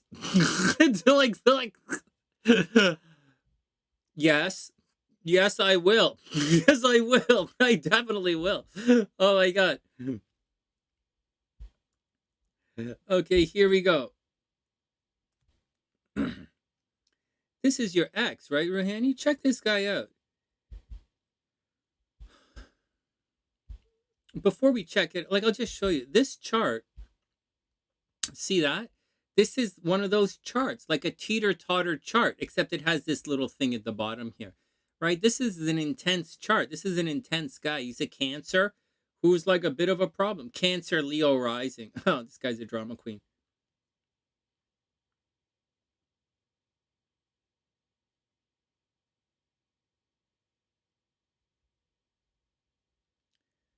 Wow, this is an interesting chart. Ruhani, this is an interesting chart. All right, here we go.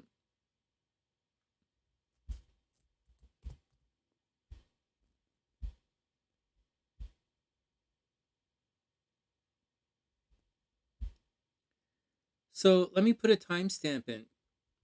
Oh yeah, this guy's a drama queen. So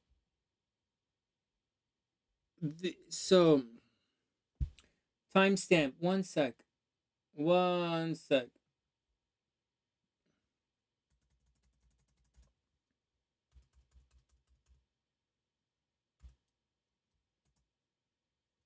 All right, guys. I'm just gonna let Spirit Girl and Danny. I'm gonna do your charts tomorrow before the horoscopes. If you guys are cool, I'll do your charts tomorrow before the horoscopes. Or if you guys come in late, I will do them whenever you come in for the horoscopes. But we'll do them tomorrow because I'm getting tired. And this is going to be a couple of minutes here. And so once again, for Danny, okay, Danny and Spirit Girl, I'm going to do your charts tomorrow because it's getting a little late here. Okay, but I have you in the description box.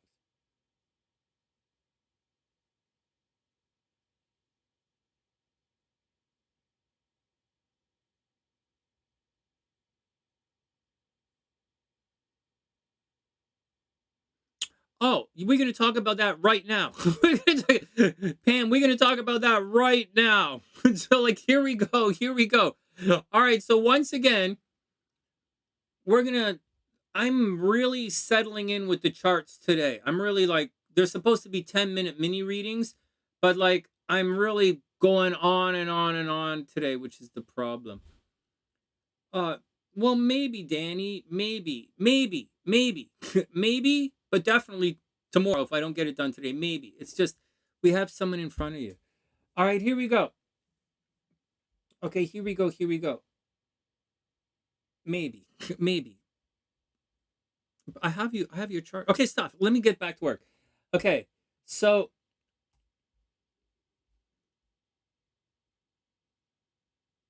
okay, Ruhani. So here we go, Ruhani. So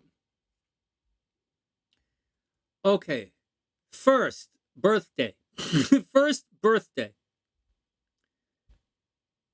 Ruhani's ex. I'm gonna change from BFF to X, right? Because like, but it's June 24th, 1991. That was a good summer. The Toronto Maple Leafs went really far in the hockey playoffs. I was here. I think the Blue Jays might have won in 1991. I don't know. Don't remember. The, weed was still illegal in Canada. In 1991, weed was illegal in Canada. It's legal now.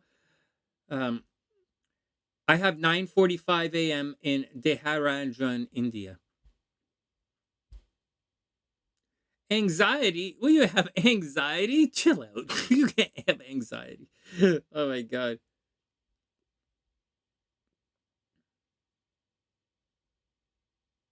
Oh, Pam, if I was staying in Canada, I would go out and buy a motorcycle today. There's a motorcycle I saw that I want. It's like a 2008, 2009 Gixxer 750. I really want it.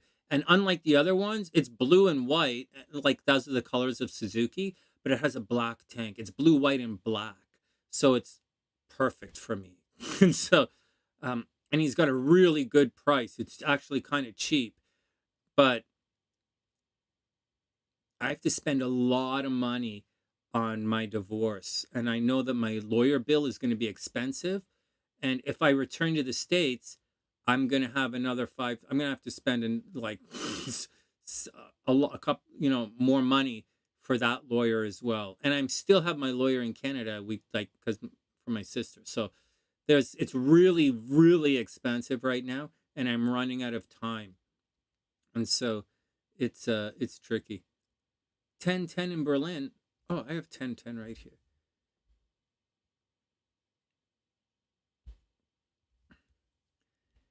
If I had a wish, I really want to return to the United States and live in a condo in either like New Orleans or Chicago. I want to buy a couple of duplexes in Florida. I want to help my friends who are in trouble. I just can't do anything right now. It's really frustrating to see people I know in trouble because I can't do anything to help them. It's really difficult. And so, but I don't want to be dragged into stupidness either. So I'm not going to allow myself to get dragged into stupidness. But for my 1010 wish, I really wish, I really wish I could help more. I'm doing the best I can. I'm doing the best I can, and it caused me a lot of pain. I hope everyone does okay.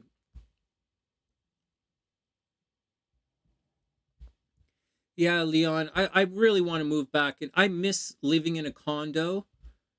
I miss walking everywhere. I'm driving everywhere here. I miss walking everywhere. I miss it. I miss it. The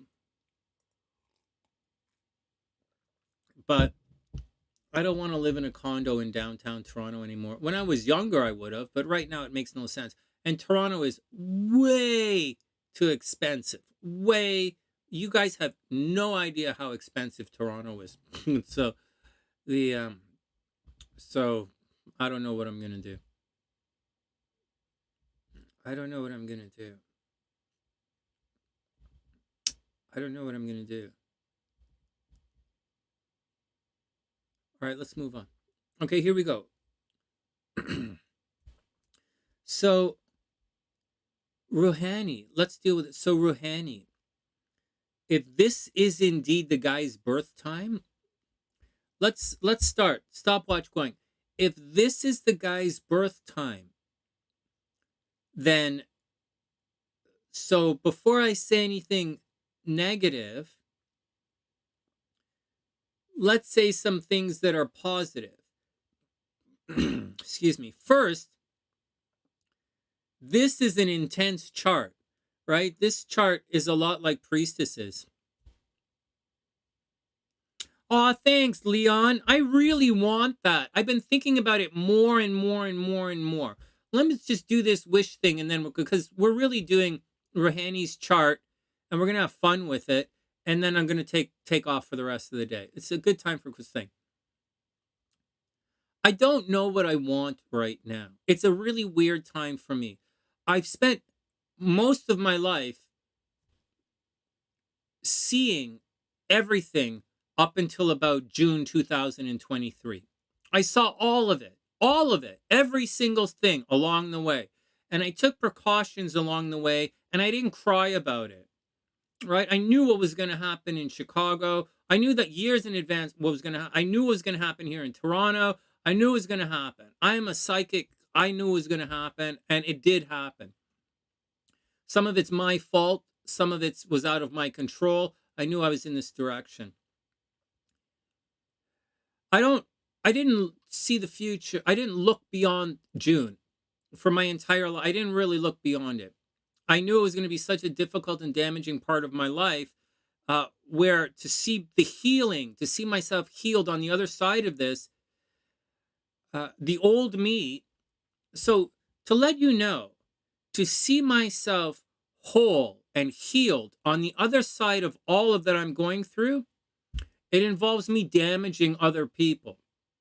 For me to arrive on the other side of this chaos with everything that belongs to me intact means I have to absolutely damage some other people, and I'm not willing to do that. I wasn't, and my father raised me differently. Well, my parents raised me differently. My father would say, "You're going to have to go damage those people." He would tell me to go do it. He would pat me on the shoulder, and he would say, "I know you don't want to do it, but you have to do it." He would say that to me. You have to do it. And I would go do it. But my mom would say no. My mom would say, "No, you don't cause any, no, don't do that." And she would tell my dad to stop. She would say, "Don't tell him to do that. Don't tell him to do that. My son isn't like that." She would say that. "My son's not like that, Sonny. Don't do that." And then I would come downstairs here, right? I would come downstairs and I would think about it. And then I'd go for a walk or I'd go for a run or something. And I would think about it. And I would find another way. Because that's what I do. I'm very, very good at finding other ways. And that's where I'm at right now. I'm looking for other ways. And I have found them. The problem is I don't know if I want to do that anymore. So I very much want to, live in a condo back in Chicago again. I really very much want to live in a condo in New Orleans. I very much don't know that I want to go back to work. I don't know if I want to go back to work. I don't know if I want to get into any kind of drama. I don't know if I want to live in where they have riots outside my front door. I don't know if I want to do that. I don't know if I want to go. I live in a place where they kids shoot each other at school. I don't know if I want that.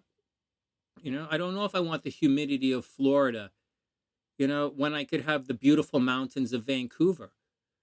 I don't know if I want to have, the stress of living in New Orleans.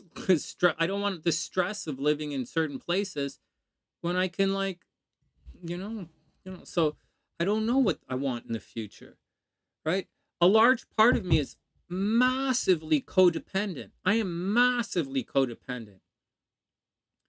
It's part of my core belief structure and I've said it religiously for as long as you guys have known me, that I say all this time, there is no point in crossing the finish line because there's nobody waiting for me at the finish line. And right now in life, for all that bullshit, I have to listen to you guys fucking lament all day long. You guys aren't even close to crossing any finish lines. I cross them all the fucking time. There's nobody waiting for me at no finish line. There's nobody waiting for me in Chicago. There's no one waiting for me in New Orleans. There's no one waiting for me if I make a fucking phone call to anyone in the world. I'm not in a rush, and I don't care. There's no one waiting for me. And so I don't really if it wasn't going to snow in a month, I would buy a motorcycle this weekend. So, next.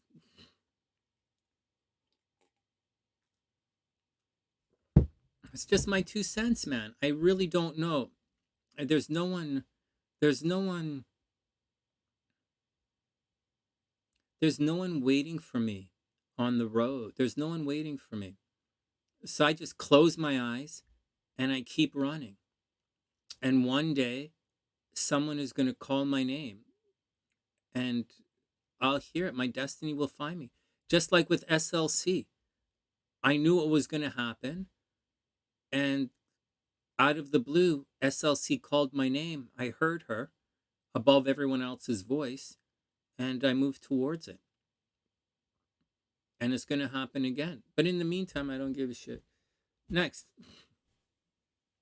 Kimberly's codependent and loving it. Yeah. All right. Next.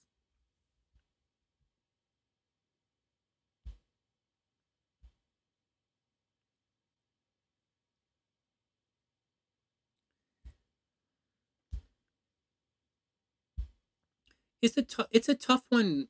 It's a tough one for me, guys. I'm a very goal-oriented person. Very, very, very goal-oriented person. And I don't really have... My sister said this to me. You know, SLC said this to me when I started driving the Mustang. I didn't want to drive my dad's car. And I wasn't. It's just sat here. And SLC said to me, she said, you know what? If that was your motorcycle, you would be driving it up and down the road, all over the place right now. She'd say, if that was your motorcycle, you'd be riding it like crazy. And I was like, you know, you're right. And so, so she was right. She's right. My ex knows me. And so,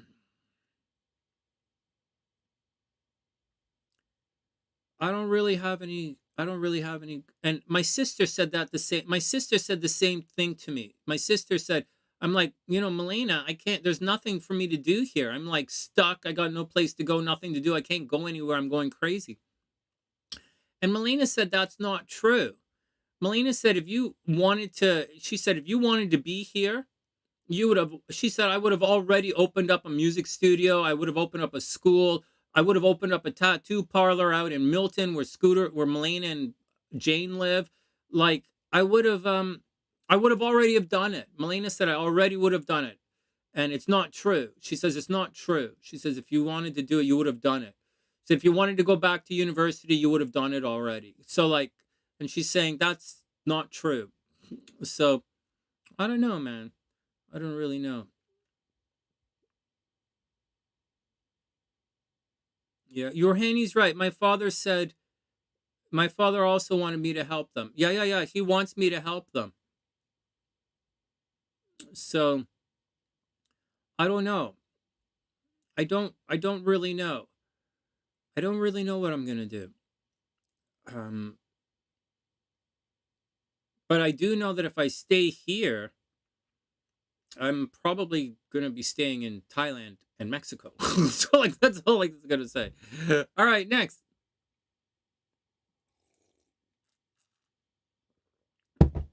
I can't even look in the future right now. Every time I look to the future, my life gets fucked up. So right now, looking to the future is fucking up my life. We'll just see how life plays out. All right, next. Okay, next. That's my 2 cents.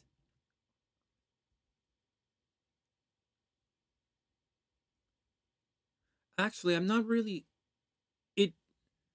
It really stresses me out, guys. It's why I'm one of the reasons I'm running so much. It really stresses me out. But I'll tell you guys the thing that's really bugging me today. I've been meditating. So like I have the music playing. I play for you guys. The thing that's really bothering me is that all my wives cheat on me because I'm boring. So, I thought women wanted guys who are because I could go out every night of the week in a different country, quite literally, and I don't. I stay home. I just don't fucking get it. I have no idea what you women want. No idea. But you're not fucking getting it from me. Next. So, next.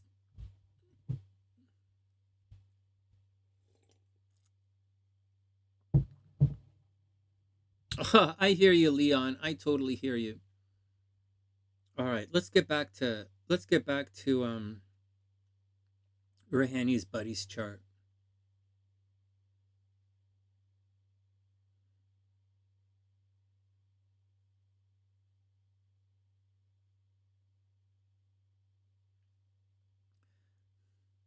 You know, Pam, maybe I'm not supposed to be in a relationship. You know, maybe it's not the best thing for me. You know, maybe it's not the best. You know, maybe it's best that I stay single and ride my motorcycle for a while. You know, maybe that's the best. Maybe that's the best for everybody. You know, maybe that's the best. So I'm just taking it easy. I don't have anything to give to anybody. And I'm not going to. So there we go. Although I'm going to the motorcycle thing on Saturday. Ruahani's ex. All right, ex. Hold on, you guys. All right, hold on.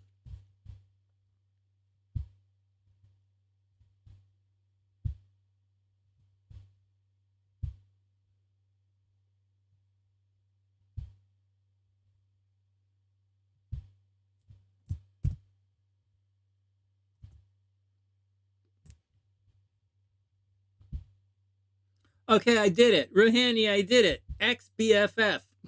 Ex.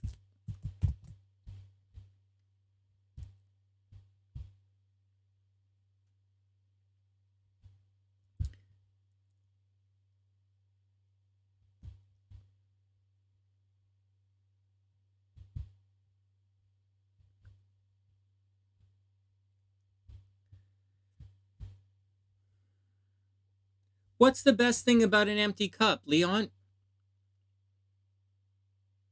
The best thing about an empty cup, it's easy to pack. Dafook? What do you mean Dafook? What do you mean Dafook? Ruahani, take it easy. What's the best thing about an empty cup? Wait. Oh, wait. I didn't. Captain, then I took the best work vacation and skinny dipping. Ooh, I like that. Is that the best part of an empty cup? Skinny dipping? Okay, stop it. If I think about fucking Leon skinny dipping, I'm not going to be able to stand up in front of the camera. It's like, why would you say that?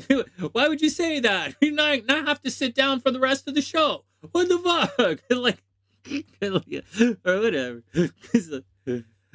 Oh, it's all going to be cool, Pam. It's all going to be cool. As long as I don't do it again, it's going to be okay. Okay, guys, here we go.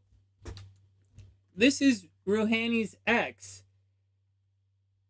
What do you guys see in what major... Hold on, let's redo the timestamp, right? Oh, excuse me. What so this is an intense chart, right? Like, this is intense, and this guy is intense on partners too. Oh no, cool. No, we're gonna do this and take a break. So this is a really intense chart, and it's an intense chart on partners as well, right? The guy is over here, and his partners are over here, right? This is intense. This is an intense chart.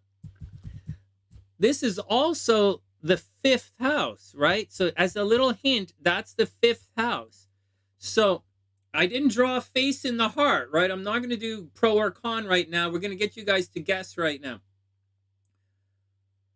What is the problem with this chart? If I were to say, now I'm having difficulty asking you guys the question, but you guys totally know the answer. And watch how I'm speaking. I'm talking like this, I'm pointing, and I'm saying blah, blah, blah, because I know you know the answer, and I know I'm just poorly phrasing the question. What is the red flag about this chart? Okay, this chart has a major red flag. What is the red flag in this guy's chart? Leon said, you're just waiting to be filled in the best way. Oh, thanks, Leon. Yeah, I know. I'm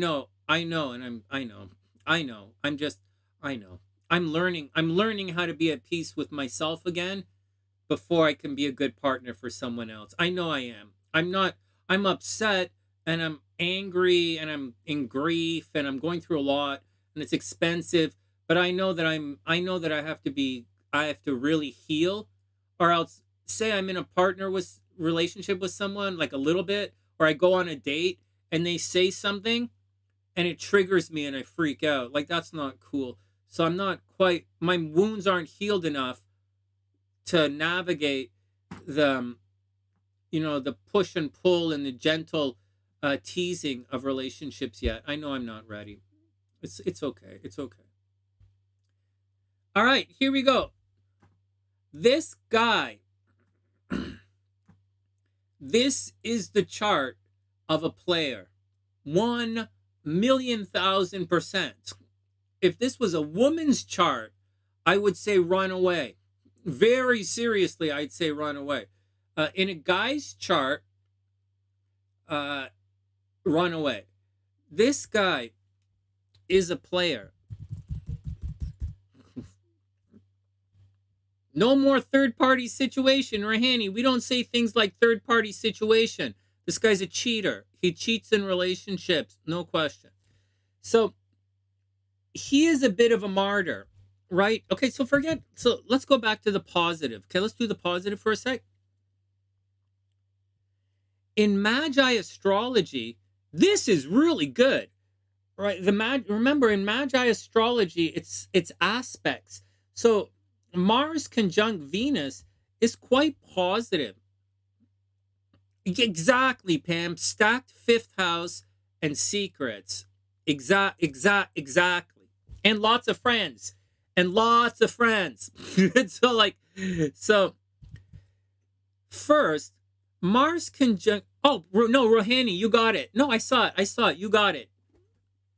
No, I saw it. Cheating in relationships.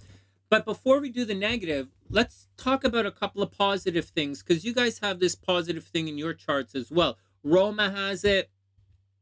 Kimberly has it. A number of you guys have it.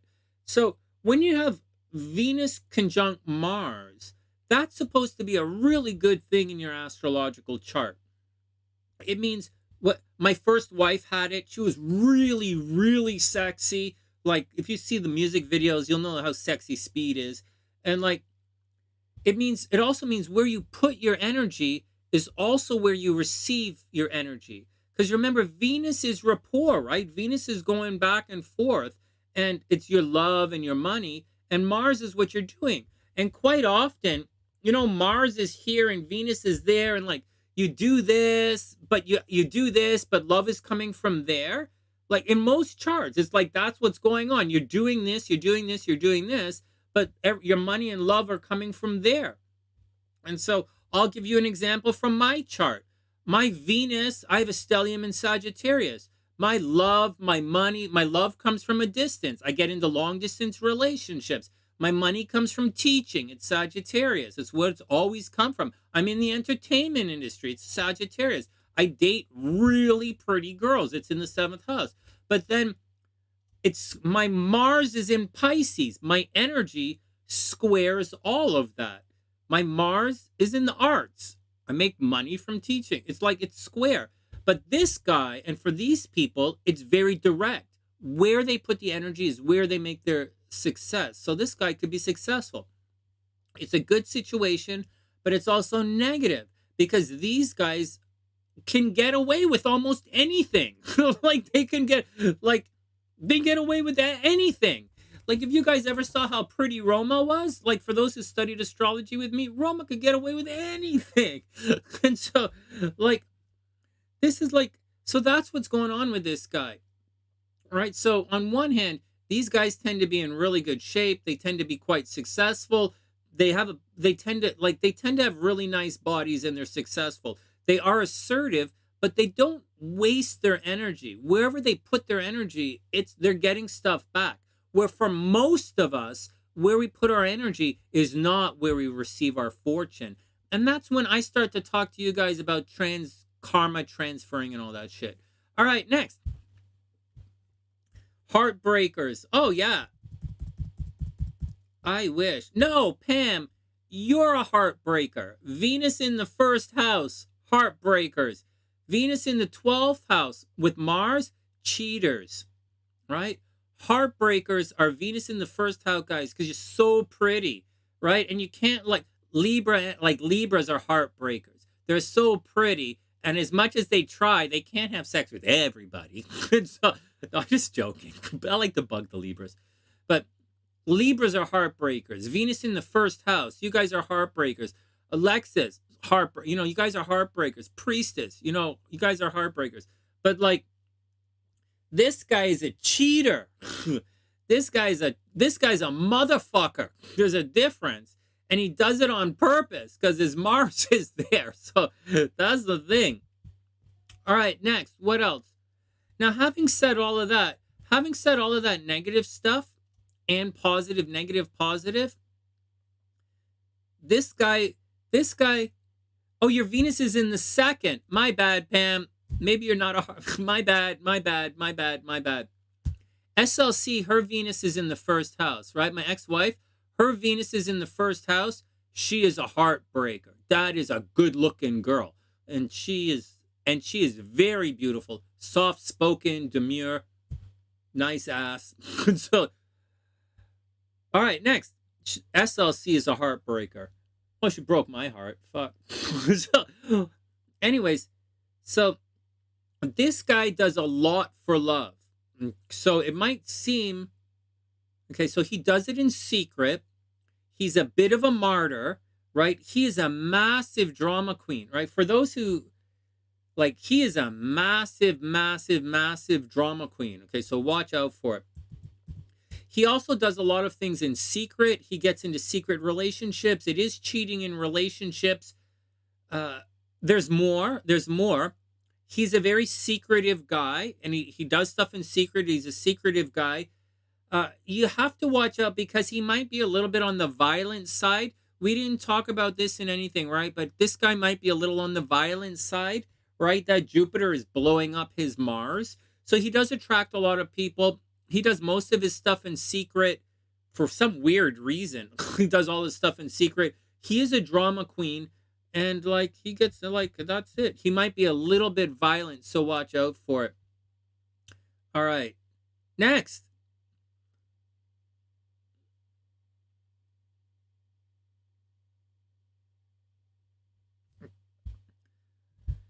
So for Leon's saying with Venus in Sag and Mars in Pisces, would I get along with the opposite sex having a Pisces moon in the 9th house? Yeah, I get along with everything to do with Pisces. I get along with everything to do with Pisces. I've never dated a Pisces in my lifetime, but I been on dates with them, and the problem with me and Pisces, the relationship between myself and Pisces energy, is that I don't like help. I'm a Scorpio, and I'm a gifted Scorpio, and I might be borderline retarded. So, although I'm gifted, and I come across as borderline retarded, and I don't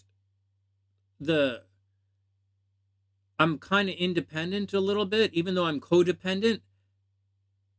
And Pisces notice my wounds, but as a Scorpio with all that energy, I kind of try and hide my wounds, and I don't like to show them. You know, Scorpio energy is I don't need your help. Scorpio energy is I will take care of you. I don't need any help. And Pisces wants to help. And so I have trouble like that sometimes. So sometimes it's trouble. And that's the problem sometimes. But I really like my Pisces. I think. I don't really know, but I think.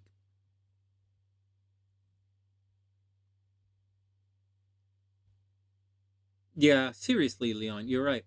All right, let's get back to the chart.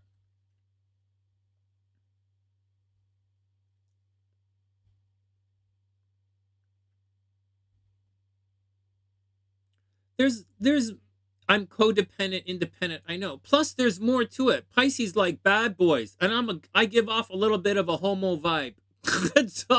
so there you go, you know. All right, next.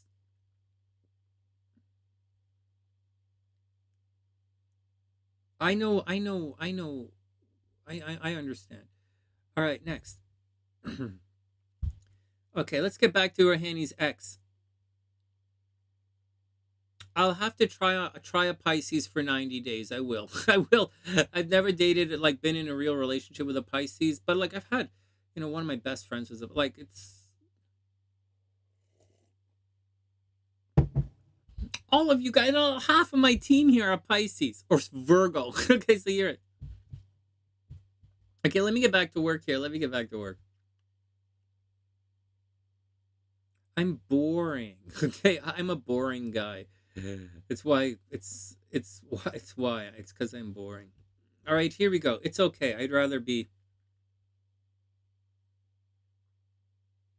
If you guys want to go sit in the audience, go the fuck ahead. I'm going backstage. Like, I don't give a shit. I watch magic shows from the side of the fucking stage. I'm the love hypnotist. I'm on stage. I'm standing in the wings. Next, let's get back to work. 80 days, let her go. Don't hold on too tight. Okay, next. What's up, Ruhani?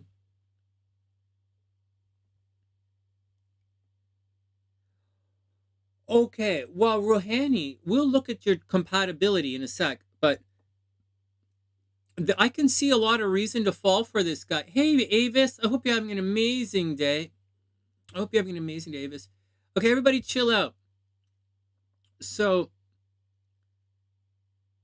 we already know this guy can be highly seductive. He's very secretive. He thinks about himself a lot. Believe it or not, he thinks about himself a lot. That's funny. But and he's very romantic. He's not only romantic, but his north node is in the 5th house. Like, this guy probably pulls chicks. Like, he's romantic. He's not like a player who doesn't pull chicks. You know, he's not like one of those guys. He's a player who pulls chicks. Like, this guy can get girls. This guy he's actually good with girls. So, like, he's just secretive. Ruhani, this guy is secretive. Like, super secretive. And I think, not to make it weird or anything, but I think he's a little bit of a predator. Not to be weird or anything, like, he's kind of like stalkish. So he's stalkerish. Watch out for it. All right, next. What else is going on with this guy? He might be a bad driver. Holy shit.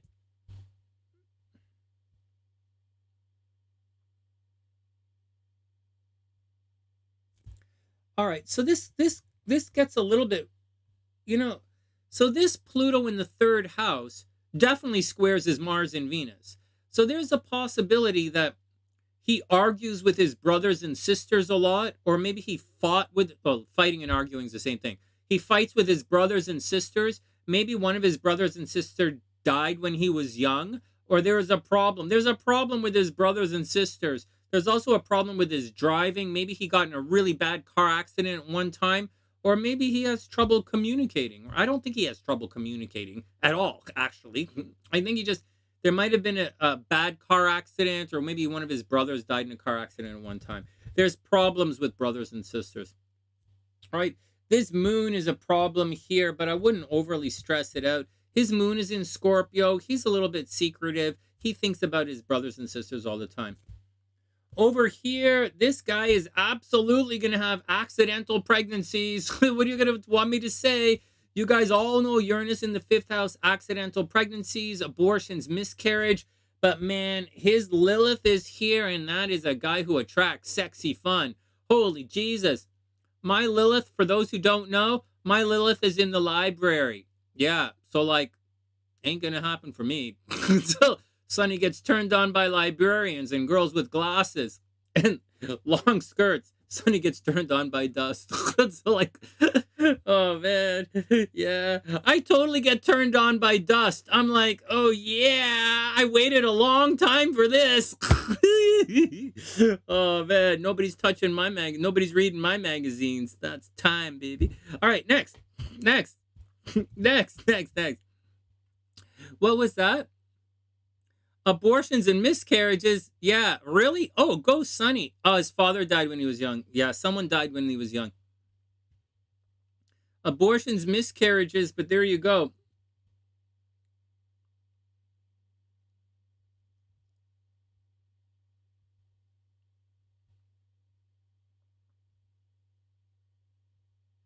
This guy's about as snake as it gets, man. This guy's about as snake as it gets. It really is. But this guy's about as snake as it gets. Hey, Ruhani, this guy's about as snake. That's why I write books. Yeah, well, you know, Pam. Oh, it's 4:44. We've been on 4:44. We're going to do compatibility in a sec. You know, he sounds like pleasure. Priestess, this guy is like, look at this guy is a sneaky motherfucker. He is a sneaky motherfucker. You watch out for this. You watch out for this guy. No, Ruhani, you stay away from this guy. This guy is not for you. You're tender. You're like, this guy is not for you. This guy is a seasoned hardcore player, and he's a drama queen. Stay away.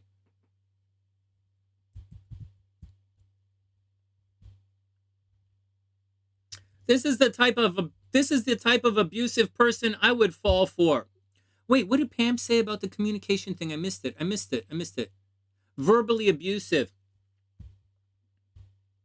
Is he verbally abusive? Yes. Yes, he is verbally abusive. Yes. Mercury is in that side of the sun. He verbally abusive. Mercury on the other side of the sun, he probably keeps his to himself. He probably doesn't speak. But on that side of the sun, verbally abusive.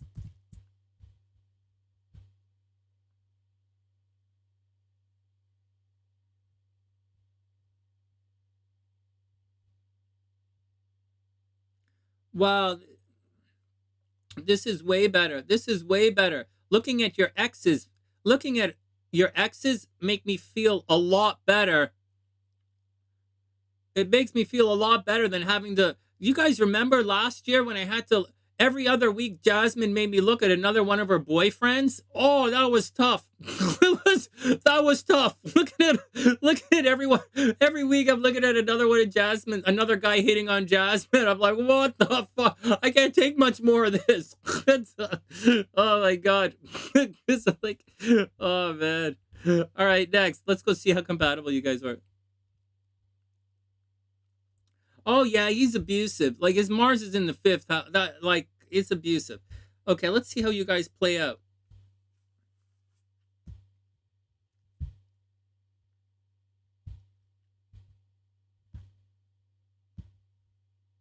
Holy shit, we looked at a lot of charts today. Ishita, wait, Danny is tomorrow. Who's tomorrow? One sec. Danny and Spirit Girl. All right, you guys are both going to be here. Okay. You feel called out. What did I say about you? What did I say? Hold on. What did I say? I'm not calling you out. Why would I call you out? You're a sexy brainer. You're a sunny sider. You're supposed to be here.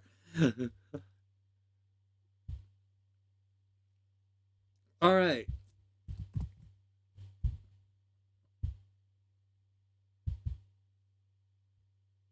Oh my God, Ruhani, you really like this guy. Okay.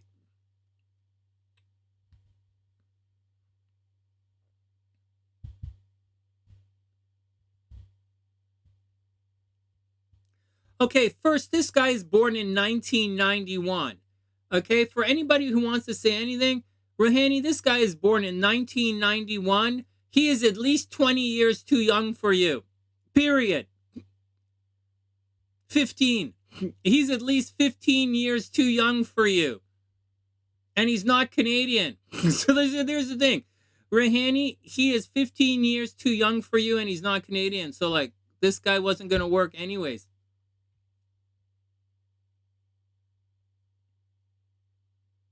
You did 30 compatibility readings in the same guy 3 times? Holy fuck, Pam, that's nothing. I do nonstop compatibility readings all by myself. And I do them in Vedic, Western. I have this Chinese astrology thing I do. Like, what the fuck? I'm so fucked up right now. But you guys are right. You guys helping me through this. You guys are making it so that I don't get myself into trouble. And you guys have been really good at making sure I don't jump into more relationships with people. Oh, 444. Spirit Girl, I missed it. Hey, Spirit Girl, I'm going to do your reading tomorrow. I'm going to come offline after I finish Ruhani here. Okay. Okay. Are we all together? We're in different times, right? I can see we're in different times in the video. Some of us are lagging and some of us are moving forward. Okay. All right. So,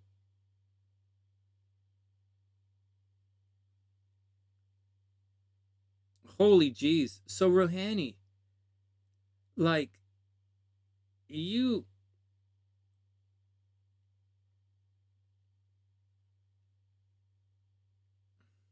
Oh. Okay, so this is a difficult one for you to let go of. This guy... Okay, so... You guys... So there's obsession in this relationship. Thanks, Spirit Girl. I didn't realize you were still here. Before the horoscopes at noon tomorrow. But if you come on during the horoscopes, once I see you, we'll stop the horoscopes and I'll do your reading. Okay.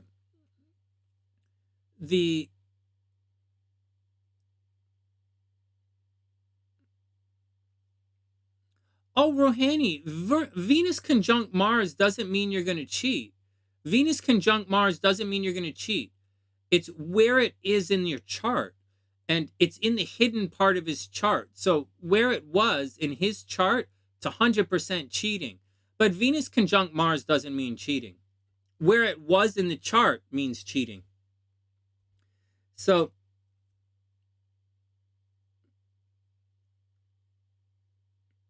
all right. So in your chart,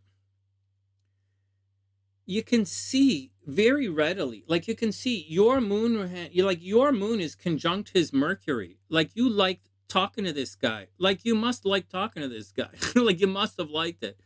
And because your moon is right there. Anything else around 10 degrees? Yeah, your moon is like your moon kind of like you kind of lock in with this guy a little bit, you know, like you have a, like this is an inconjunct, right? Like that's an inconjunct, but you kind of have a moon Venus thing going on. Like you kind of hook in with this guy a little bit.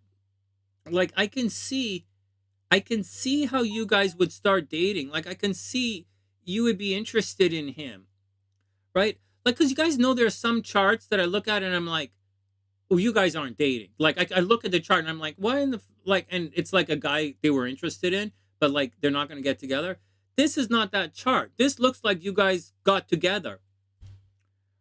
You know, because it looks like you guys got together, and it looks like you liked him. It looks like you did like him. It also looks like the It looks like you liked him. Like you like talking to him. And he really kind of brought you out of your shell. I believe he brought you out of your shell. But did he like you? Oh my God. 29 degrees Scorpio. So this is the obsession right here, right? That's the obsession. That's a massive obsession. There's also like he won't let you go, right? The moon won't let go of Pluto. And Pluto stresses out the moon. I believe that you caused a lot, like you really stressed, like he probably has a love-hate relationship with you.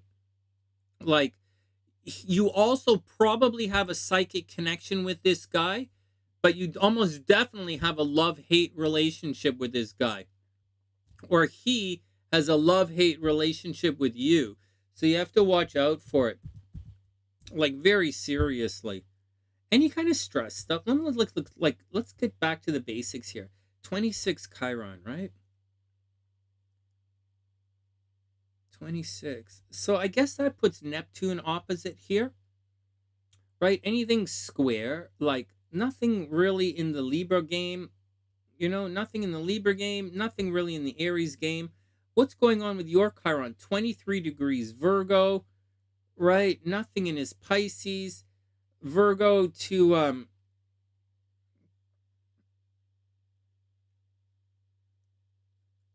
I guess Gemini. There's not really anything going on in Gemini. And there's not really anything going on in Sagittarius for this guy. So not really any major wounds or anything. I just get this vibe that there's obsession in the relationship, but it's not, the guy himself isn't the greatest guy to be around. Like, but I can see connections. Like your Mars, like Ruhani, your Mars is right into this guy. Like I imagine you talking to this guy, like when you talk to this guy, you might feel like this guy knows everything, or like he's really cool. And like your energy is in Leo. You're loud and proud and dramatic as well. So like this whole thing, like the vibe works. Yeah, you blocked him everywhere. Hey, Mike, hope you're having an amazing day. Like the vibe works. The problem is he's a fucking player. He's an absolute fucking player. That's what the problem is, right? That's what the problem is. He's like, he seems like I can clearly see you attracted to this guy, but he's a fucking player. So you have to watch out for it. You know, that's the deal with this guy. And you don't have enough connection in the chart to overcome some of the bullshit. Like your sun is at 20 degrees, but his moon is at 30 degrees, right? 29. That's not really good enough. You know, so like it's good, but it's not good enough. Right? Like you have more. So Ruhani, you guys have more obsession in the chart than you do love. Okay? More obsession than love. And there you go. It's more love hate as opposed to love love. And there you go. There you go. Tell you his future. Sure. Sure, I'll tell you his future right now.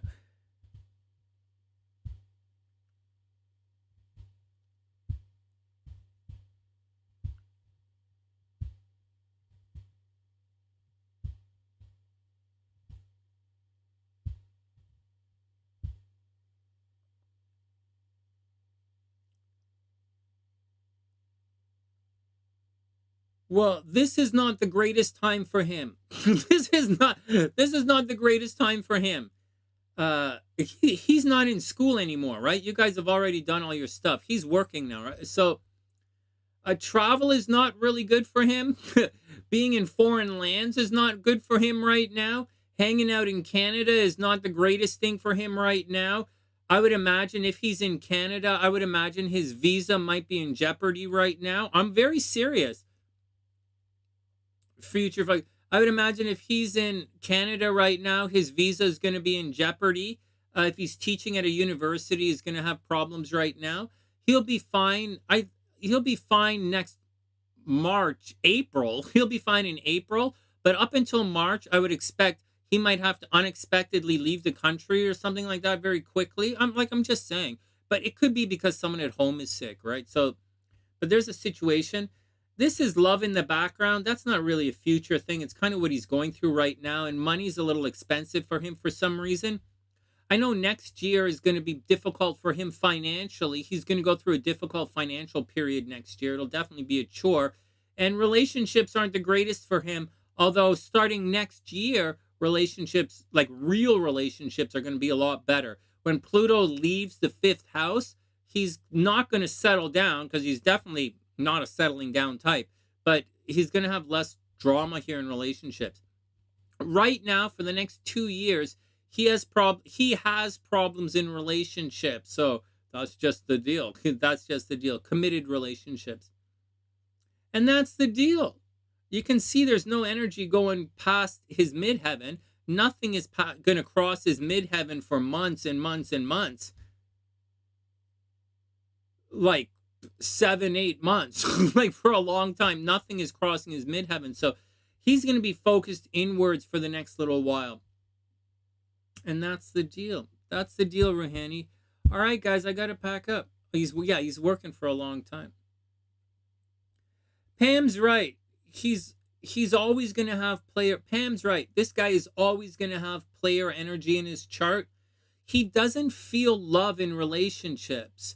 So he's a little bit on the psychotic side. He doesn't feel love in relationships. So he's going to have this forever. So he's always going to be a player. He's always going to have breakup energy. He's always going to be a cheater. And I think that's a lock. Or so I wouldn't even begin to come. But you guys have obsession in your relationship. So I'm not going to say, I'm not gonna bullshit you. I have this in my chart with SLC. I know what it is. So, that's the deal. All right, guys, that's the action. 5 hours. Holy crap, Ola. No horoscopes today. So this will stay up. I'll change the thumbnail, and I'll be back on tomorrow. We'll do the horoscopes tomorrow. And we'll get a couple more readings in tomorrow. His fiance is a Libra moon with Cancer sun. Holy shit. Oh my God, that sounds like my ex. My ex is a Libra moon, Cancer sun. But she's beautiful. Yeah, I don't know. A Libra moon. This guy has his Mars and Venus. When you put someone's Mars conjunct the moon in synastry, I don't know if it's the greatest thing. Leon was asking about that earlier, and I sort of brushed over it a little bit. I don't know that it's the greatest thing in synastry horoscopes because it might be too aggressive with someone's moon. But it's a lot of sexy fun at the same time. So we'll talk about that in another day. All right, Ginger, have an amazing, amazing day. Thank you for everything, Gingie. Have a super amazing day. All right, Ruhani, I got to book off. This guy's okay. The Venus in this guy with his girl, they're similar. They're very similar.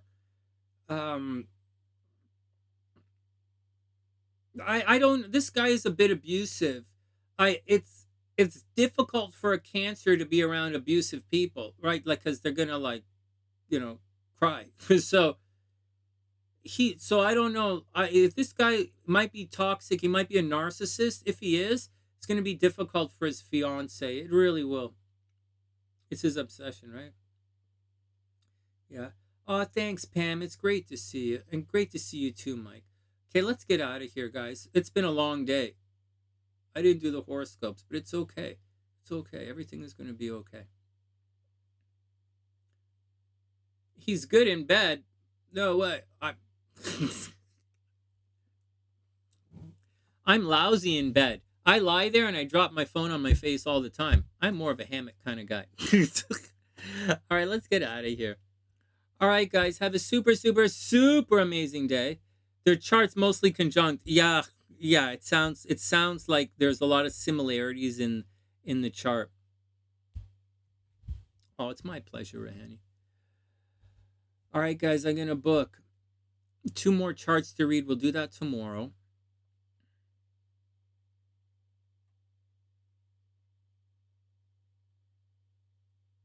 You guys kept me from getting super depressed. That's okay. I gotta go to Humbertown and buy some eggs. I'm all out of eggs. Humbertown's fucking expensive, man. I can't afford to shop there. So I don't really want to drive. Do I have any weed? Do I have to go to the weed store? So, all right, everybody be cool. I'm gonna just walk to Humbertown. We'll get there, Cray. Not too long. Tomorrow before there's room there'll be room tomorrow. I have 2 readings scheduled for tomorrow, right? But they're not going to be long readings. These were long readings today, right? Like when Gina asks questions, Gina's readings tend to be long, and some of your and then Anne asked about relocation. That's a long one. Priestess asked about relocation. That's a long reading. And then we did a couple of compatibility things. So these were long readings today. But tomorrow they're not going to be long readings. They're just, transits. So transits and the horoscopes. Plus, I'll probably mix them into horoscopes to make them get done. All right. He's super intelligent means fuck all. I'm weak in the zipper. I'm weak in the zipper. What are you to do? All right, everybody chill out.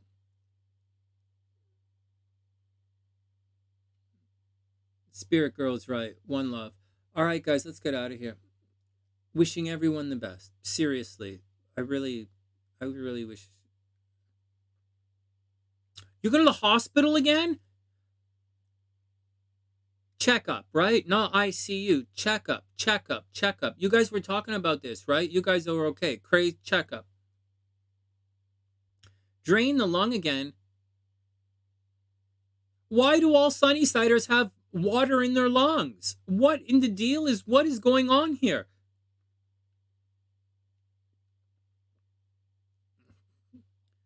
Hey, Tien, what's up? Hey, Tien, I'm just about to book off in like 15 seconds, which for me is like 20 minutes. It's great to see you, Tien. Thanks for everything you're doing. Thanks for supporting Tina. I appreciate it. And, I wish everyone the best. All right, we were just astro-stalking. I didn't do any horoscopes. We spent the afternoon astro-stalking, which is kind of fun. All right, let's get out of here. Hey, so guys, I might set the video. I'll just change the thumbnails and stuff. All right, let's get out of here. All right, guys, wishing everyone the best. Have an amazing, amazing day. Be awesome, guys. Remember, it's always a beautiful day to be beautiful. But it is together that does make it a beautiful day. I do wish everyone the best. Hey, Mama K, what's up? Mama Karina. You had mucus on your lungs as well. Wow, what the fudge? It'll be okay. Oh, thanks, Cray. All right, let's get out of here. All right, guys, let's get out of here. From TheSunnySide.net, I'm Sonny, wishing everyone the best of a beautiful day. Good luck, guys. Have an amazing, amazing night. And I'll see you guys tomorrow. We'll finish up the readings and we'll do the horoscopes. All right, have a great day, guys, and I'll see you soon.